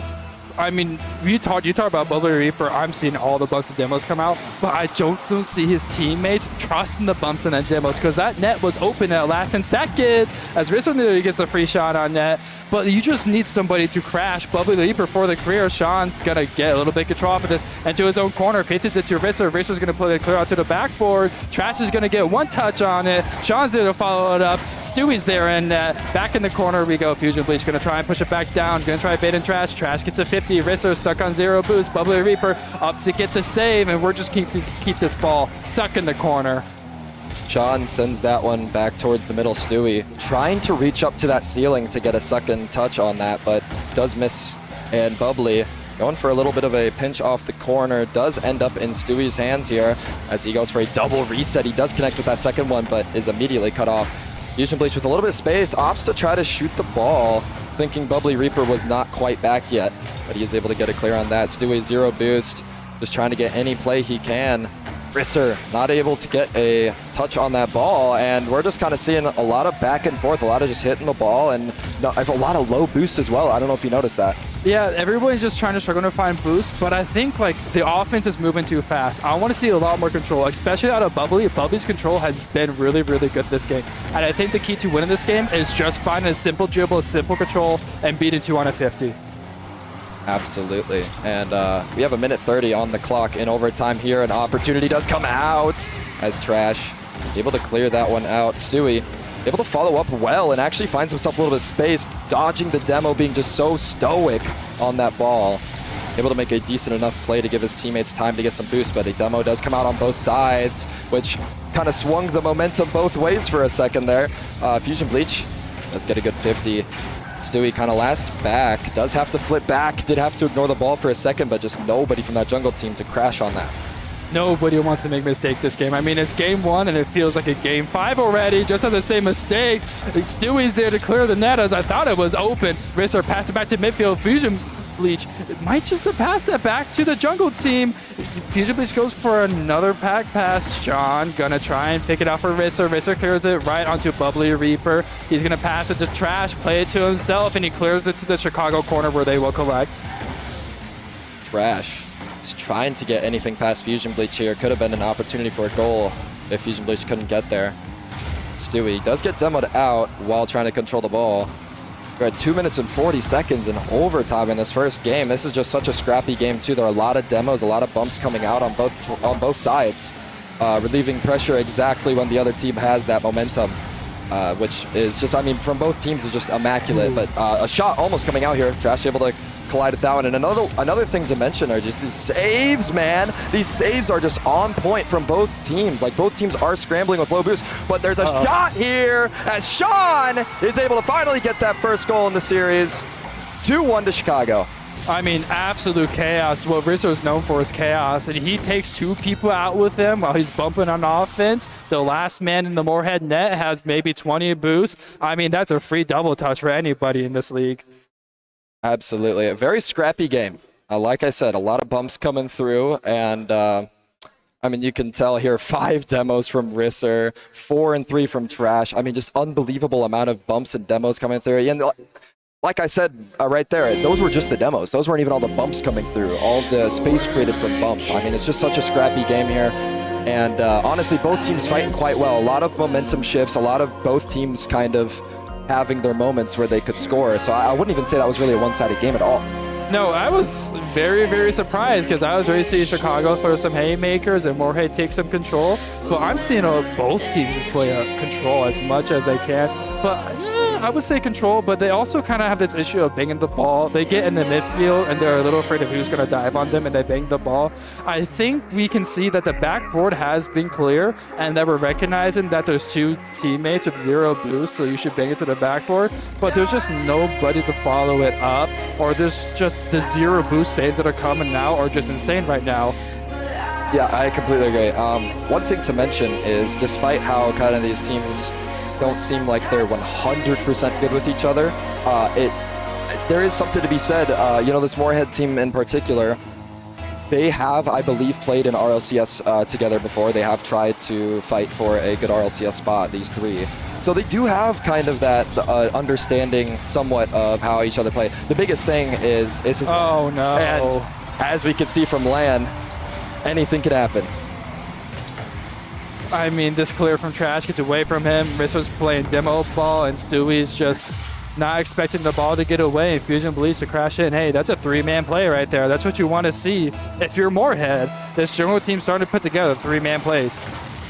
Yeah, and one thing I always sort of mention, that there's a lot more to this game than people understand. And one of those things is sort of how your pressure is on ball versus off ball.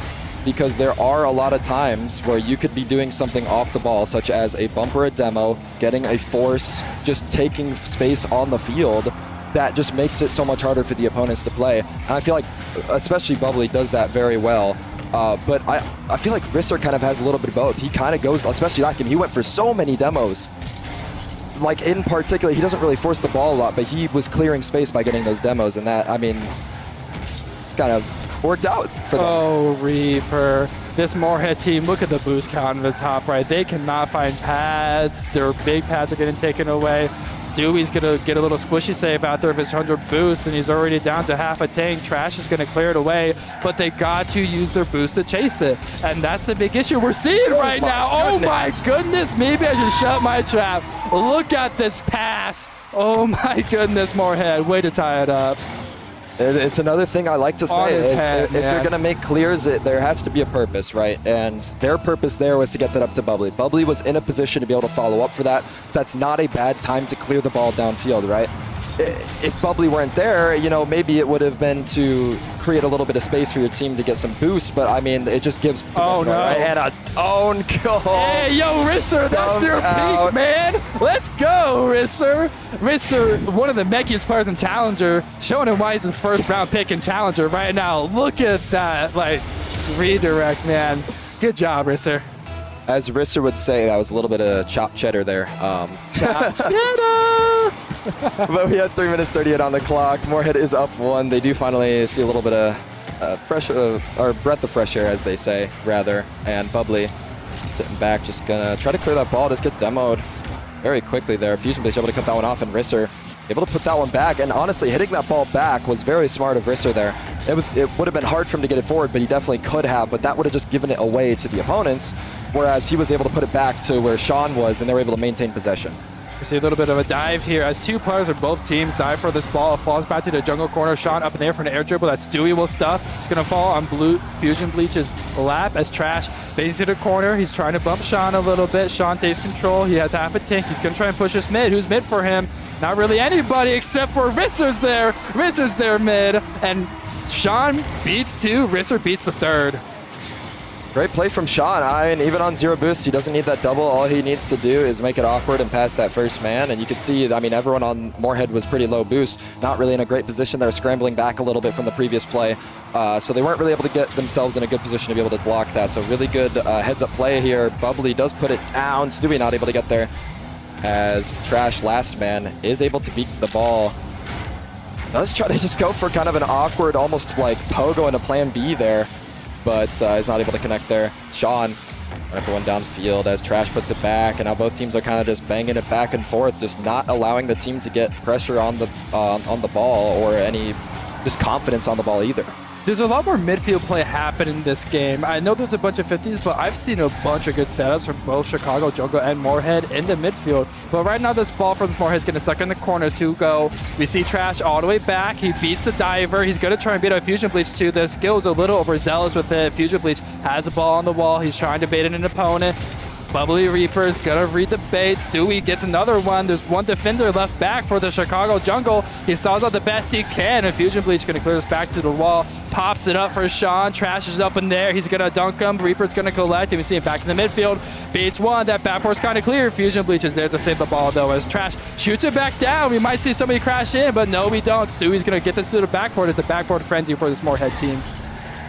I mean, out of anything, Moorhead is definitely fighting. There's no doubt about that. They're having a lot of sparks of just brilliance, a lot of good potential goals that could happen here. And they are getting close, but and a demo comes out, but is it going to be enough? It is going to be enough. That demo was absolutely crucial from Trash, able to keep the game to 2-2 here, but they're not out of it yet. Bubbly having to make an awkward save here. Does get a big clear, is able to give his team enough time to finally get a little bit of boost here. Stewie off the corner. He's going to take his time. He does have a little bit of time. Fusion Bleach not fully committing to that, but is leaving it for Sean. But one more touch from Stewie is going to make it a little awkward in the corner here. Risser having to dive in, and now 58 seconds left on the clock. It is still 2-2. I mean, if you think about it, it could be 3-1, but Risser had an amazing own goal. I don't know why I keep pulling this back. I love Risser, man. I don't want to talk about him so much. Sean in the corner is going to bait out Stewie. Trash is going to dive.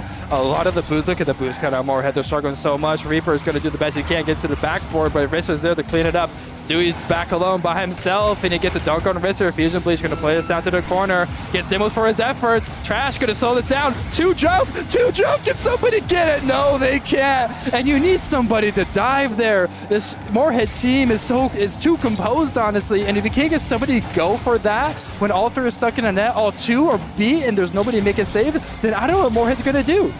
Yeah, I mean, that first man making the play he needed, the second man just not quite there, which could be the name of the game here, as we're going to potentially overtime unless a sneaky goal can happen, but it will not. We're going to go to overtime here, 2-2. As you said, this game could have been very different had that own goal not happened. However, regardless, I am still seeing some light from Moorhead here. They did get lucky with that own goal from the other team, but they still have the looks. They still have the offense. As we saw there not too long ago, that first man just making a play beating two, but that second man not quite there, which could very much be the difference maker in overtime here.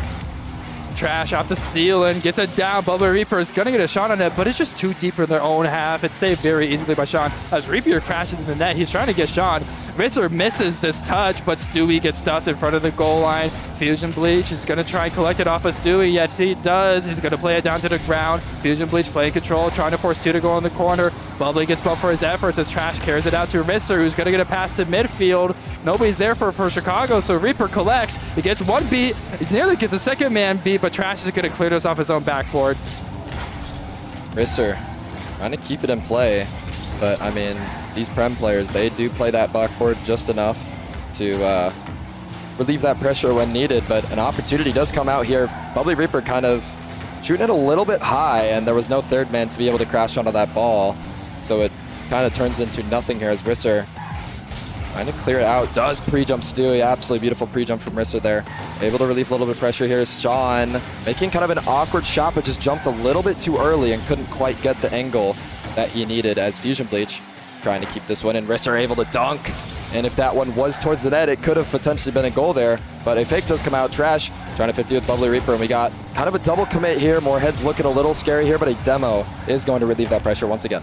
I think if you're this Moorhead team, you need a good 50 and a good demo, and that's the only way you're going to score. Their passing plays have not been it, and honestly, I haven't seen a pass and play from them. And you know what? Maybe that's a little bit of a caster's curse on my side, as Bubbly Reaper beats out Fusion Bleach, bangs us off the corner of the opponent, and Stewie's just there to just snipe it in the bottom right. I mean, that cannot be more comedically timed. I mean, that was unbelievable. That was a great play. Bubbly Reaper kind of put it out, and you know, we did notice Risser on that backboard with full boost, didn't want to fully commit in case the shot was high. He wanted to be able to cover that. But then again, there was nobody on that ball. There was so much time to make that shot happen. And Sean just not really in a great position. He was kind of almost hoping Risser would be able to make a good play off of it. But Moorhead does find their game, despite an own goal in that game. They did find it. And this could be the beginning of their fight back, their claw back. And that Bubbly Reaper shot, by the way, was unbelievable. Just unbelievable. I mean, Moorhead needs these next two game wins, right? If they want any chance of staying in this land, they have to win 2 more in a row now. If they if they go down the next game, I'm not sure if they're in it. And I think we're just going to see this brother duo get slapped out of LAN. And yet again, it's that sort of whole season. They can win league play, but they just can't win when it comes to the tournament. And that's the thing, dude, is you know, we talk about results throughout the entire season. There are even teams that just like win majors and just are like the #1 team. But then they come to LAN, and there's a lot of factors when it comes to LAN. There is the fact that some people might be way too nervous. Some people haven't had that experience. People are going to make more mistakes, and it's just going to be a different game. It really will. It might not be as fast-paced as you're expected to online because everybody's comfortable being home and are used to their own setup. So this is just completely different scenario here.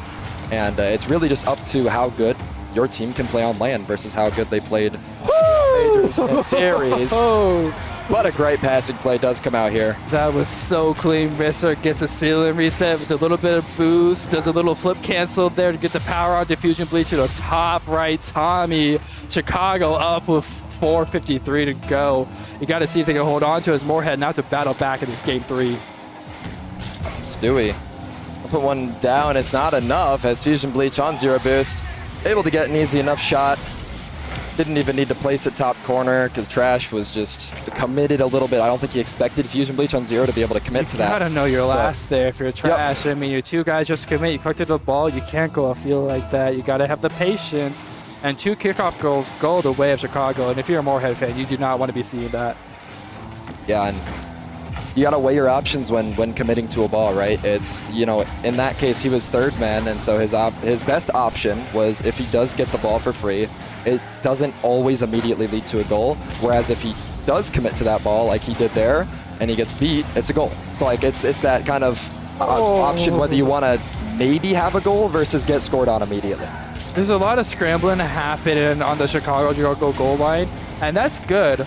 But you're not going to scramble a lot if the ball's in your corner. And that's what Moorhead needs to do is stop trying to do this corner play offense because there's always somebody there. And they keep clearing it out. And that's what we see here. Sean collects the ball as Risser brings out from his corner. He does kind of lose to the Stewie, though, who bangs it on net. But Fusion Bleach is just right there. We're just kind of giving the ball away a bit too early. 2 commit in the corner. Stewie crashes. That's really well done by Stewie there. Reckon he has to go. Otherwise, it's a hard defense. Fusion Bleach collects us up in the air for an air dribble. Gets stuffed up by Bubbly Reaper, but 0 boost. He's going to try and crash down on this, but there's just 0 boost again on this Moorhead side. A little bit of an awkward scenario there, but Sean, with enough boost, is able to get that one out. Does search for that demo, opting to leave it for Fusion Bleach, who was 2nd man right behind him. And they do not get away with a play there, but that was a very brilliant idea there. Risser somehow staying behind that from just that awkward scenario there, is able to get a 50 and kind of keep this pressure on this orange half here. Moorhead needing to fight and get a big clear out so they can maybe get any semblance of boost here as they finally find that clear. And a shot does come out, but Stewie with just 0 boost wasn't able to get around it as much as he could for that shot. And now Bubbly Reaper getting a double. And it's going to be open as Sean's getting those bumps. Look at him outplay. Look at Sean, Fusion Bleach outplay both Bubbly Reaper and Trash in the back here. They both jumped up. That was a big issue. If you noticed earlier, both Trash and Bubbly Reaper jumped up, and then Bubbly Reaper had to call it off and play it himself. But that was just the error that caused that really nice assist for the Chicago jungle. Absolutely. 3 minutes on the clock here. And we're seeing 3-0 right now. It's a little scary for Moorhead, but at the same time, it's 1-1 in the series. It's not quite over yet, so they just need to fight back and, as I would say, kind of win the second half of the game. Even if you don't win the game itself, you just have to be better in that second half, but we haven't even reached that second half, and it's 4-0. It's a very momentum-based game. I mean, that's kind of ironic because we're playing with cars, you know, but we've seen teams come back from this, and I believe this Moorhead team can come back from it, but you gotta get boost, and you gotta get that ball control in the midfield and off of the sidewalls and out of their corner. Oh my goodness. Oh no. That is, I don't know if we're ever gonna get to the second half, Spalty. That was disgusting. 3rd kickoff right there. goal. I mean, that just he didn't even need to touch the ball. That thing just rolled in and absolutely faked out the last defender. Granted, last defender had a really tough ball to go for. However, is now 5-0. It is looking a little barren for Moorhead this game. As I said before, win the second half of the game. You don't need to score 5 goals. You just need to be in possession of the ball, be better than the other team, I keep saying that, but they just keep scoring. Jungle just Hold on on a top minute, of this game. Spalti. We finally hit the 2-minute 30-second mark. It might be Moorhead's half this time. That's what we're talking about. Are we going to see a Brazil, or are we going to see Moorhead force this to another overtime? Gosh, if they force this to an overtime, this might be one of the greatest games in MCS LAN history. If they force this to an overtime, we're going to face cam and give you $20. I'm giving you a $20 bill if they force overtime. $10 from AK if we make it overtime. All right, AK will give you $10. If they get overtime, nobody even asked for this bet. If they get overtime, you get $30 for free, Spalti. Hey, I'll take that, absolutely. But they'll definitely need to step this up, though. They have not been in control of the ball at all, as you said. Finally, might see a little bit of it, though, from Bubbly. Really good cut there from Sean, able to get that ball out as well. And kind of the game plan from Jungle this second half is just keep hitting the ball away. Don't let the other team have possession and just keep scoring, apparently. As this game it's not even over very soon. We have another almost 2 minutes left. Close your eyes, children. This is. Children, close your eyes. All right. I'm sorry if you like the color pink right now, because this pink team is not doing the greatest. That's a very, very rude on my side. But let's see, the kickoff yet again goes in favor of Chicago Jungle. And I think that's been a big narrative, not just in this game 2, but the series, because Chicago Jungle was doing very well in the kickoffs in game 1 as well. Stewie gonna try and save the face of this Moorhead team the best he can. He's gonna try and shadow a bit more. Trash gets beat, but Bubbly Reaper is gonna clear that to midfield as 2 Chicago players jump for whatever reason, but nobody has boost on this Moorhead side. Trash is gonna get beat as he plays the ball just a bit too slow in his corner. Bubbly Reaper's gonna clear that out. We'll see Stewie's there first. We'll see a little air dribble, but Fusion Bleach is just getting stuffed. And I think the slow play of Moorhead is just too readable at this point. And Chicago Jungle is just like, okay, they're going to play control. They're going to play control. They're going to play control. Yeah, at first that slow play seemed to be kind of working in their way last game, but I think Jungle has sort of figured out that they're playing slow. They're trying to collect the ball. So they're just gonna play more aggressive, and it is working. It is getting the ball off of Moorhead. They're not able to control the ball as they want to, and just cannot see anything. But since that 7th goal, we're finally going to see one from Moorhead. I was going to say that we didn't see a goal from Chicago for a little bit there, but Moorhead finally winning the 3rd, I guess. It's not even the half anymore. They're winning the 3rd. Nice shot from Bubbly as Trash gets a good beat on the back wall as Fusion Bleach trolls a little bit back there.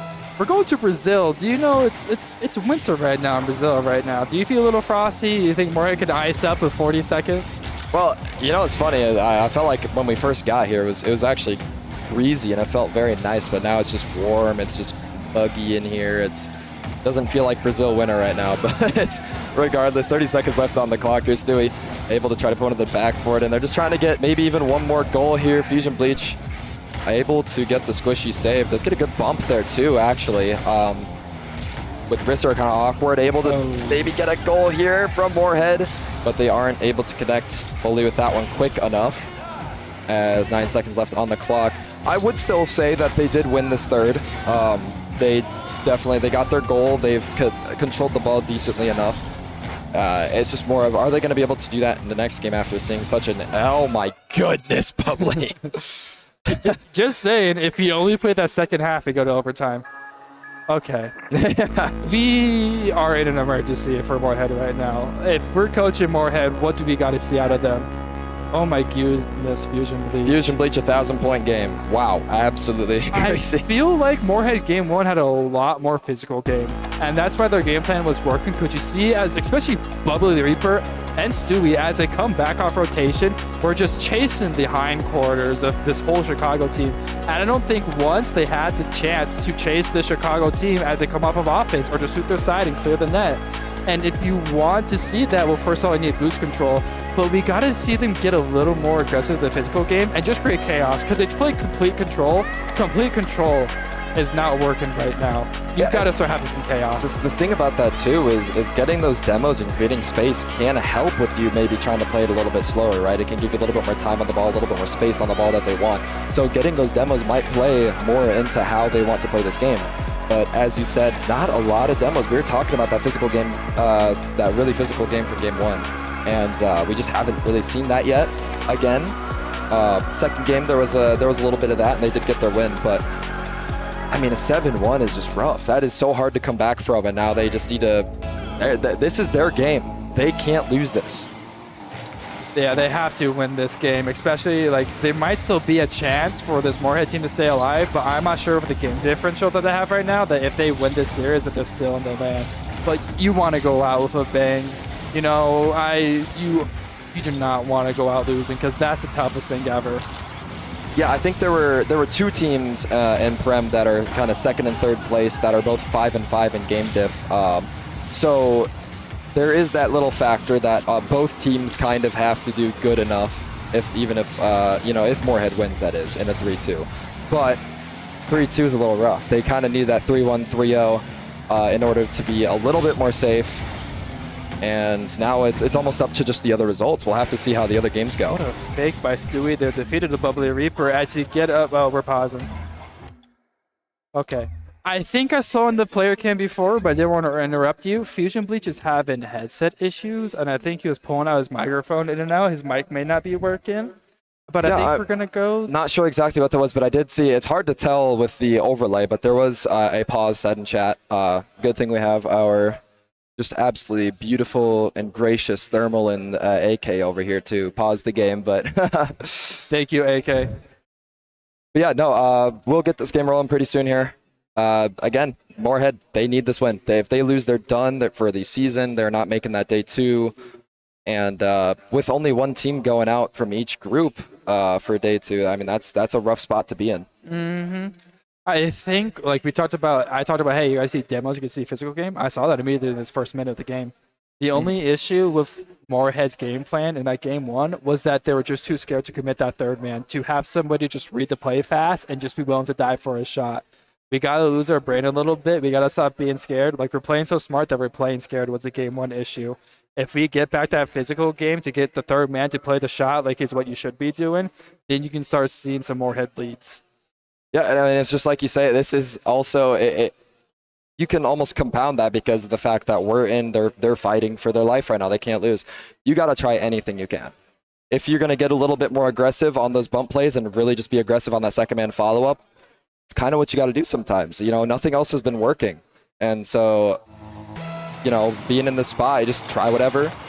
And if it doesn't work, so be it. What you were doing before wasn't working anyways. So. Did Stewie just car change into tech pause? I have no clue, to be honest with you. I don't think that was his car. All right, back in the game we go. That goal did not count because there was a tech error. Trash is 0 boost in front of his goal line. Sean fakes it for Fusion Bleach as he tries to bump out Trash. Doesn't quite work out. Trash is going to demo the offender as Stewie plays it back for Bubbly Reaper. He's going to big it up field. Bubbly Reaper is going to try and chase this ball the best he can. He's going to go for a demo. He might get control off of this. Oh my goodness, I was not expecting that. Stewie's last man, he's going to crash down on this. Off the ceiling it goes. Trash can't get the shot off. Bubbly Reaper's crashing down on this too, but the net looks kind of open a bit. I bet you Stewie's not back. Trash is going for the boost. Versus playing off the backboard, and there's not Fusion Bleach does not go. I am so bewildered for what I'm seeing right now. I'm surprised there was not a goal. Just like that third man not wanting to go for anything there from both teams does lead to no goals. A good save does come out from Stewie there. As Risser not quite getting the touch he wants, which could be really dangerous. Bubbly, though, on 0 boost doesn't get cut off by Fusion Bleach. Stewie with an absolutely disgusting shot.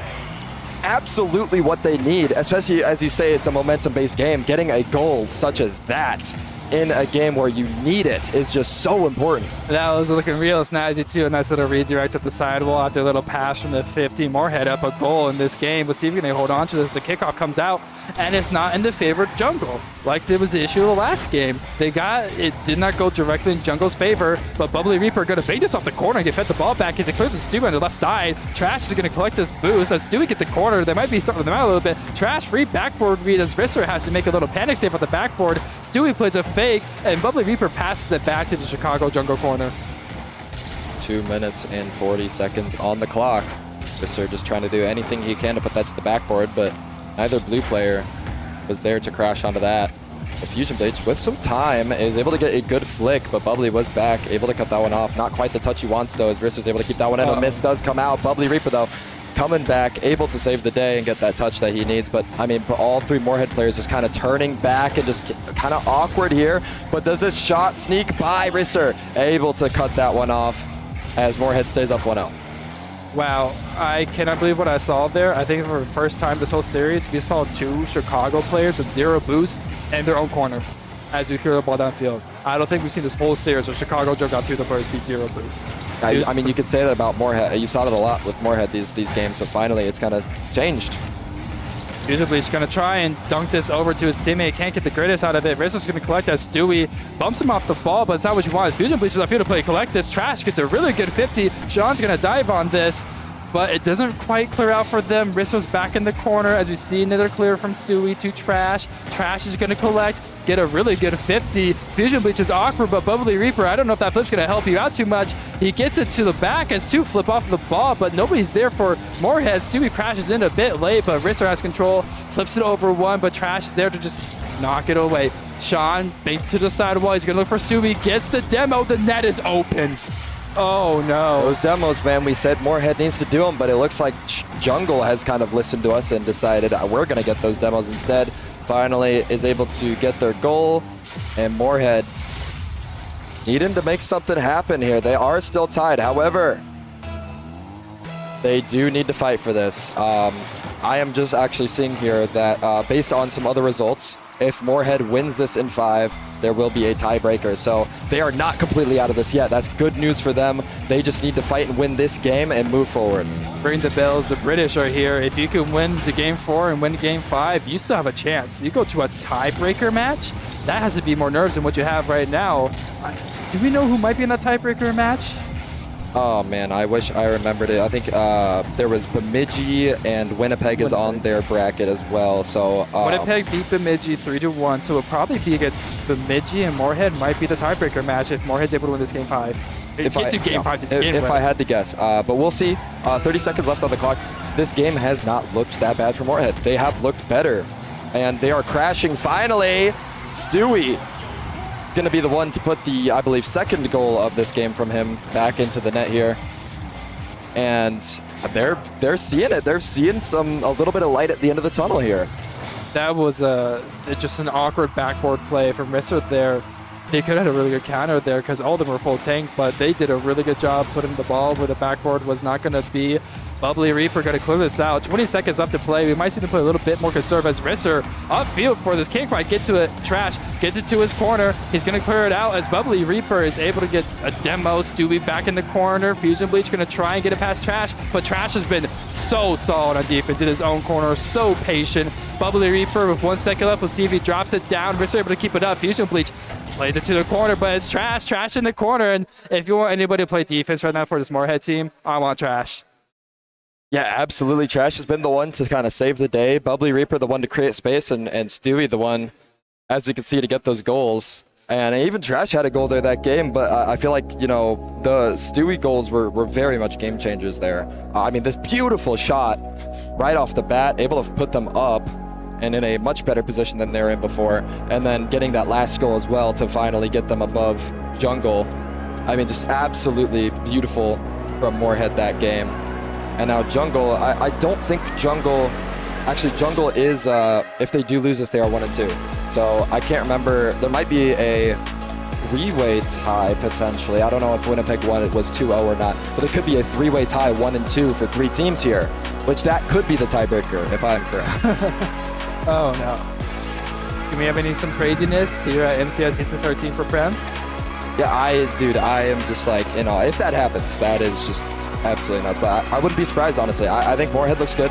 I think they could absolutely fight and scrape back and win this game. But yeah, I mean, they need it first. They need it first. Jungle, I'm not sure what spot they're in, but like I said, that could be that tiebreaker as well. Wish I had a little bit of info on that. But regardless, let's move forwards a little bit. We're on a game 5 here. Life on the line. Let's get going. River Falls, can you hear me? Let's get loud. Game 5, Chicago Jungle Moorhead. Here we go. Sean with the clear over to the corner, but Trash is going to play collect. He's going to clear it down to Bullary Reaper. Bullary Reaper is going to chase it best he can. Gets to the backboard. Ritz was stuck on it. 2 are awkward from Jungle. Trash is going to try and sink it in for him, but Stewie going to put his back to the corner. Bullary Reaper slows it down as Sean gets a really good 50 to the goal line. Ritzer clears it, but he's getting bumped for his efforts. Finish awkward, and the chaos control from Moorhead takes him up 1 goal. My goodness, right off the kickoff, it was just relentless. They just kept taking boosts, they kept bumping, they kept putting shots on net and making Chicago fight back. And they are able to get a goal out of it. And that is, I mean, that's just like textbook, like exactly what you should be doing on offense. Take boost, keep pressure, you know, and bump if you need to. Like it works, as we can see.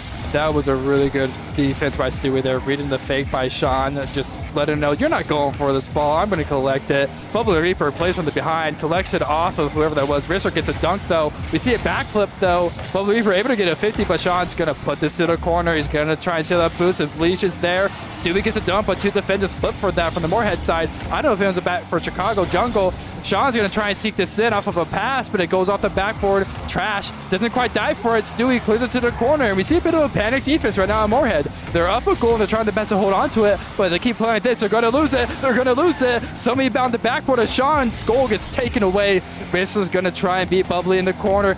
Bubbly misses a touch. Trash on zero boost, going to bang it out. Stewie with the pass, going to try and play another dunk, but no one's there to cover it up as Bubbly's going to play another 50, but Sean's on the backboard, and we reset offense. Trash able to cut that one off as Risser trying to just put one down the long way. Sean able to cut that one off very quickly as Bubbly Reaper going to try to maybe control, but does actually bang it down instead, expecting a miss as the shot comes out, and Jungle fights back right away with another goal. And we have ourselves another game, man. I mean, this is such a great clear out there, but Trash in the midfield makes a big old donut and get one on his head. I mean, that could have been in the first time, but when Trash missed that ball, it was the freest cleanup ever. We'll see how this kickoff goes. We'll see. It goes kind of even a bit. Stewie and Trash on top of each other. That is not what you want to see. Bubbly Reaper's going to get the 50. Sean's going to get a free play up here. He fakes it for Risser. Risser's looking for the double as Stewie clears it out. The low boost. Look at the low boost. We have the same issue with Moorhead again. Low boost against Stewie. Playing it down. Gets what a beautiful bump from Trash there. Holy moly. I mean, just... he missed the ball, but the good thing about that was it gave Stewie an opportunity to get a shot while he is able to get that bump. Absolutely, I mean, perfectly placed by Stewie as well. You could not have had that any closer without it going out. I didn't realize the third man for Jungle was so isolated. I was like, man, this play is going to lead to nowhere. Next thing you know, that Trash whiff was actually a fake, and Stewie's able to sneak it in for a nice little flick. Stewie dominating the 50s here as Fugitively comes into play cleanup. Racer going to collect on the sidewall, gets it over one. Are we going to see another shot on net? We do, but Trash is able to clear it to the corner. Bubbly Reaper's going to play a fake as Trash clears again to their own backboard. Uh-oh, a self-clear to their own backboard as nobody's there. Moorhead going to take their time, actually going to bang it to the backboard as Risser is missing. I think we're seeing some Game 5 nerves. I mean, I could tell both teams are quite nervous right now. Both kind of in that position, I believe, to have to potentially play a tiebreaker if things go awry for Jungle here. And so, you know, like I said, both teams are nervous. Jungle's down one goal as well in this game. Moorhead has looked quite strong here. They are having the opportunities, as we see here. Trash able to get one touch, but I mean, Sean just there to cut that off quickly. Stewie trying to take a flip reset to the side, but there's nothing really happening there as the Ops actually take it down and takes a really good 50. Could be an opportunity here as Risser able to get a good touch, but a beat by Stewie. Could be an opportunity. A big miss comes out. Bubbly Reaper not quite able to connect that one fully, and we are going to see Jungle on the offensive. Oh man, that was such a free goal. You get a little bit of insurance. Bubbly Reaper was just not aware who was on the Chicago Jungle side. That net was open for 5 whole seconds. I'm surprised to see a goal there as Reaper takes another 50 in his corner. Yet again, Trash, the hero, able to clear it out of his corner as Stewie's going to get off his own backboard. Stewie in the corner, going to crash down. Might be clear out to Reaper. Going to put this on net. It's a bit too high, but Moorhead can't clean up because their boost is too low. Sean going to put it over in the side. Trash in the corner. You get another 50. Nobody's there. Risser's up to play collect. He's going to try and pass it to no one. Stewie's there to collect up in the air. Here we go. We'll see if we get a little flip reset. Beats one that might just fall on the net. 3 defenders are scrambling right now. Trash shoots it top left. Absolutely beautiful just power shot to that top corner and good follow-up. Stewie making it past one and making it awkward for that save there. Does leave that goal open. Moorhead 3-1. A minute 17 on the clock. They could have this, but there's still time. That's the thing about Rocket League. That's the beauty of Rocket League is anything can happen here. As Risser actually with an opportunity immediately gets a good flick, and that's going to go in.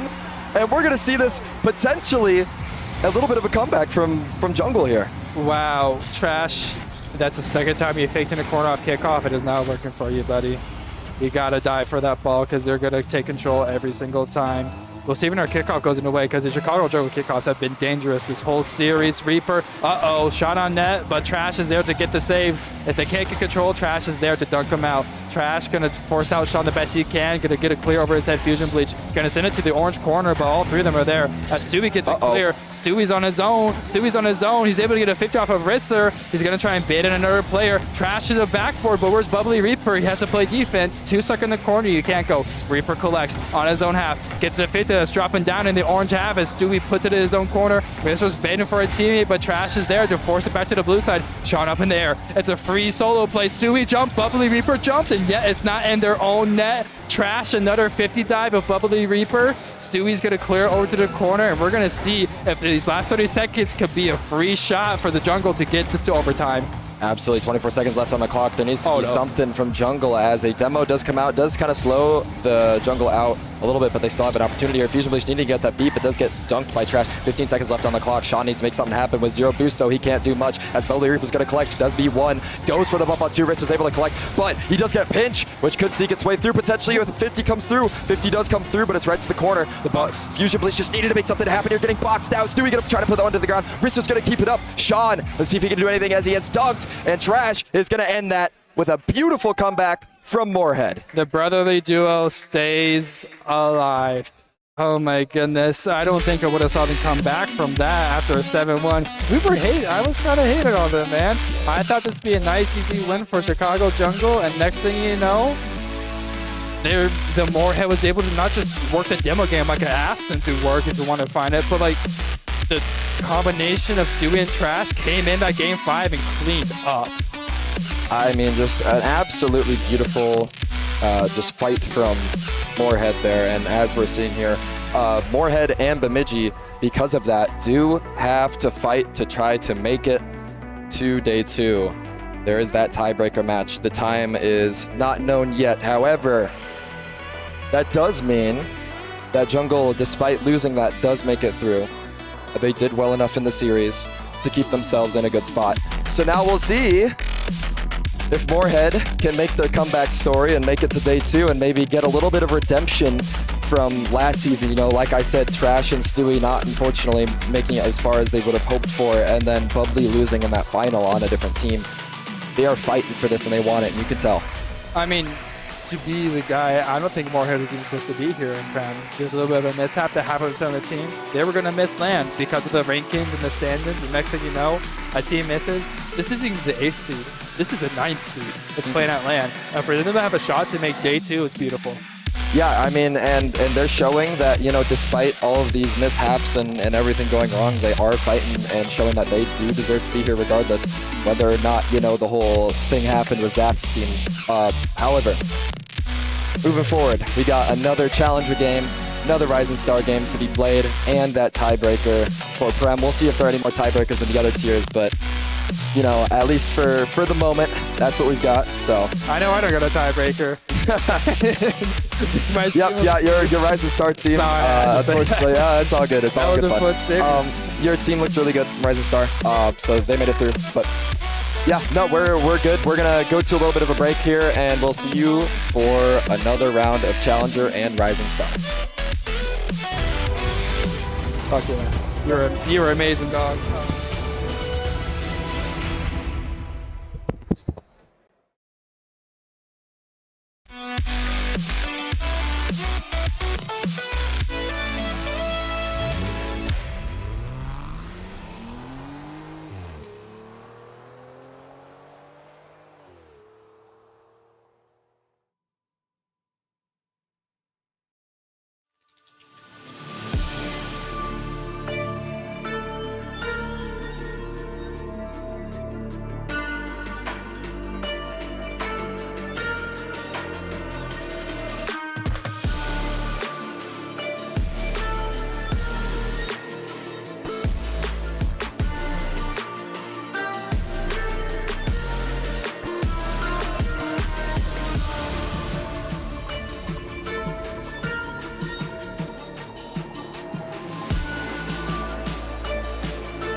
seem to understand how you do this to me.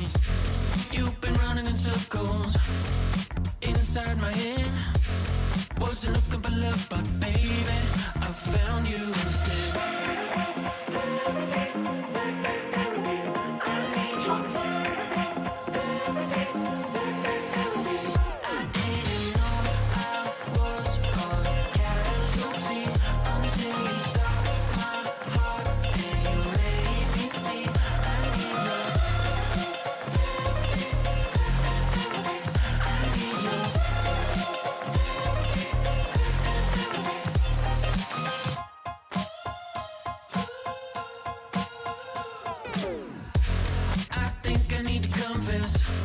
Saw you in the red dress. I can't seem to understand how you got all that finesse. Still been running in circles inside my head. Wasn't looking for love, but baby, I found you instead.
Yeah, there's no.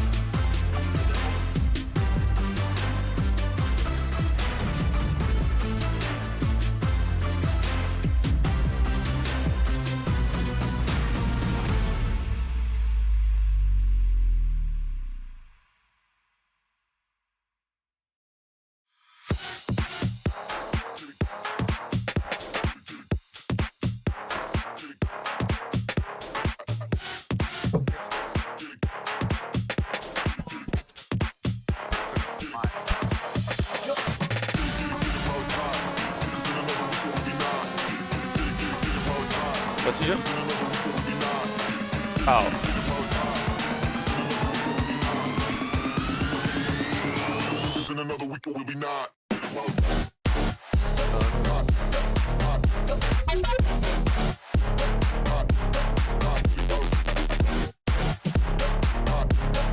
Huh?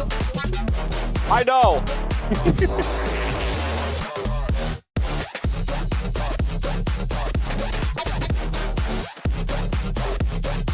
If we were still on main stage, that'd be a crazy segue.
Get it while it's hot.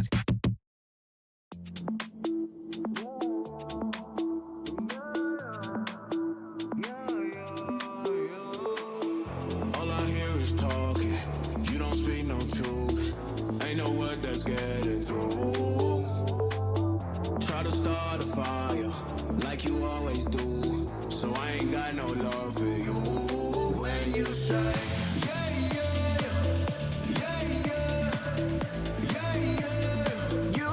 you know me, but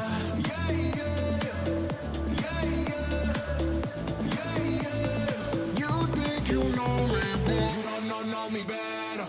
You don't know me better than me. You don't know me better. You don't know me better than me. You don't know me better. You don't know me better than me. The whirlwind spins and loses control. You took me for a ride and a roll.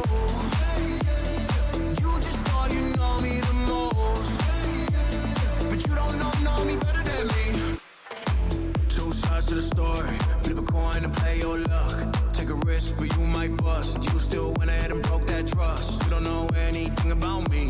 Why you tryna play the game for free? Putting nightmares in my dreams, acting like you got the key. Wait, bound and lost, you never knew enough. I can see your ways and called your bluff. No control, I guess you lost the cuffs. The battle for the truth, I see the cards. Racing for the facts, you see the doors. Lies all through the smoke, don't take a pause. Say that you did, but you never knew me. You don't know me better.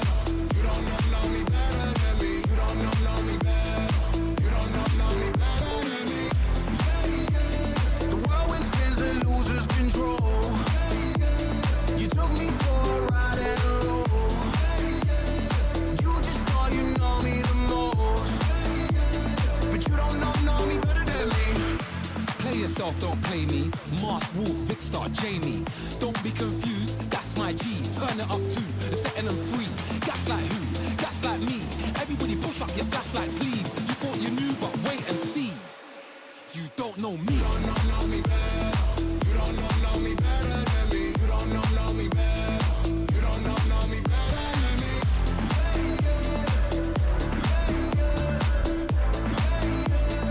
You think you know me.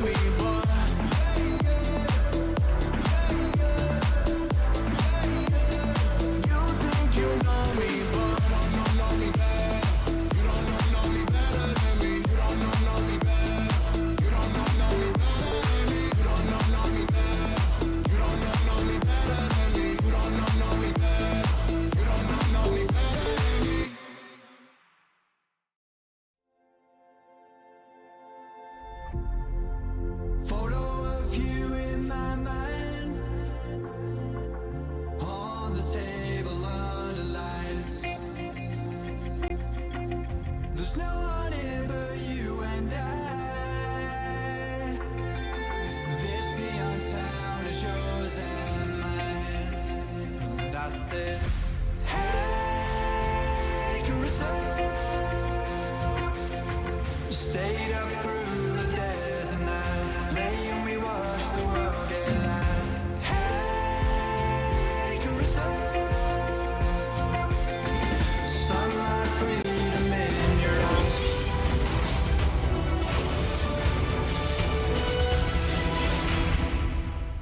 Hello, everybody. Welcome back to some more MCS action here in River Falls, Wisconsin. I am your host, Gold Dude MK, joined by the wonderful J Bay. Some rising star representation here, but we got a good matchup, and it is a fight for the death between the Winnipeg Atlas and the Bloomington Maulers. These two teams have not picked up a series win today, but here is their opportunity to do it, and no better spot to do it than on the main stage. Absolutely. Both these teams, they're down to their last life.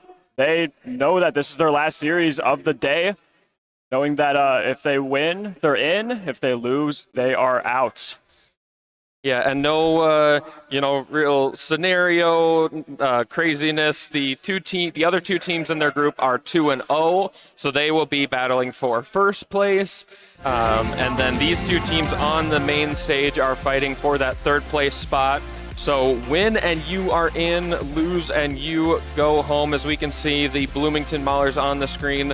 Flash wanting some redemption. He is no stranger to some day one heartbreak. Wants to make it to that day two with his squad here. And on the other side, we have the Atlas, who we saw earlier, still playing with a sub. But as far as the Maulers go, they have been a bit of a Kingslayer. We talk about how dominant these top two seeds in Chal have been. Well, they beat both of them. Yeah, absolutely. Maulers playing up their level quite well, beating both those top two seeds in the regular season. And on the other side, we got Winnipeg, who they do have a sub coming into this, but that underdog mentality, that playing like you have nothing to lose, could definitely benefit them in a LAN environment. Truly, and I do have to correct myself from earlier. I had some bad comms. I thought that the Atlas themselves only had 74 goals in 86 games. No, that is Nutmeg alone, who is not here, so they have to reproduce and recreate that goal scoring elsewhere. Their sub, Doty, will be doing the best that he can, and he looked pretty good earlier. I want to say he maybe even led the team in scoring, but you can see some of the groups here. These are all locked up, advancing, or eliminated. But, yeah, I mean, there truly is. We're going to be watching Elim matches all day tomorrow, but we're getting a little sneak preview of some playoff action here. Absolutely. As I think it's a good time to jump to some predictions. For one, I got faith in that Winnipeg underdog story. I've seen a little bit of Doty play out main stage. He's a phenomenal leader for that team. He's playing very well, very confident. I'm going to go with the Winnipeg Atlas here, and I think they take it in 5. You know what? Once upon a time, many hours ago, I took Winnipeg in 5, but I will have to, try to right my wrongs here. I'm going to go Bloomington. I'm going to see Clash and his squad taking this. I'll say 4. I always want to see it go to Champs Field, but I feel like I'm never lucky enough to. I always end up with the sweeps, I feel like. So I'm just going to ask for one extra game. Yeah, let's hope we don't see a sweep here, as we are getting right into game 1 here. Bloomington Maulers versus Winnipeg Atlas. Sneaky off the kickoff. Has some control up in the air. Tries to beat out Bobby. Does. Still on net. Pillow with the 50. Clash on the follow. Tries to get a mid, but Manboy not quite far enough up. As Sneaky on the 50, trying to continue that Bloomington offense. As Manboy gets down mid, tries to go for a bump. Pillow there on the save. And Bloomington starting off with pressure early here. Yeah, don't think we've really seen the blue half yet, barring the opening kickoff, and that could not even be true. They will have a look here. Doty trying to put it on net, but not quite forward enough. Did get the across. Sneaky trying to collect that pass, but just gets a little bit away from him as Bob up here tries to take the 50 down to Pillow with the shot. but it's saved away, and Doty is just going to recollect and take this to his back corner. 50 now. Opts to leave it for Sneaky. And these two teams haven't had a ton of good opportunities yet. They've been all right at finding each other, but they've also been finding some passes to the opponents as well. Yeah, absolutely. Game one, always, that feeler game in between the two teams, just like getting to know each other. And especially in a situation where both these teams are 0-2 at LAN, knowing it's win or go home, the nerves are definitely setting in here. As a ball stuck in the Bloomington corner, Bob is up. It's 50'd out. Flash trying to play it slow, beats out by Doty. Doty, a double attempt on Manboy there on the clear. Pillow on the follow-up. Bob up his last man. Sneaky low boost on the backboard. Bar down. Awkward for Bloomington, but Clash. Huge clear there, and that was phenomenal offense for Winnipeg there, but doesn't quite lead to a goal. Manboy on the shot. Pillow awkward to net. What a save! And you know Clash's heart was pounding there. He was left last in the net with 0 in the tank. He was hoping that it wasn't a even just decent shot on target. Fortunately, the ball was just awkward enough that the Atlas weren't able to get too much power on it, and we stay even here, about inching closer to that halfway mark. Teams again just jockeying back and forth. Manboy keeping it close, tries to get it under one, boxing out another, leaving it for Sneaky, who does open the lane to the net, but unfortunately the follow is not quite fast enough. Doty popping it up, but loses contact of the ball and can't follow it up. Who will? It will be Clash, who pops it near the net. But again, that second man, or at least that second follow for each of these teams, really hasn't been showing up this far. And it could just be that both these teams know how dire this situation is, that they are playing for their season lives, as we have a huge pinch out. Clash gonna have to corral this one, that they're just playing a little bit too cautious right now, but they have to show some fight in them if they want to win this series. Yeah, absolutely. Bloomington heavily in favor on the offensive side of the ball here, but Sneaky sneaks one in, a Clash with the finish, and out of nowhere, Bloomington up 1-0 as Sneaky just beats out two defenders there, just sneaks one by, pun intended, and Clash with the cleanup. Yeah, unfortunately, that just popped and slid right over the entire defense for Winnipeg. They're only down one, and all it takes is one good luck to even things up, as Clash, not the touch he wants, but Sneaky is able to be there for his teammate, keep it in play here. Another miss by Clash, which forces Manboy to go back. I don't think he realized Bob the Huge Man was behind him, may have not opted for that play, but they do get out of the danger. Bob collecting that big boost and getting under it, getting through the ball as well, but it's cut down by Sneaky, who it does get played to their end. Manboy up, wants to take a 50, trying to bait Pillow into it. Pillow will not take it, gets it to the safety of a teammate, and they play on here, only still down one. As that's an infield pass that just goes awry, unfortunately, for Bloomington. Clash not done yet, though, gets one mid. Nobody there on the side of Bloomington. Bob is up, gets a beat. Manboy, last man back, gets the clear. Pillow on the follow. Going back middle, Bob opting not to turn. This is going to be awkward for Winnipeg. Manboy on the shot. Clash on the follow, and beautiful play. Manboy to Clash, and Bloomington gets an insurance goal.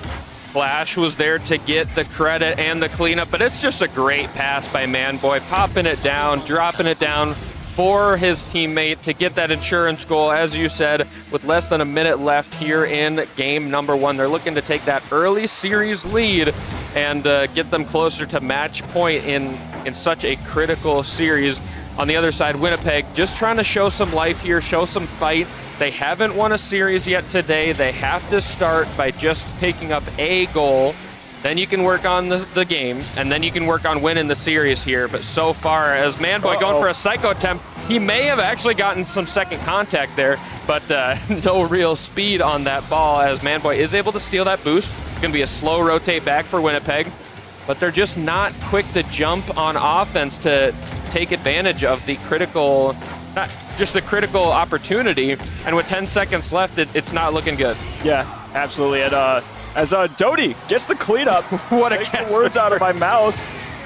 As this is all of a sudden back within reach for Winnipeg.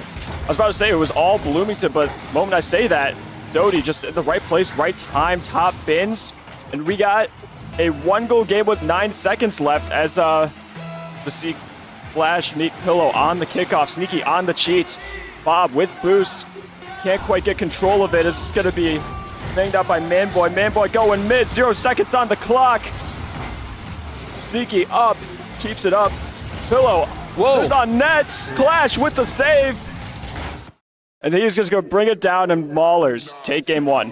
Whew, and Clash did have the save there, but it was the save that he didn't get moments before, just passed it right down mid that made things hairy in the first place. Was able to lead the entire game in scoring there with over 400, and they needed every bit of it. Only a 1-score game. I was hoping to see a little bit more as the game went on. We kind of did, but I was hoping to see more of, actual outplays, because the only goal that we had through the first 3+ minutes was just a critical defensive error. And then obviously with Manboy getting that pass really did open up the game more to some better plays. But you can definitely tell that both of these sides are just really apprehensively feeling these games out, because they know that they're very limited. Absolutely. Now, if you're Winnipeg, I feel like you got to get more physicality. I mean, specifically from Bob, notoriously, he's very big on the bumps and demos to get any team off their rhythm. I think that's going to be crucial for them to take these next few games. Yeah, 100%. If you're ever struggling to get something going and you're maybe not sure what it is, it's not necessarily that the midfield passes aren't working or that your boost is low. A lot of times it goes to the back of the mind, but that physical game is very important, especially on LAN, that kind of stuff. If you're getting demoed, it's going to get in your head a little bit more. Flash picking up that med boost, does get it around 1, tries to keep it close enough for a double, but ends up going left instead of towards the net. Does find a teammate, but that one is wide as well. Accuracy, a little bit of a concern for both of these teams. Hopefully that they can corral these shots in. A little bit of a reset attempt, but nothing that is going to make Winnipeg sweat too much. Yeah, absolutely. Manboy, very, very impressive with his mechanical prowess this series so far. You could tell he's playing confident, he's playing relaxed. There's a Clash, kind of an awkward 50, but gets it around. Sneaky there on the follow-up. Manboy on the cleanup. No turn out of Bloomington here. Bob should have a free clear here as Manboy comes in diving. Clash is up, meets Pillow, gets a 50. It's going to be mid towards the Winnipeg net. Bob over to Doty, is beat up by Manboy. Is anybody back for Winnipeg? That's just going to roll in maybe and Clash. Little questionable there, but gets the cleanup, and yeah, Bloomington picking up right back where they left off and getting that first goal here in game 2. I was a little nervous of the finish there. I thought maybe they toyed with the food a little bit too much and allowed a defender to get back, but yeah, huge cut by Manboy to stop the pass and just immediately score as well. There's 2 names that I really haven't, as Manboy going potentially for another psycho, ends up doubling it towards his own net, but the Clash able to save it. But two names that I haven't really had to say much, if at all, this series that I'd love to see them step it up. One is Pillow, been just a little bit quiet, as Winnipeg has been in a whole on offense, but also Sneaky. I know he is a very talented player. I haven't really seen that come out yet so far, as the final defender had no boost and was kind of left out on an island. I'm not really sure what happened there. As we were saying that we were expecting more from Pillow, he delivers. Post in, ties the game. And got game 2 tie game, 3.5 minutes left. All right, so Pillow answered my challenge. It is now up to Sneaky to respond and take that lead back. Pass down, does end up pinballing between the cars there, but it stays in that blue corner. Bob picking up that corner boost. It will not be there for Pillow, but Doty is there for what could have been a shot attempt. Ended up trying to maybe just keep it in play for a teammate, but no one really had any boost. Pillow, bit awkward there, but there's no attacker for the Maulers. As Clash off the ceiling tries to get it down, but it's saved away. Manboy with that crucial corner boost pickup, and that will be his fuel for what ended up being a fake. Sneaky did respond, just not really in the way that I was anticipating. Yeah, this is so tough when you're on defense to see a diving car that doesn't actually make contact with the ball, and the ball just rolls in. Bit of luck in favor of the Bloomington Maulers here, but they'll take what they can get here. as Manboy meets Bob on the kickoff. Doty is going to have some space, gets bumped off for his efforts. Still going for the dunk, but Sneaky does do a great job getting it around. Pillow a little too far away from him. Manboy on the miss. Clash has to clean up here. Gets it over Bob. Sneaky is up. Going to try and bring it back mid. Anybody up for Bloomington? Clash opting to leave it. Manboy makes 2 miss. Pillow awkward on defense. Bob popping it up, giving as much time to his teammates as possible to get back here. As Doty up with low boost, gets the beat onto Clash. Manboy should have a save over to the right corner here. As still trying to keep control. Bob on the 50. Doty already up for Winnipeg.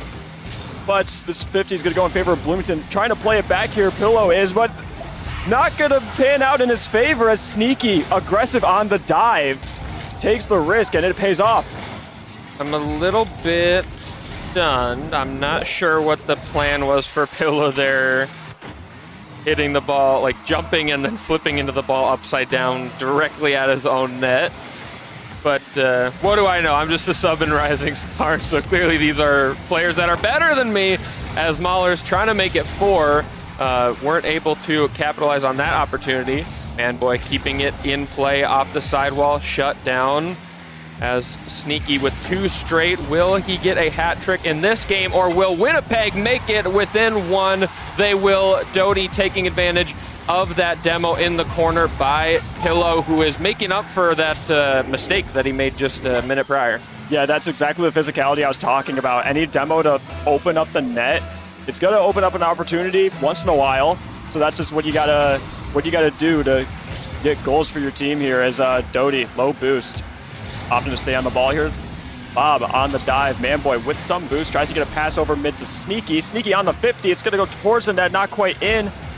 Bloomington back on the offense here as Doty 50s out Clash. Clash low boost in the Winnipeg corner. Gets a demo onto 1 as Bob is going to get it around 1 here. Got to take the opposing boost. Going to try and get one mid here.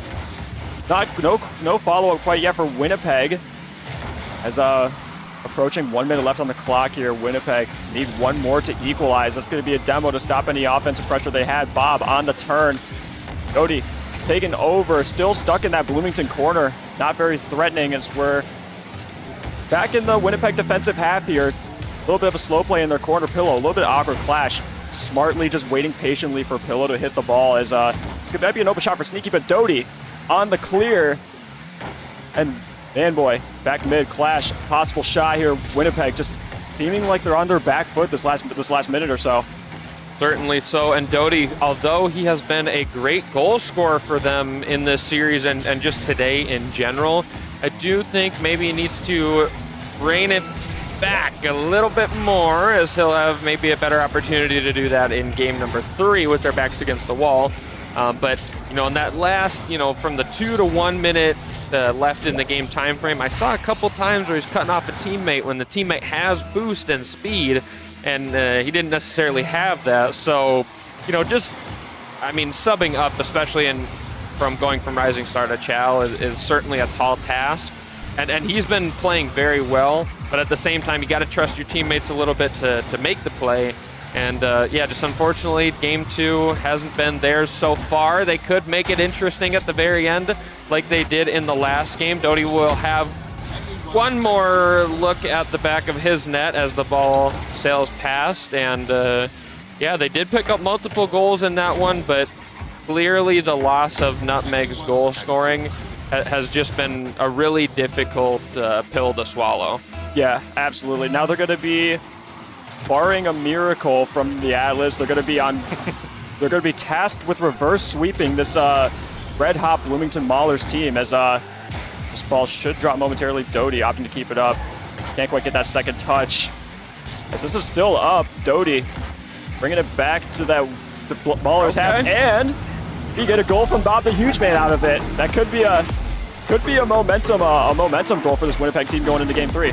Yeah, Rocket League is such a game of mentals that you really never know what can light that spark. A reverse sweep can be powered by a meaningless goal that you picked up in game 2. And really, that has to be the case if they are going to win this series, is they really just need to light a fire under themselves, especially on offense. On defense, while they did allow 5 a lot of those goals I don't think are things that are going to happen often. I think things just kind of fell apart on them trying to get aggressive. Again, they've looked great at times. They've made some good saves, but it's those critical errors on both sides of the field that have really been hurting them. And I don't know. I hope that your prediction is right, and because that would be truly cinema in this do or die game. But I don't know. It's not looking too great. Yeah, I mean, it will take a lot to. It'll definitely take a lot to win these next few games out of Winnipeg. Bloomington just looking very confident on both sides of the ball. It seems like with that last game especially, Winnipeg just like playing. I think they were playing too slow with the ball in front of their net. They should probably look more towards banging the ball, like shown here. Yeah, nice. We saw it bite them in the rear a couple times in that game of just trying to go for a catch as the third man, and the catch was just a little bit too wide, and it just went right to the opponent. Really, both teams have been, victim to that today. I'm sure that hasn't been just the theme in these two games. They are both 0-2. That being said, all you have to do is make that playoff dance, and anything can happen. Bloomington now just one game away from seeing the light at the end of the day one tunnel. Winnipeg having to play with no lives left, and this could be an opportunity. Doty trying to drop it down. It was a nice look, but it didn't end up mattering. Bob the Huge Man picking up a lead for them in what, if I'm not mistaken, would be their first lead of the entire series. Yeah, I mean, overall, that's just a great play out of Winnipeg there. Doty on the fake, whether it was intentional or not, it threw off the defense, leading to quite an easy finish for Bob here as Sneaky and Doty meeting on the kickoff. Flash is going to have some space and some boost. It's jumped at by Pillow. Still in the Winnipeg half here. Bob, a little awkward in his own corner. This is going to roll towards mid. Doty playing it slow. Manboy on the dive. Pillow with the clear. Clash already up for Bloomington. Gets it on the backboard. Is there a follow from Sneaky? Sneaky 50'd out in front of the Winnipeg nets. As our Clash getting it over mid to Manboy. Bloomington not done yet. Air dribble potential double tap. It is not quite in. Off the post. Pillow looking to respond here. Picks up the boost. Gonna have control in the air. Down to Bob. Bob towards the net, and it's in. Winnipeg finding that insurance goal that they very much needed. Bob the Huge Man float like a butterfly, sting like a bee. There was not much speed on that one, but it worked out in the end, picking up a multi-goal lead here. And we talked about that last second goal by Bob potentially being a spark. He has looked very dangerous in this first minute and a half, setting up Doty for another shot attempt. Somehow gets a reset off the top of the ball, but doesn't really impact the trajectory of it. I'm not sure how that one worked out. Doty having to race back here. Nothing in the tank. Couldn't get the corner. Gets a bump from a teammate as well. Fortunately, Bloomington is a little bit awkward, but again, Doty, not much to work with. 0 in the tank. As a teammate is also going to get demoed. That's a great touch by Doty to just keep him away, and Clash is facing the wrong way there. If he was facing into the play, that could have been a scary opportunity, as that one is just going to drop in the bucket. Yeah, interested to see what happens here. It looks like Winnipeg just very awkward on defense, and Sneaky just slots it bottom left, sneaks it right by, and Bloomington all of a sudden just like right back in this game. 3 minutes left. Yeah, and it looked like I saw Pillow's car kind of pop in the air. I couldn't see for certain, but I almost wonder if he got bumped by a teammate. These two teams have been looking incredibly nervy, even when, again, the Maulers, they won that game scoring 5 goals. A lot of those were just off of really bad defensive mishaps and lapses, not really them making a massive outplay. Not to take anything away, but just to emphasize the fact that these two teams clearly are playing like this game, is the potential end of what is a really long and arduous season. Bloomington cannot, as much as they do have games to give in this series, that last game is the hardest to win, and you can't let a team that you're up 2-0 on back into it. Right on. If Winnipeg takes this game, Bloomington is going to have in the back of their minds that they are looking to reverse sweep, and now they know how to beat this team. But looking to not let that happen here as Manboy Taking it over to that Winnipeg corner. Off the ceiling, trying to take it for himself. Pillow meets him on the ceiling. Huge clear out of him. The Sneaky gets the opponent's boost. A little awkward on the ball, though, as Clash has to take over. As a double commit on the side of Winnipeg, but it doesn't really matter as Bob is there to field the infield pass. Manboy clear off the backboard. Bob bringing it back towards mid. Sneaky with the bang out. Demo on the side of Winnipeg as Doty might have space here, but is bumped off for his efforts. As Pillow looking to slow play here. Let Clash take it over to the corner before he eventually takes over the ball. Bob with the 50 towards net. Doty is back for the save. This is still awkward for Winnipeg as Sneaky trying to redirect it in. Close call out of Bloomington there, but they are not done yet here. Clash still on the ball as that is cleared up by Pillow. Doty gets a beat onto another. Manboy last back. Gets the clear out. He's going to try and send it upfield. Bob is right there to defend. Manboy trying to bring him in, but no follow-up from Bloomington. We got 1 minute left, and they are running out of time to equalize. They really are, and they've had, I would say, more of the field presence and pressure. I'm not super sure about that one.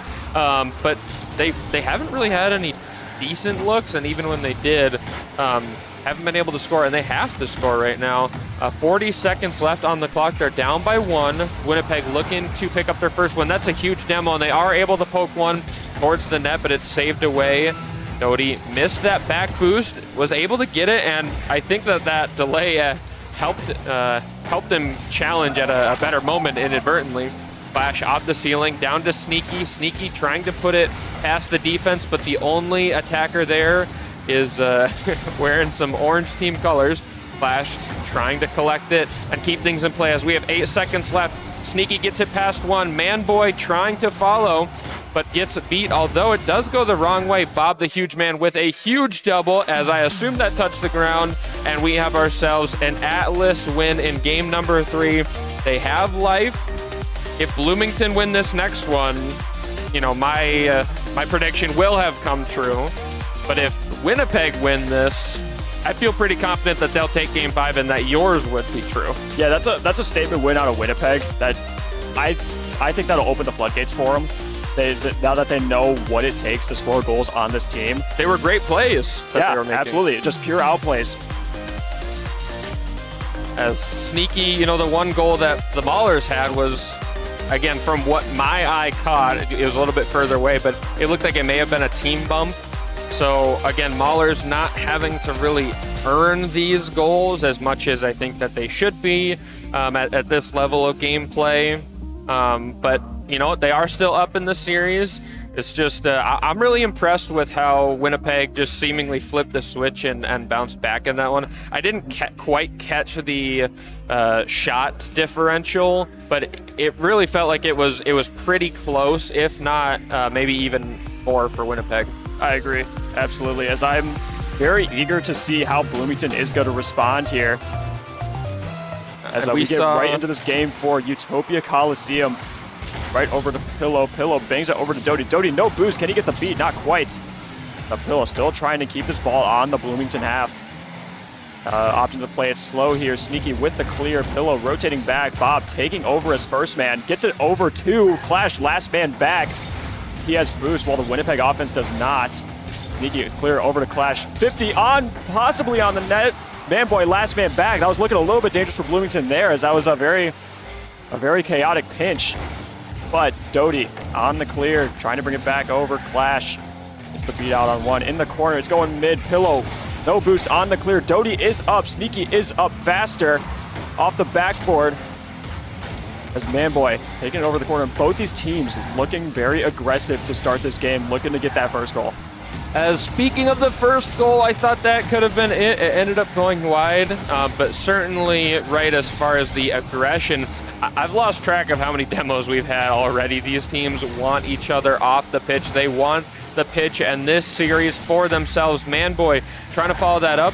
The dunk goes past as we see another whiffy as well. Sneaky only able to get one. Manboy with the fake to Clash, who rifles it to the top left cheddar of the net. And that's just a great play. I mean, a really unconventional, weird fake.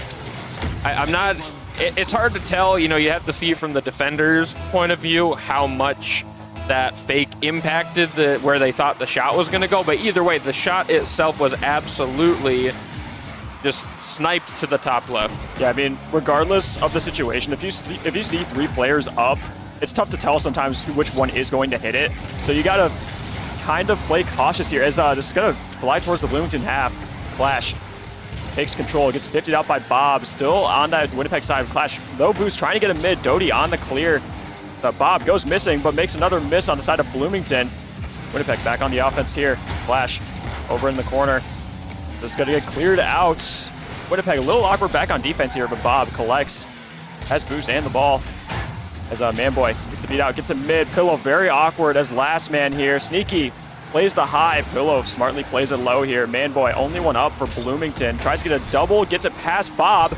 Doty is last man back.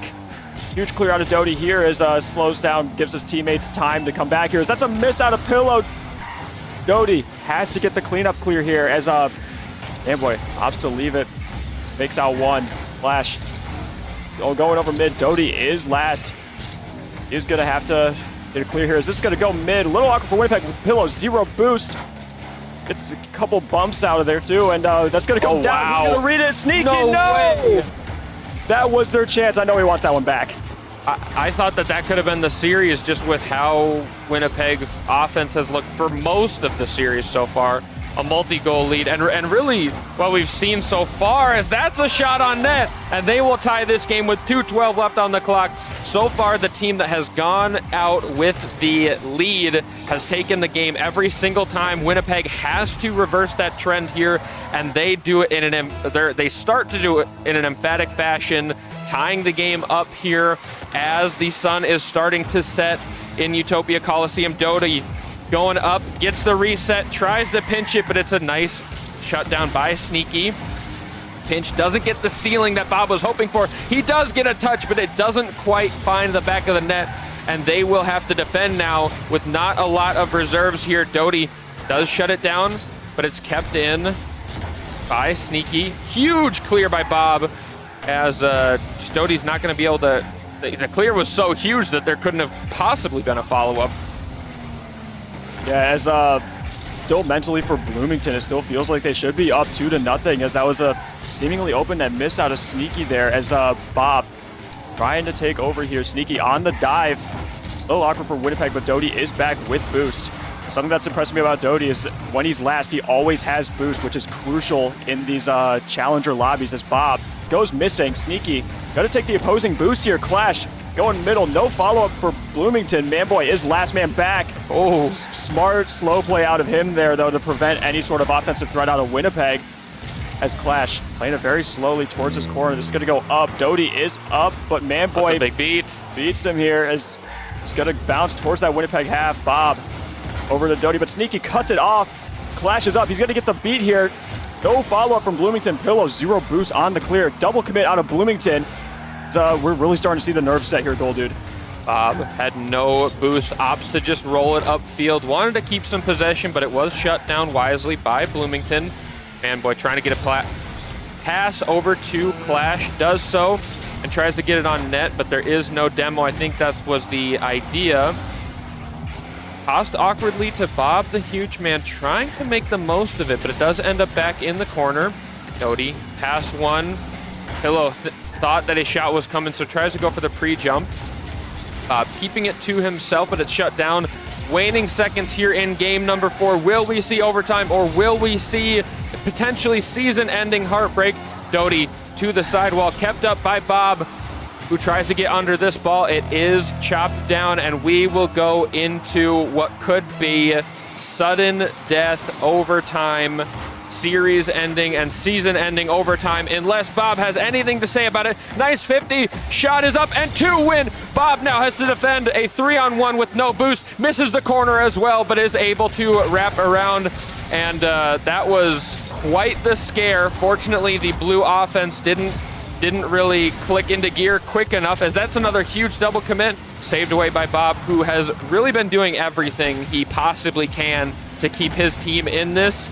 And I think if we do see a game winner as Pillow tries to get it mid, it will be coming from Bob.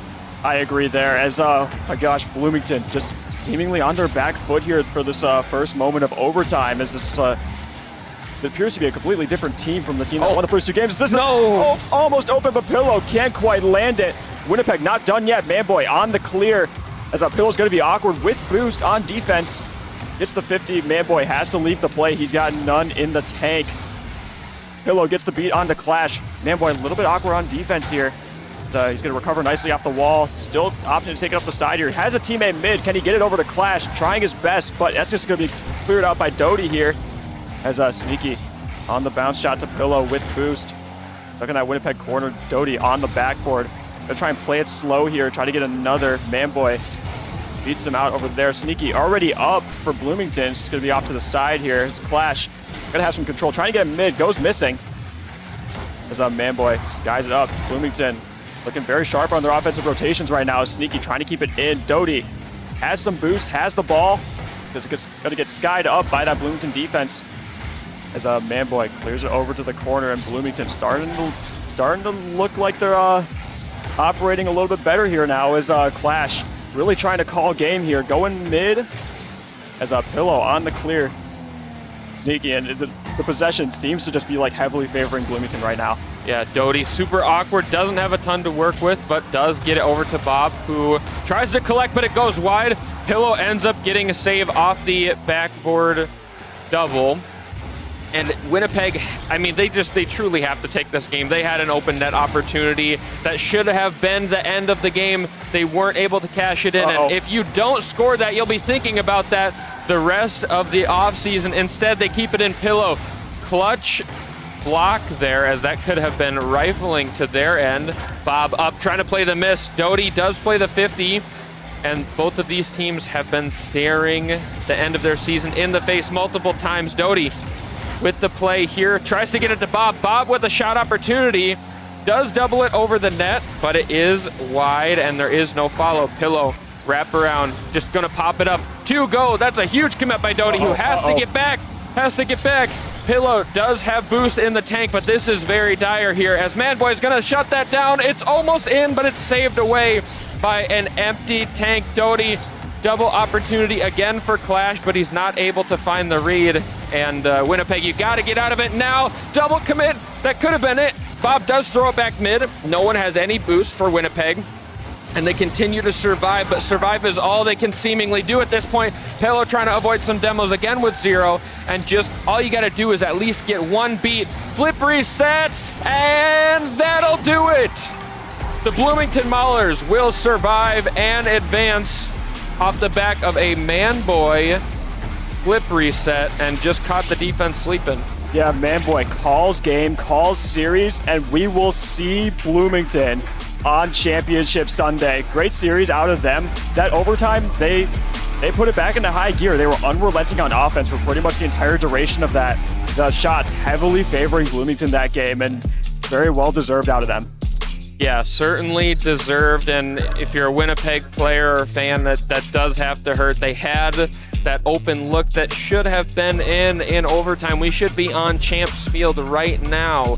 Instead, their season does end, and they will be going home, but Bloomington will be playing tomorrow in a very heated and wide open Challenger playoffs.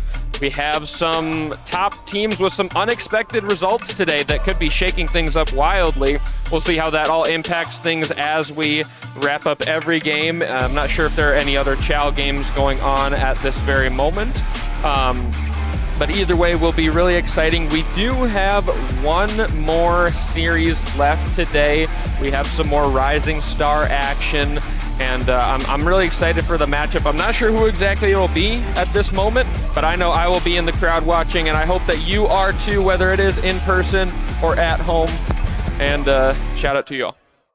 Okay, and I did also just want to say that, you know, if you're here for day 1, we would love to see you here for day 2, especially. I feel like I could be wrong, but I feel like this is the I don't think I've ever seen this many people at LAN before, especially when things first kicked off. It felt like I could barely walk around.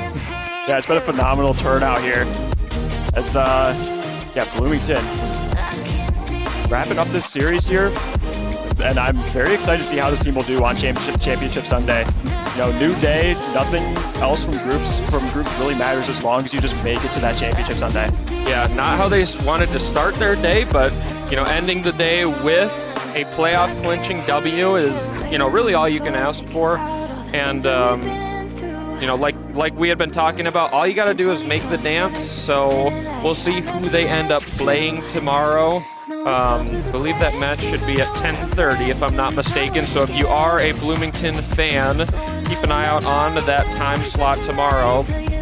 I did just want to give a couple quick shout outs, you know, both to all my friends that made it here, but also all my friends and family that are watching at home. I have 2 cousins back at home, so shout out to Dylan and Isaiah if you're watching this. I'm glad to be getting you into Rocket League. It is my obsession and my love, and I know that everyone here has a true passion for this game. We wouldn't be here and putting this on without just a, you know, true reverence for what Rocket League is.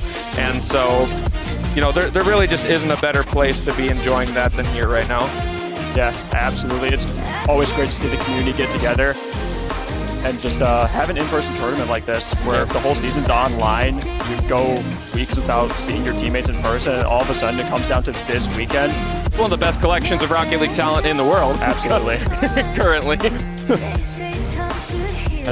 Yeah, unfortunately for Winnipeg, their season is over, but major shout out to them showing up, competing, really giving it their all here. This phenomenal series out of them. Really pulled it back that game 3, and I thought they had a game 4, but Bloomington just like they came to play that overtime and they really dominated the whole duration of it. Yeah, I mean, Doty stepping up pretty big, you know, couldn't make day 2, which is unfortunate, but not anything to be disappointed by, and if anything, will show what a strong player that, you know, he can hang, he can belong in Challenger next team. We'll see, you know, if, in that season 14 draft. I know it seems crazy we're already talking about season 14, but I mean, this is the final show for season 13. So, no, I think Doty did a great job of just stepping up and showing out when he was called upon. And just hats off to them and to Winnipeg, even though they didn't pick up a series. Again, we talk about losing such a gifted offensive player in Nutmeg. It is just really hard to make that quick adjustment when you've been playing with someone all season long and they're, you know, unfortunately, they're not there at LAN. Yeah, absolutely. We do have one more series for you all. I believe it's going to be Rochester on the main stage as they are 0-2 in their group. I forget who they face. If I'm not mistaken, I think it is Green Bay, which that'll be quite the gauntlet. I think Green Bay 2-0 on the day. It will be KC and St. Paul. So we will be sticking, I apologize. Yeah, no, so we will be sticking with the original group, but it will be 2 teams who are 1-1. As far as I am aware, that #1 seed in the group is still potentially up for grabs. Couple things would have to fall these teams' way. So these teams, you know, trying to play for that second or potentially first place spot. I am very excited, though. I mean, I love me some Rising Star action. I truly do. Mm-hmm. Absolutely. I'm very excited to see how this series goes. Both these teams, St. Paul 2-1, or 1-1, excuse me, Kansas City 1-1. So both these teams are looking to get that momentum going into Sunday, getting 2-1 out of their group. So this series is going to be a major factor for momentum towards Championship Sunday.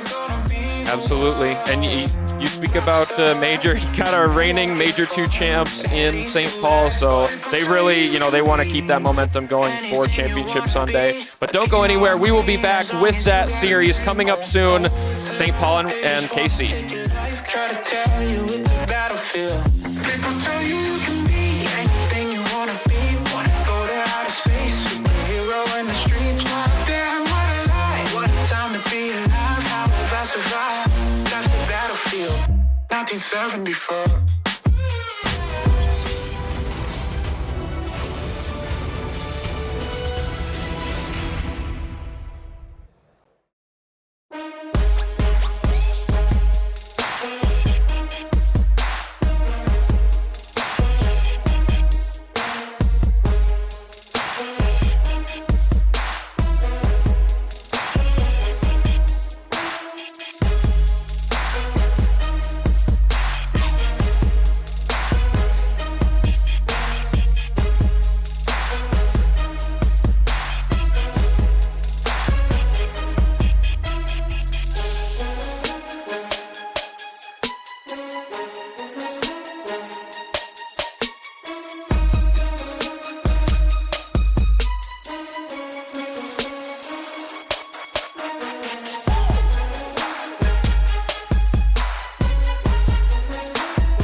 Hello, hello, hello. Welcome back to MCS Season 13.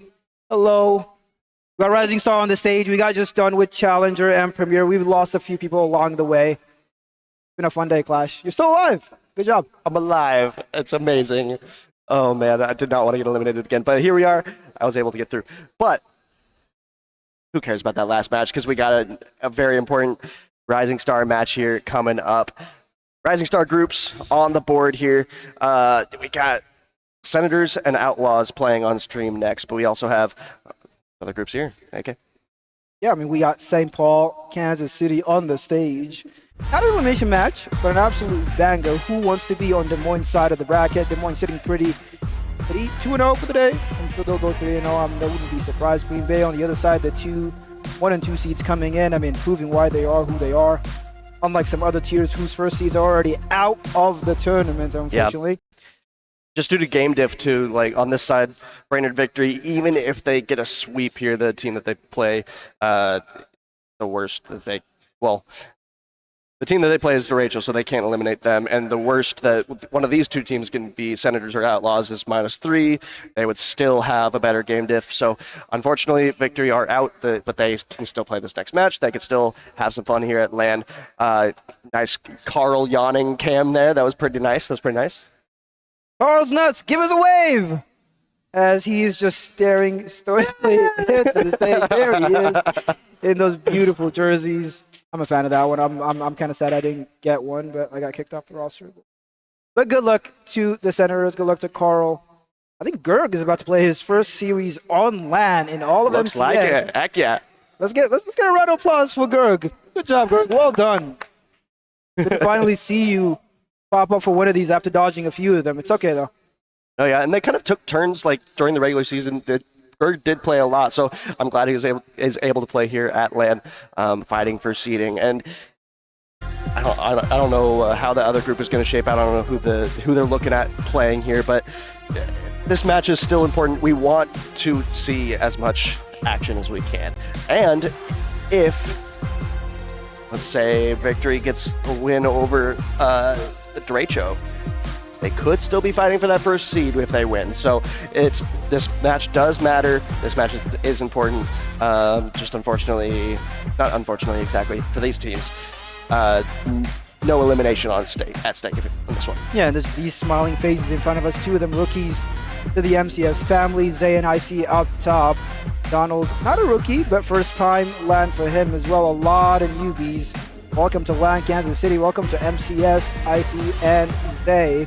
Hopefully they can show up on the main stage their first time today. As it's time for predictions, the DA.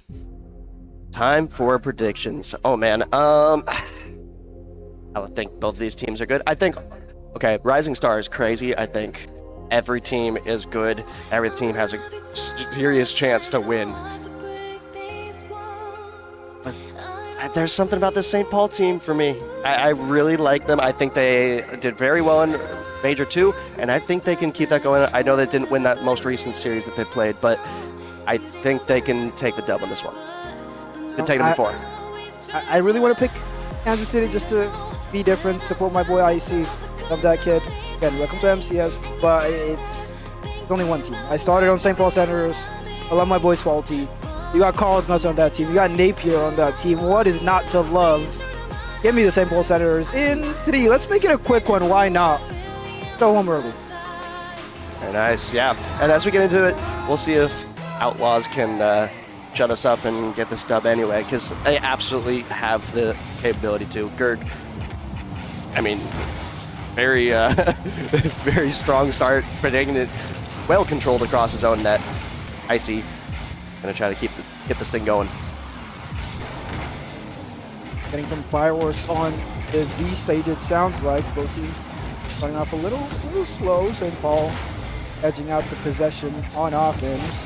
I've been coming a bit icy. What do you got? Instantly shut down by King Kong. Both teams very, very capable on the solo play, something I am looking forward to seeing. Yeah, and you know, it must be the wind. I might have heard something as King Kong has to be careful in the corner. Icy trying to get a pass out mid. Shot coming out for Zay, not in. Not just yet, but Kansas City getting their first look on offense. They gonna try to get this one on target, not quite, just well wide there. Icy, not able to match it. King Kong, and they beat out Donald. Good clear from Donald here. They been a little patient on the backboard there. Gets one touch, has to fall on it here. Carl able to get a 50 mid, but we're just not quite ready for that centering pass. Icy goes ahead and bails that one out. Donald has to get it clear. Now Zay goes a little missing. This could be dangerous now. Carl gonna try to get this one forward. Almost on target. Well saved by Donald. We're just staring intently into Matt's eyes right now. Icy is sad, going for the solo play again. Like I said, I mean, I'm going to keep saying it a lot. This lobby very, very capable mechanically, individually. If someone that comes to that says we do the opposite for just a second, but both teams, no jabs being thrown left and right. It's not for the tournament life. They're safe, they're comfy, they're chilling. They're just having fun, warming up for tomorrow. Maybe a shot up is going to come out. Icy's touch going out wide. And both teams just popping and prodding it about. So far, nothing to sing home about. Donald trying to keep this thing in that half, but not going to be able to. Oh my goodness, that one just long range. Carl able to get the first one away for the Senators. That man, Carl's nuts. Shot from his own half. Name a better combo. We see it so dang often. I feel like it's the basics in Rocket League. You do your best. You look to the play. The other team overextends. You shoot. It's in the net. You will take that every time. And Carl, a player who excels at that so dang much, on top of his net stacking abilities, will put the St. Paul Senators up 1. It is St. Paul against the Kansas City Outlaws. Lincoln Mullers unfortunately did not make it to LAN, and neither did Winnipeg. As a shot attempt, Icy puts it high. Mose's follow-up will get beat up by Gerg. It might be an opening here. Carl's just sitting mid. Where is the whole team? The pass is going to come out. Where did he come from? And Donald shuts it down. I thought for sure that was going to be a goal there, but they're somehow able to get it clear. It still might be. Oh, just barely not. Icy able to get the clear. King Kong with full boost, able to beat one. Able to demo out another. This is still a really good chance. Carl, just one to beat on the backboard. Able to get a 50. Where's the follow? Gerg is on it. Not quite able to get it centered though. Zay able to get the clear. King Kong, not quite the touch he was looking for. Now Icy taking it over. Trying to get a little bit of a counter attack going. 50 on Gerg. Is there someone mid? Just not quite ready for it. There's still a chance here for Senators now. King Kong not able to make contact. Gerg, middle. This one's bouncing crazily over the net, but Zay deals with it well. I don't know how they got away with that, but St. Paul should be at least 2 goals up, if not more. So Kansas City still staying alive. Touch out will give his team some breathing. But Kansas City then needs to get more opportunities. Not St. Paul. And if St. Paul keep throwing it away, they might live to regret it. Berg will look to bring it out, just pops it out. Bit of a giveaway. Icy will take time, and the back and forth nature of this game continues. I don't even know how we scored. It's been such an even game as Icy going for the reset. Over 1, bang, King Kong, where did you come from? What a save. And St. Paul survive again. How dare he save that? That would have been so peak. Zay gonna try to get this thing cleared, not able to. Gerg, stone wall in the midfield. Was a little faking maybe. Now King Kong, double tap off the backboard. A little bit of pressure coming out for St. Paul. Are they able to get it clear? They are. Zay tries to get it forward, but gets bumped out for his effort. Donald, low boost, not able to get one. Icy, back to himself. Good control touch there from Icy. Those kinds of touches are so important to AK. Is just beating the one player, but still staying nearby the ball. Even if it goes so slowly, even if it takes forever to get out of your zone, keeping that control is so important. Yeah, I mean, that is exactly right, and that is something St. Paul is doing so well. As eventually this St. Paul team will start shooting better, and Kansas City will be blown out of the water. They've had so many opportunities, and the one chance that Kansas City gets, it is absolute wander. It is still not over. 5 seconds on the clock. Shot at him, going to come out. Icy shut down. King Kong again. How many saves has he made this game? How many times have we said his name? And it looks like game 1 will be going the way of the St. Paul Senators. Yeah, and just the one long ball shot from Carl finding the opening in the defense. That's the whole difference of this game. I feel like Outlaws, I liked their chances a little better, honestly. I liked their offense a little bit more. It was just that one lapse in defense. Carl recognized it and put it away. St. Paul could have gotten more. If they really were on it, they could have gotten it more. And if these opportunities keep coming up, if Kansas City keep leaving these openings, then Paul will carry on their momentum, bring it back to how they were in the first series of the day, and get a second win and go into tomorrow with a little bit of momentum and a team coming off hot off a major win. That is not something the rest of Riley Club will want to see. Yeah, and Kansas City Outlaws have that success. They've won Major 1. They were able to get that victory. They were trying to recreate that, trying to get this thing going, trying to live up to that tournament, hype that they had way back when. And it seems like they're beating everybody except for the top teams in Rising Stars. So, but I'm not sure. Is this team one of those top teams, or is it a different one? Yeah, I think so. So we expect them to lose here then. Okay. We fully expect Kansas City to lose at anything, but that would be an upset. But we're here for upsets. We're here for stories. We want to see the rookies perform. We want to see them build their legacy in MCS, hopefully for many years to come. As King Khan have the one-on-one opportunity, he has boost to the sidewall. Okay, Stoic locked in, shuts it down. Another long shot got to come out from Carl. This time sticks out. But yeah, something we haven't mentioned, Clash. Major 1 and Major 2 winners on the stage. So, I mean, yeah. I feel like we've seen a lot of major winners not even make LAN, not even make it to the last day, to the second day, or whatever it may be, as these two teams are showing. Just like that jungle team, win the major, show some consistency during the regular season, and this might be, I don't know where I'm going with that, but yeah, take it away. I mean, that was a great chance there for AC Icy. Been able to follow that though. King Khan, low boost, gonna try to get this one out. He's able to get a pinch out, but well intercepted at the midfield. Carl able to beat one with a little fake maybe. I don't know how he was able to beat him, honestly. Icy not quite able to get it past one. King Khan has to take it over. The touch, tries to recover off the ceiling, is gonna be able to get to a little bit of a 50, but they easily puts that one away. Carl now gonna try to keep this thing going off the corner here. Gerg not able to get a shot on target. Carl, long shot again, trying to find a gap in the defense. This time there is no such gap. And Carl, a player so much history in MCS, so many lands made. A couple grand finals under his belt as well, I believe. Just a player who shows up time and time again. We got, I believe, one MCS champion in the lobby, that being Gerg, who, I don't know if he's a sub-up, I don't know if he's the starter, or what's happening with Napier, as a lot of people go missing on the goal line, but nobody from Kansas City is available to capitalize. They have to go again. He said backup gonna come out from King Kong though, but again, nobody's close enough to make anything off that opportunity, and it's just as we were. They able to get a bang out. King Kong try to be able to follow this one. No, Carl pops it up. Icy now pressing it forward into the corner. Is anyone gonna be able to follow? Donald is first to it, but the third, rightfully so, does not commit for that. Now Donald trying to get a little bit of a force for his teammate there, but instead, Icy gets demoed in the process. Zay bangs this one out. Berg taking it over, trying to take it up the wall. Is able to beat two. Now Icy, last one, gets demoed. This should be a goal. King Kong is able to put it away. And a beautiful team play. King Kong and like the Kansas City able to capitalize on this Gerg's beautiful play. Edgeable bump on the goalie. Last man, King Kong open net to shoot at. And we're back as we were in game one. St. Paul with a lead again. Gosh, I mean, you're a player who's played in MCS, who's played in such high-level rec league for so long.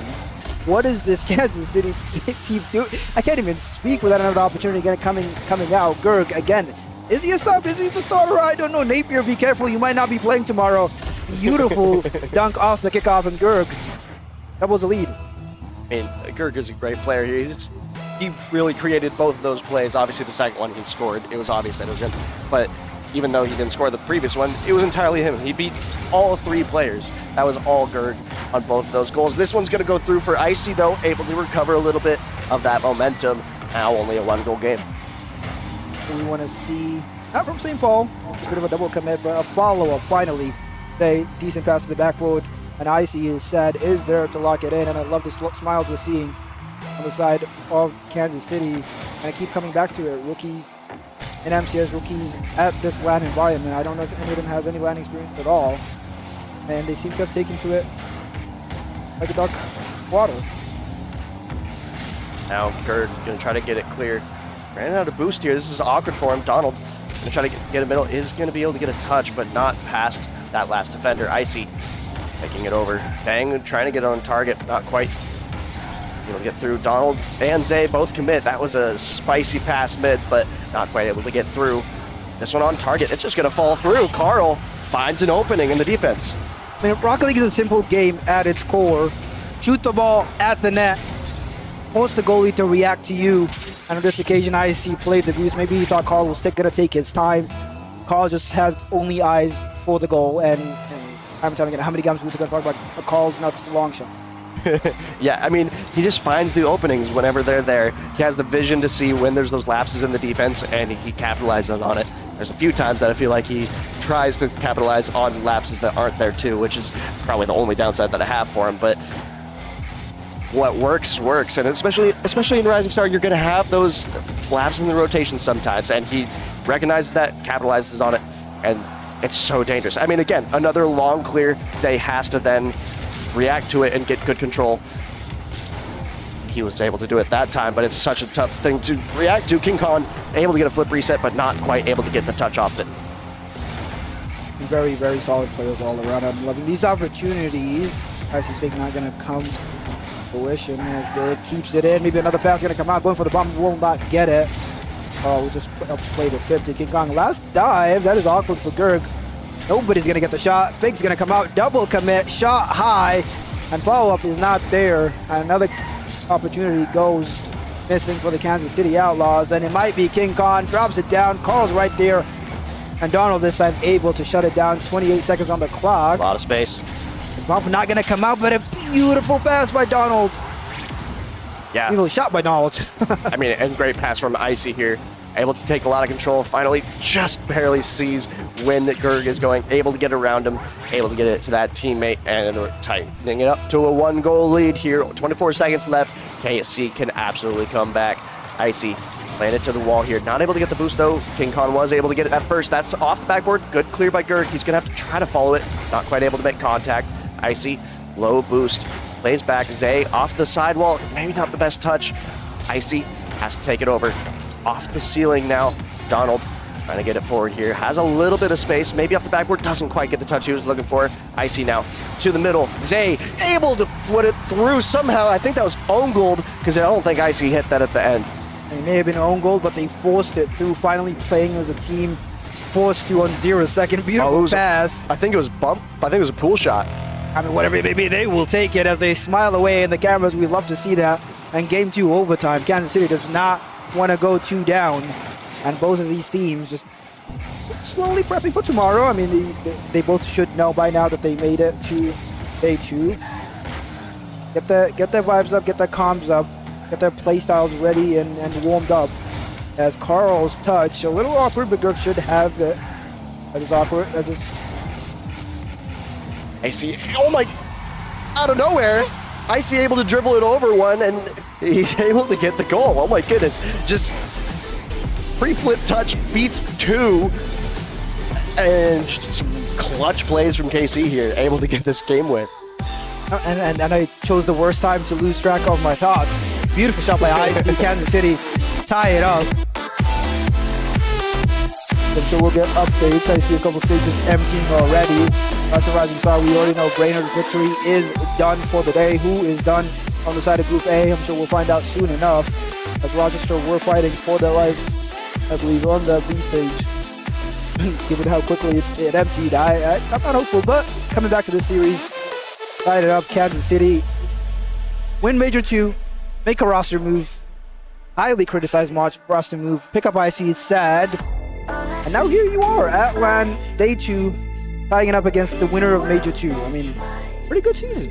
Yeah, they're doing pretty well. And they've had good success so far here at LAN. They fighting to get to that 2nd seed, be in that, I guess, play whoever loses.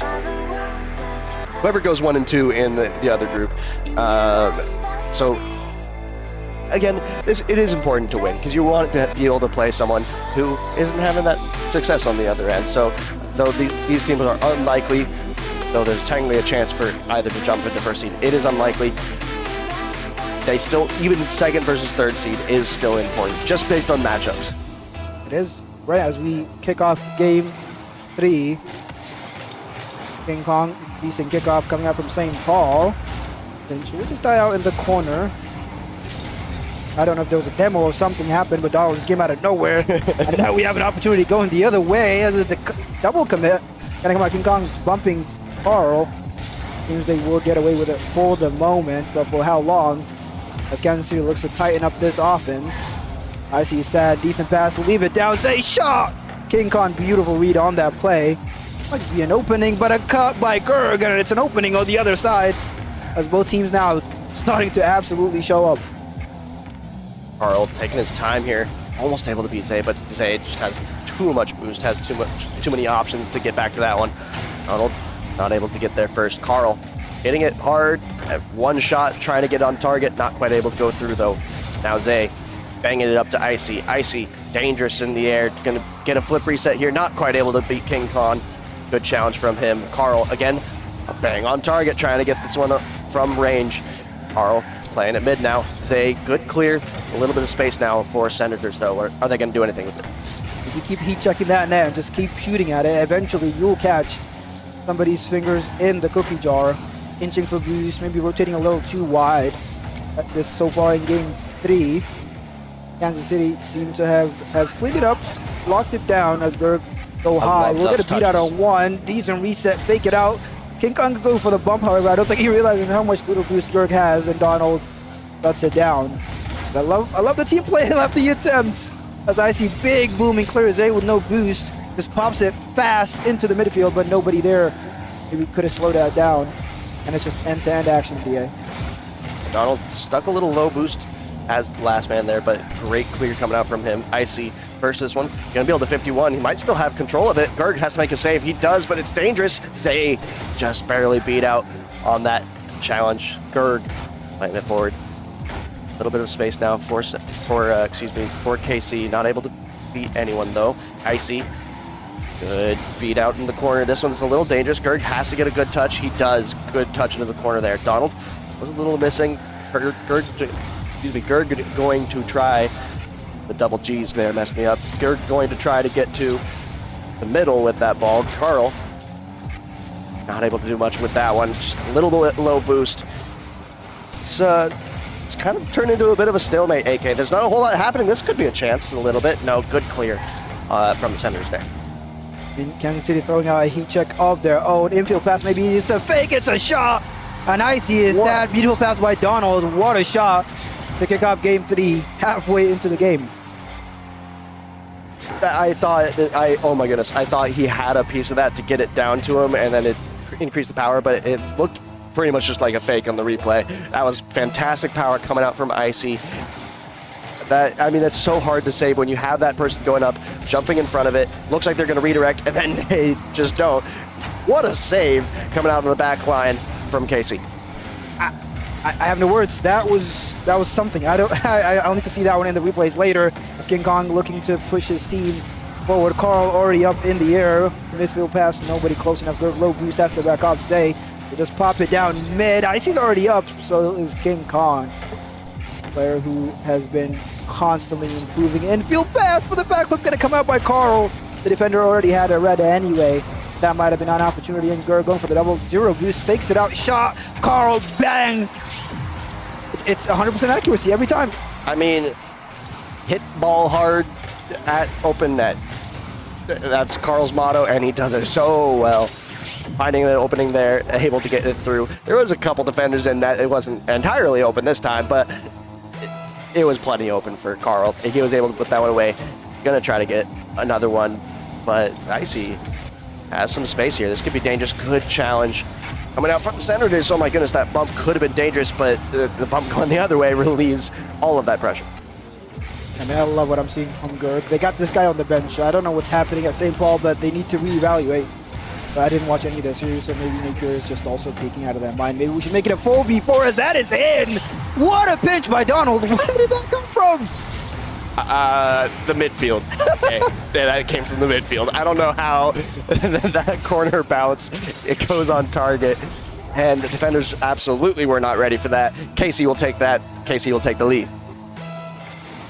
Love to see that. Look off stalemate again, and it's the game was very even. A lot of back and forth, a lot of nut and ball. 2 minutes into the clock, and then bang, 3 goals out of absolutely nowhere in the space of a minute. Goodball's gonna come out big, even clear into the corner, but all 3 KC players together. Don't know what their comms are. Maybe clean that up a little bit. Gerg with a pre-dump. We'll get beat up by Icy going in the air again, where he loves to do that so damn much. This time being shut down, and I think St. Paul's getting wise. I mean, they should be wise there by now. Beautiful beat up by Icy as Carl is alone here. Beautiful control, taking his time. Where is Zay going? I don't know. But Donald able to follow up his teammate and keep it in the corner. You don't know what you're doing. Your opponents absolutely have no idea what you're doing, and it's going to throw him off. Zay going to try to get it clear. A little bit of space now for King Khan, unfortunately. He doesn't have boost. Gerg might be first to this. That's a shot on target. Good save. Carl has a little bit of time. Just kidding. Icy's right there. Off the backboard. Is anyone in there for KC? Yes, Zay is first to this one. It's not quite a good clear. That's going to be a misflip from Gerg. I think he clipped the post when he was going to go for that save. And KC will take game 3. Beautiful speed by Zay, and the follow-ups are improving in Kansas City, and they're winning games. That's something absolutely not even possible to get 2 pitches into the net in 2 seconds. I don't think I've ever seen it in my life. I don't think so. I don't know. I mean, maybe it is, but 2,000 miles an hour off the kickoff. But Kansas City will take game 3. Game 3, 2-1 up in the series. Can they close it out, end day 1 on a high, build a little bit of momentum into day 2, and prove why they've been a top seed all season long, or the major 2 winners in the St. Paul Sanders team that is very recently formed. It's near and dear to my heart. So absolutely looking beautiful, both of these teams. Big fan of those jerseys. I mean, I feel like these teams are very evenly matched. I feel like both teams are capitalizing on the mistakes of the other, but unfortunately, both teams are also making a lot of mistakes here. I don't know if it's LAN nerves. I don't know if they realize they're both fine. They're not going to get eliminated here. They don't have to feel that much pressure on it. So they can relax a little bit. But that being said, it's still high pressure. It's still main stage. Still got a bunch of eyes on you. Nerves are going to be a factor. So I don't know if that's why things are happening like they are. But well done to the teams also for punishing those mistakes. Good shot by Carl on that one. Like things like that.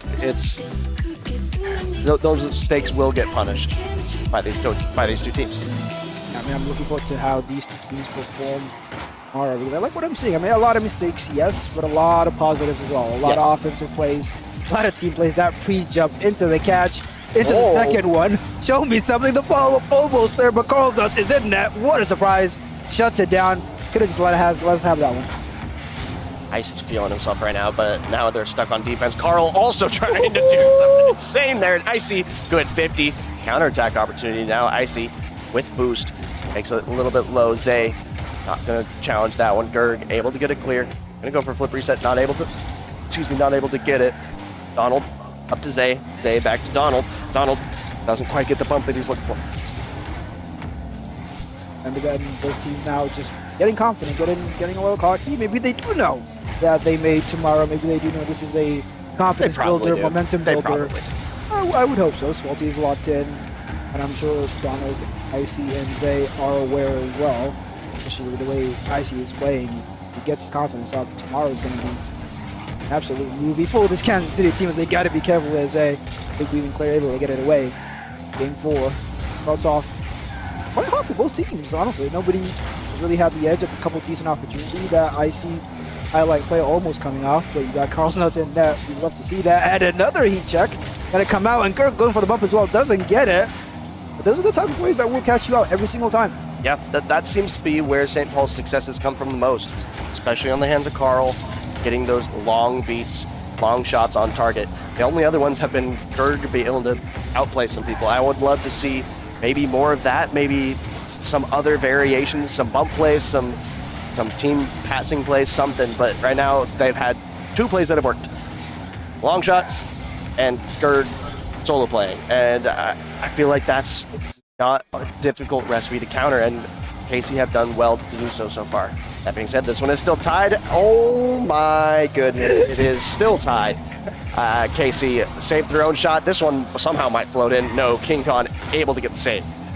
Zay, I think you're on the wrong team, bud. Hold on, calm down. As Carl, low boost will fake it out for Gerg here. Double could be gonna come out. Donald will be able to catch it. Maybe they're just doing it for the content. Last game of the day, maybe they want us to go to 5. They opted not to take the open net shot, but they do have St. Paul pinned. That if they'll pass attempt. Nobody's there. A couple misses and a shot, and that is just in. Donald able to get the first on the board in this game halfway through the game. Just doesn't quite get the contact that he's looking for. Donald punishing, putting it in the open net on the left side there. We'll have to see that. At least they got it back. They won't live to regret that open net. It's not a miss. That save from Zay. A nice shot. Beautiful carry by King Khan. Does have a little bit of boost to stay on this. Cut off. I'm surprised Carl opted to fake that. They had a lot of momentum going forward. Now they've allowed KC to resettle as they will just put it to the backboard, trying to retain this pressure that they've had for the last about minute and a half. Dicey. That was another highlight play. Don't end the series without one. Has 2 players on the side of the St. Paul Senators all pre-checking him. I think they might know. But I'm going to come out. Follow-up is there by Donald, and that's something I would love to see. Donald is a lot faster of a second man in these 2 series. Let's go! Another heat check. Good. Backwards this time. And Gerg, he's been the creator of a lot of this series. Now he's taking advantage of a beautiful pass by Carl. Wow. I would love to see that go straight in, but it works so well as a pass as well. Carl getting those single touches straight towards the net, finding those gaps over and over in the defense, and they were able to get one there. King Khan doesn't quite get a contact there. Now Zay, low 50. It's a little dangerous. King Khan has to get a good clear. It's able to, but low boost. He's going to be able to continue. Icy, 50. King Khan comes away with it, but then gets dunked out again by Zay. Carl, low boost. Playing a force most likely here. Icy taking control. Icy is the last one you want to see in the air from that team. Gerg is the last one you want to see in the air if you are KC. Icy gonna try to get this one cleared.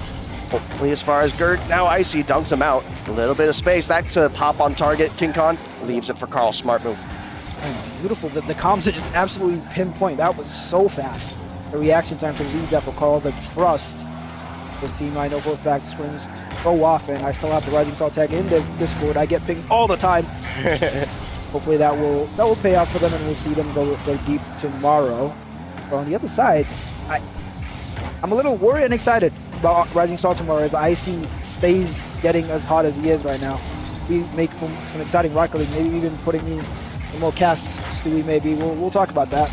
If Icy will go back. I think Icy has got more flip resets in this series alone than I've seen in Premier this whole time. Premier hasn't even been going for that many flip resets and stuff. Icy is just feeling himself. He's going crazy right now in the net. But right now, Issen's still tied, and this one's dangerous. Oh my goodness, able to get back just in time as Donald. That one's going to go through, though. Carl finding the open net, finding the gap in the defense. I'm a broken record. Carl, he's just scoring everything that's open. I mean, we're simplifying it by saying open nets as well. I mean, it's the read of the game and knowing when to be, where to be every single time. He's not too fast. He's not too slow. He's exactly the speed he needs to be, and he has enough power in his shot every single time. As I see, will immediately respond. Infield pass will get beat out his own teammate. But they might have one more opportunity, maybe not if King Kong has anything to say about it. Big boom and clear. Zay is up. So is Carl. As the ball wasn't even on the ground, and we went to the victory cap. I don't know what just happened. Rocket League just knows, and we will be heading to 5. They just knew that was going to hit the ground, I guess. But yeah, game 5 here in the St. Paul, finding those opportunities, finding those nets, finding goals here. And Outlaws, again, I feel like their chances on offense, they're more earned, I guess, if that makes sense. They're fighting to get those goals. But then they're having those lapses in defense, which St. Paul aren't so fantastic at capitalizing on. Yeah, I mean, exactly right. It doesn't matter how well you play on offense, how many beautiful opportunities and shots you create. If you're leaving your net open, if you're overcommitting, if you're 15 bad in front of your net, and you got Carl's nuts on the other end just shooting at it every single time, you will lose. But they do force us to 5. St. Paul does. Can Kansas City close those gaps? I don't know who the person behind them on stage is. Maybe a coach, maybe a parent, maybe... That touch by Carl was crazy. Getting that redirect to the net, able to get that pass. That was perfect. Just a backflip to get that much power. It was beautiful. But yeah, as we get into this game 5, AK, what do you say? What do you say to Casey? How do you bounce back from that? Confidence. Donald keep being a solid second man as you've been all day. Give the ball to Icy instead. Then Zay, just fill the gaps. You're fast enough, you're strong enough. Your 50s are not bad at all. You've been one of the best players, one of the best rookies in Irish Star all season long, and a passing play almost gonna come out. And that, you know, they're listening to us. This is all us, as they have St. Paul pinned right now. Low boost on the side of Zay. The backward Carl will collect, take his time. Pop it out. That shot is on, but King Khan already rotated back. I already like what I'm seeing. Unless this goes in the net. Oh my goodness. Yeah, they were almost able to get one there. St. Paul putting on the pressure now. King Khan trying to get this one middle. Not quite able to beat one. Icy with control. Low boost though. Good 50 coming out. This one is a race. King Khan trying to get there. Is able to, but this one's still dangerous. Donald putting it away. Icy making himself absolutely humongous back to back. And Donald's a beautiful second man right there to follow up on the open net. Gerg, he just got bumped by Icy. I'm not able to get back to it. That is what you need. Solid second man to a beautiful first man play. And the goals are all there for Kansas City. Is the defense. And as of right now, in the last minute, they have survived. They haven't conceded a goal in a minute, so we should celebrate on their behalf. Good job. The Kansas City Outlaws and Zay. Big booming clear. King Khan already with a pre-jump going from the side will double. Will not get it. But Carl also committed. Gerg is alone. He's able to just keep it and give his team time, which is something I've loved from him. Like I said, I don't know how Gerg is on the bench. What is happening? Napier, I mean, that speaks to how well-rounded the roster is, how good everybody is. That generally I see any of them starting on any day. Maybe we make a 4v4 special just for them. I want to see how the St. Paul team does. Because Gerg is just showing out. Everybody on this lobby is. As Jeffrey, beautiful control. Icy's following it up. Carl backing off. Decent touch by Gerg. And the back-to-back nature of this game just it settled into a smooth flow. Yeah. Donald trying to get that one cleared. That was a good dunk by King Khan. Trying to get this one middle is Carl, but no one really wanting to pounce for St. Paul. They still have plenty of time. They don't need it yet. At some point, they're going to have to score, but they can't. They shouldn't be overcommitting for anything. Icy 50ing out. King Khan not able to get back to that one. Maybe falls on it. And it makes it a little awkward for his team, but still able to get it mid. Good dunk from Zay. That clears out so much pressure. Now, King Khan trying to play it middle. That one's over one. Is Gerg going to be able to read it? He is, but it's still awkward. Zay able to get 50 out. Now Donald back pass to empty space, just trying to give his team a little time. Icy going for a 50 here. Is able to get one, but Gerg gets a little bit more on that one. Donald gets beat out. This could be a chance now for St. Paul. It is. And Carl will not miss. There's no chance he's ever missing.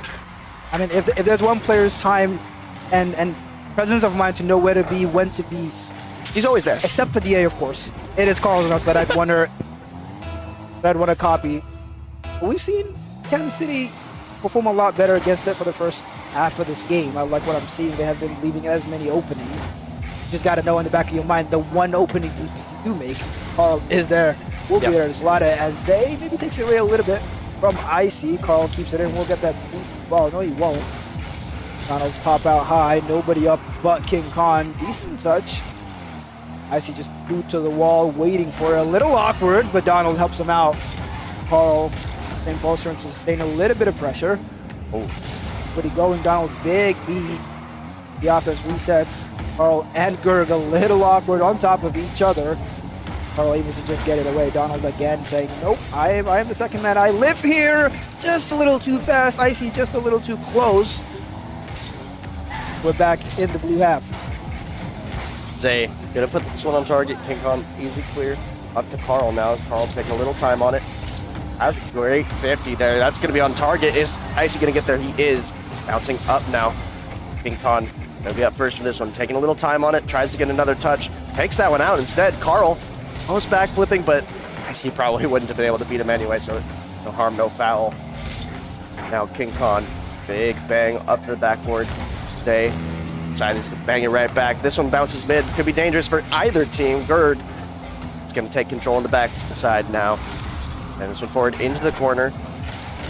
King Khan. This one's dangerous. Oh my goodness, what a 50 for KC. Icy puts it away. Beautiful 50 into space, into where you know your teammate, your second man will be, should be. And Icy is. Carl, Big Chow expected the ball to go wide maybe, but Icy plotted it into the net. 48 seconds with the clock. Kansas City looking to close this out. I'm sure St. Paul will not go down without a fight. Start of the day off with Pete. Game 5 overtime. Game 5 overtime. Might as well end it with one as well. As Carl's shot to the side, Zay shuts it down. King Kong will take his time.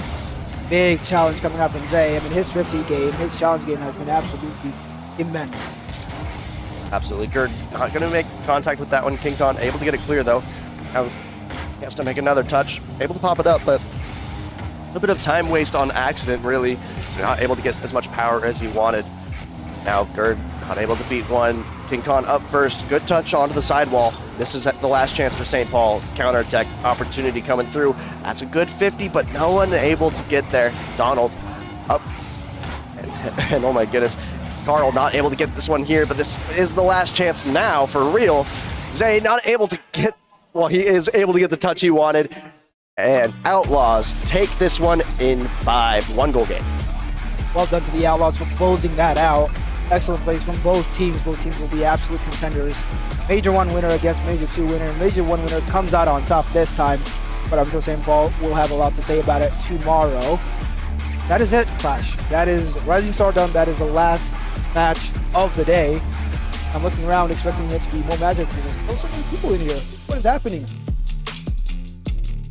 Yeah, so, I mean, fantastic day all around for everybody, but going back to this one, both teams played a great game. KC, again, like I said before, I think they created their own opportunities a little bit better. They had those better solo plays, better team plays, but Senators really tried to keep that fight going. They were able to find those opportunities, able to find those openings, Carl especially, able to find those open nets, and but I would love to see them in the future day. Again, we're going to see both these teams again tomorrow. I would love to see them create their own opportunities, get a little bit more team play, a little bit more solo play, something to cause the defense to make mistakes instead of just reacting to the mistakes they're making, if that makes any sense. That makes perfect sense, and I think that applies to all of MCS, every single tier.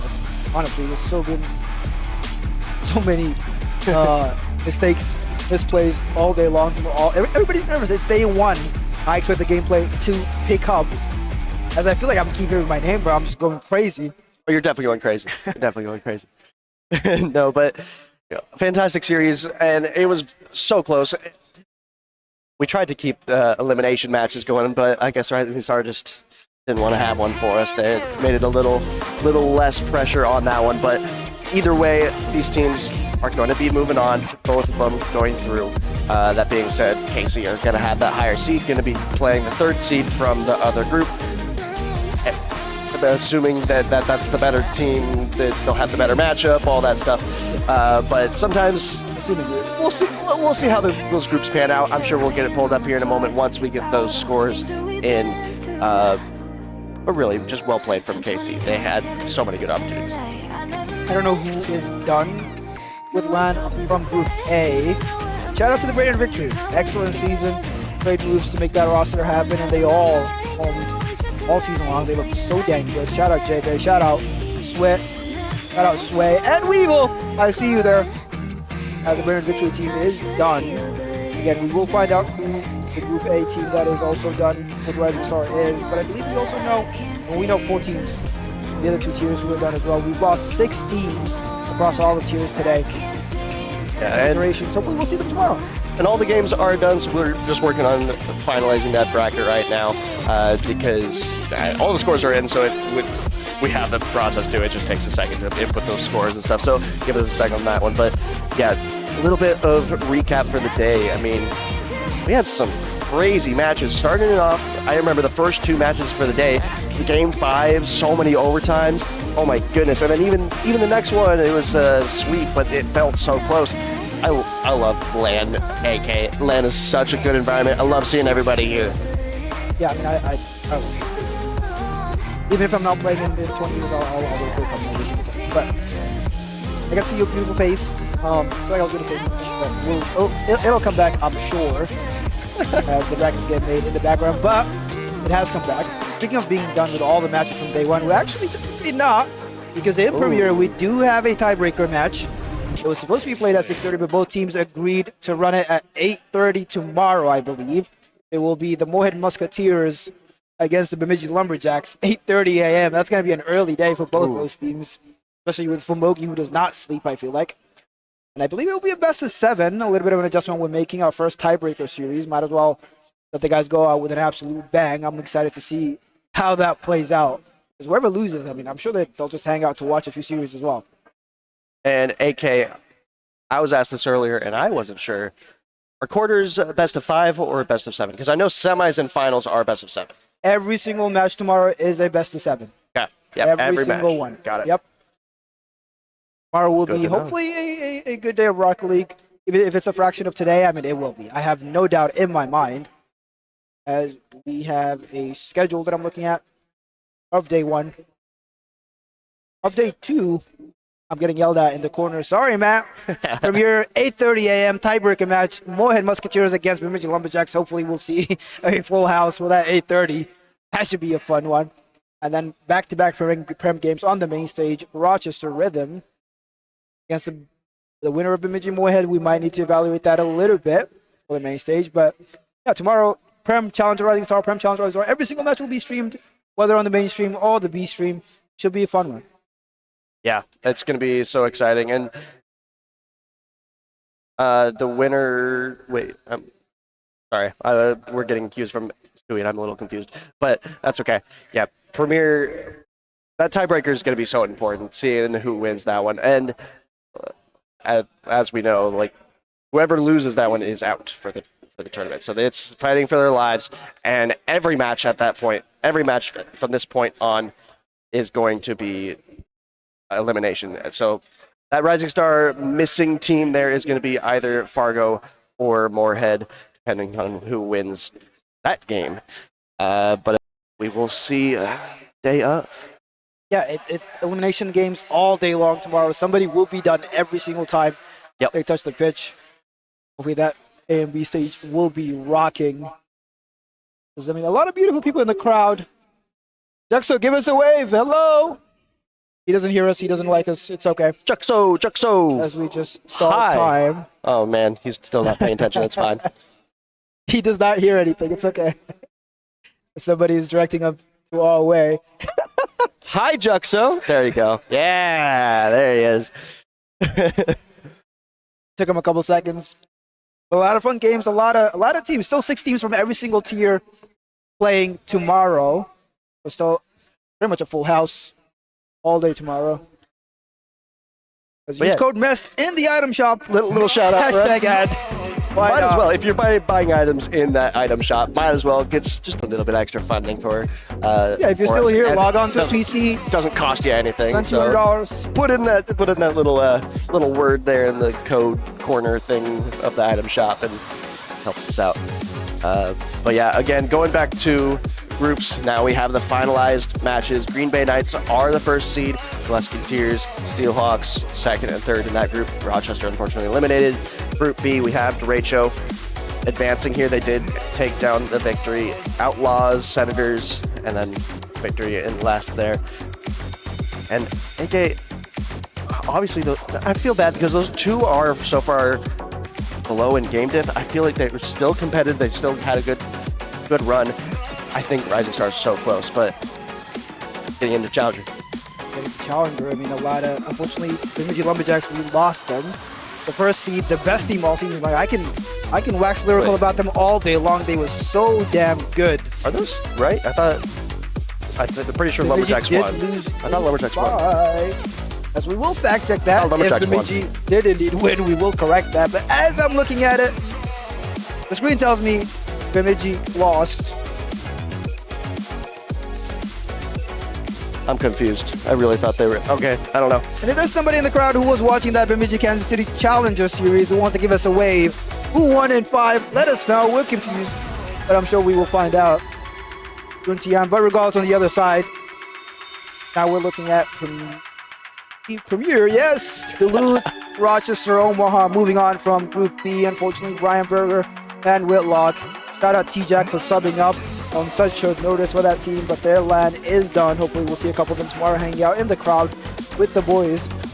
But shout out Winnipeg Atlas. They've been on a hot streak recently, absolutely dominating today. 9-4 on the day. Yeah, Chicago. Their first match was a little shaky, but past that, they were crushing it the whole time. I watched the Superiors in a match, and they were looking great. I think those top two teams are going to be dangerous going into tomorrow. Yeah, and it's going to be Chicago, Omaha against Moorhead. Well, we'll find out about who Moorhead and Bemidji moves on, but whoever moves on will play the Rochester Rhythm, who's Fish and Fluffy. That's not going to be a fun one. And that will be an absolute banger, I'm sure.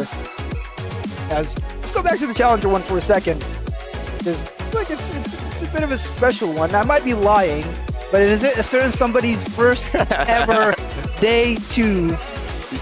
Yes, it is. There's not many people lying around, but the Bloomington Maulers DM, the DA himself, has 404 page not found. Clash did not make day two.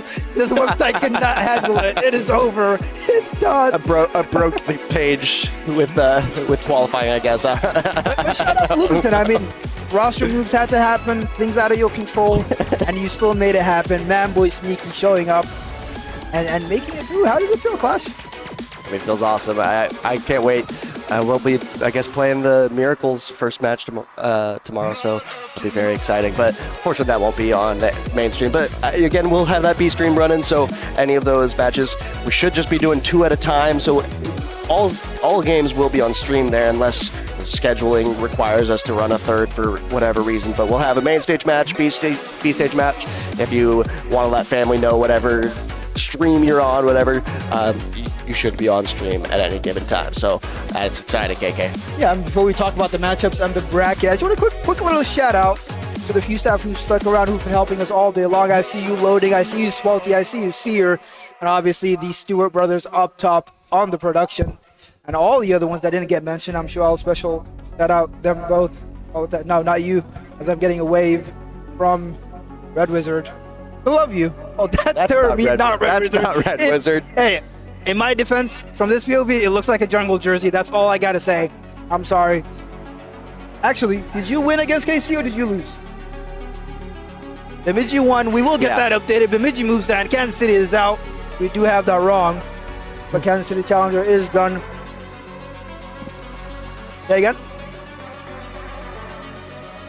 As Turtle says, he's not losing 3 game 5s. We will see about that tomorrow. Hey, it's game 7, so you can't lose 3 game 5s. Okay, this is exciting, though. I'm not sure if you've seen this yet. Jungle going to be playing Bemidji. Every time that's swapped with Bemidji.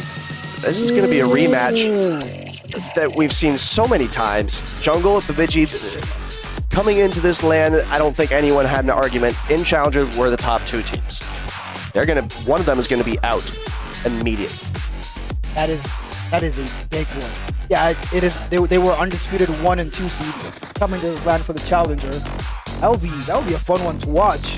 Oh, I don't get to play. I get to sit in the crowd and enjoy it. That would be a fun one. Won't be fun playing against the winner. Sorry to tell you. So yeah, you have to play the winner of that one now. So we're getting text saying ciao. But on the bottom side, Minneapolis Miracles, Bloomington Maulers. That would be an absolute banger. I'll be honest. I might not even watch the top one. I might just be sat for the boys down low. And the winner of that will be playing Mate It's Night on the Omaha Buffalo. Mate It's Night looking for his 2nd chip in 2, I believe, 1 season 11. I don't know. Something like that. And we can move on to Challenger, Rising Star, Premier, something. But yeah, again, like we mentioned before, single elimination the whole time. Every match matters so much for every team. Best of 7s, so there's no ifs, ands, or buts. If you win 4 games now, there's that little bit of extra buffer, a little less room for error, I guess. You have to win these matches. You have to get these wins. Longer, more grueling, a little bit more of a grind. Every match matters. You cannot lose. Just realized, in that Group A of Premier, Winnipeg is the first seed. That means Risser will be playing in the Prem match first. Oh. Then we'll be playing against the Bemidji Lumberjacks. Will he be primed up? I mean, I fully expect him to be. that is a scary, scary sight for any team. I don't care how good you've been all season long. Playing against a prime Rister, that is something you don't want to do. He was doing that all day today too. He's had a premier match right before every challenger match today too. So it's should be fairly similar to what we've seen today. But I'm not sure if it's more of exhausting for him or if it's helping him as a warm up. A lot of accolades across 2 days, but hey, pull out one chip, put a respectable performance in the other one. You're one of the best LAN players ever. Sure, we're working on the other brackets now, but AK, besides your own team, because that's cheating, who do you think has the best chance in this challenger bracket? Besides, I'm getting yelled at by the Rising Star players telling me to put the Rising Star bracket up. We don't have the Rising Star bracket up. Rising Star is banned. It is done for the season. Go home. I'm kidding. It's okay. But my favorite, as we go back to the Rising Star group stage, my favorite in Challenger to win it, apart from my team, obviously, because we will win it. I like the Minneapolis team.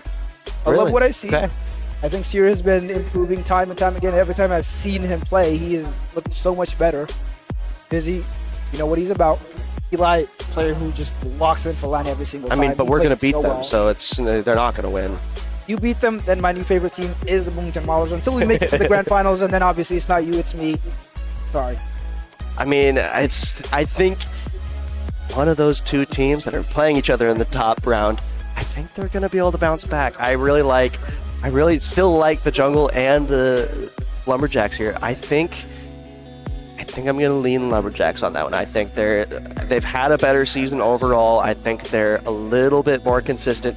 They had a tough day today. They did lose a couple series and barely winning that last one to get them to qualify. But I think I'm going to go Lumberjacks, which is funny because they're the only one that's not actually on the screen.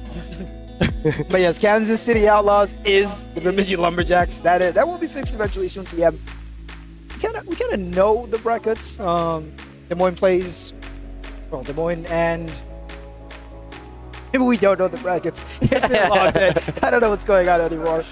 As we will get them updated. There will be pings in the Discord, I'm sure, as well, so people know when they play, who they play, if they play.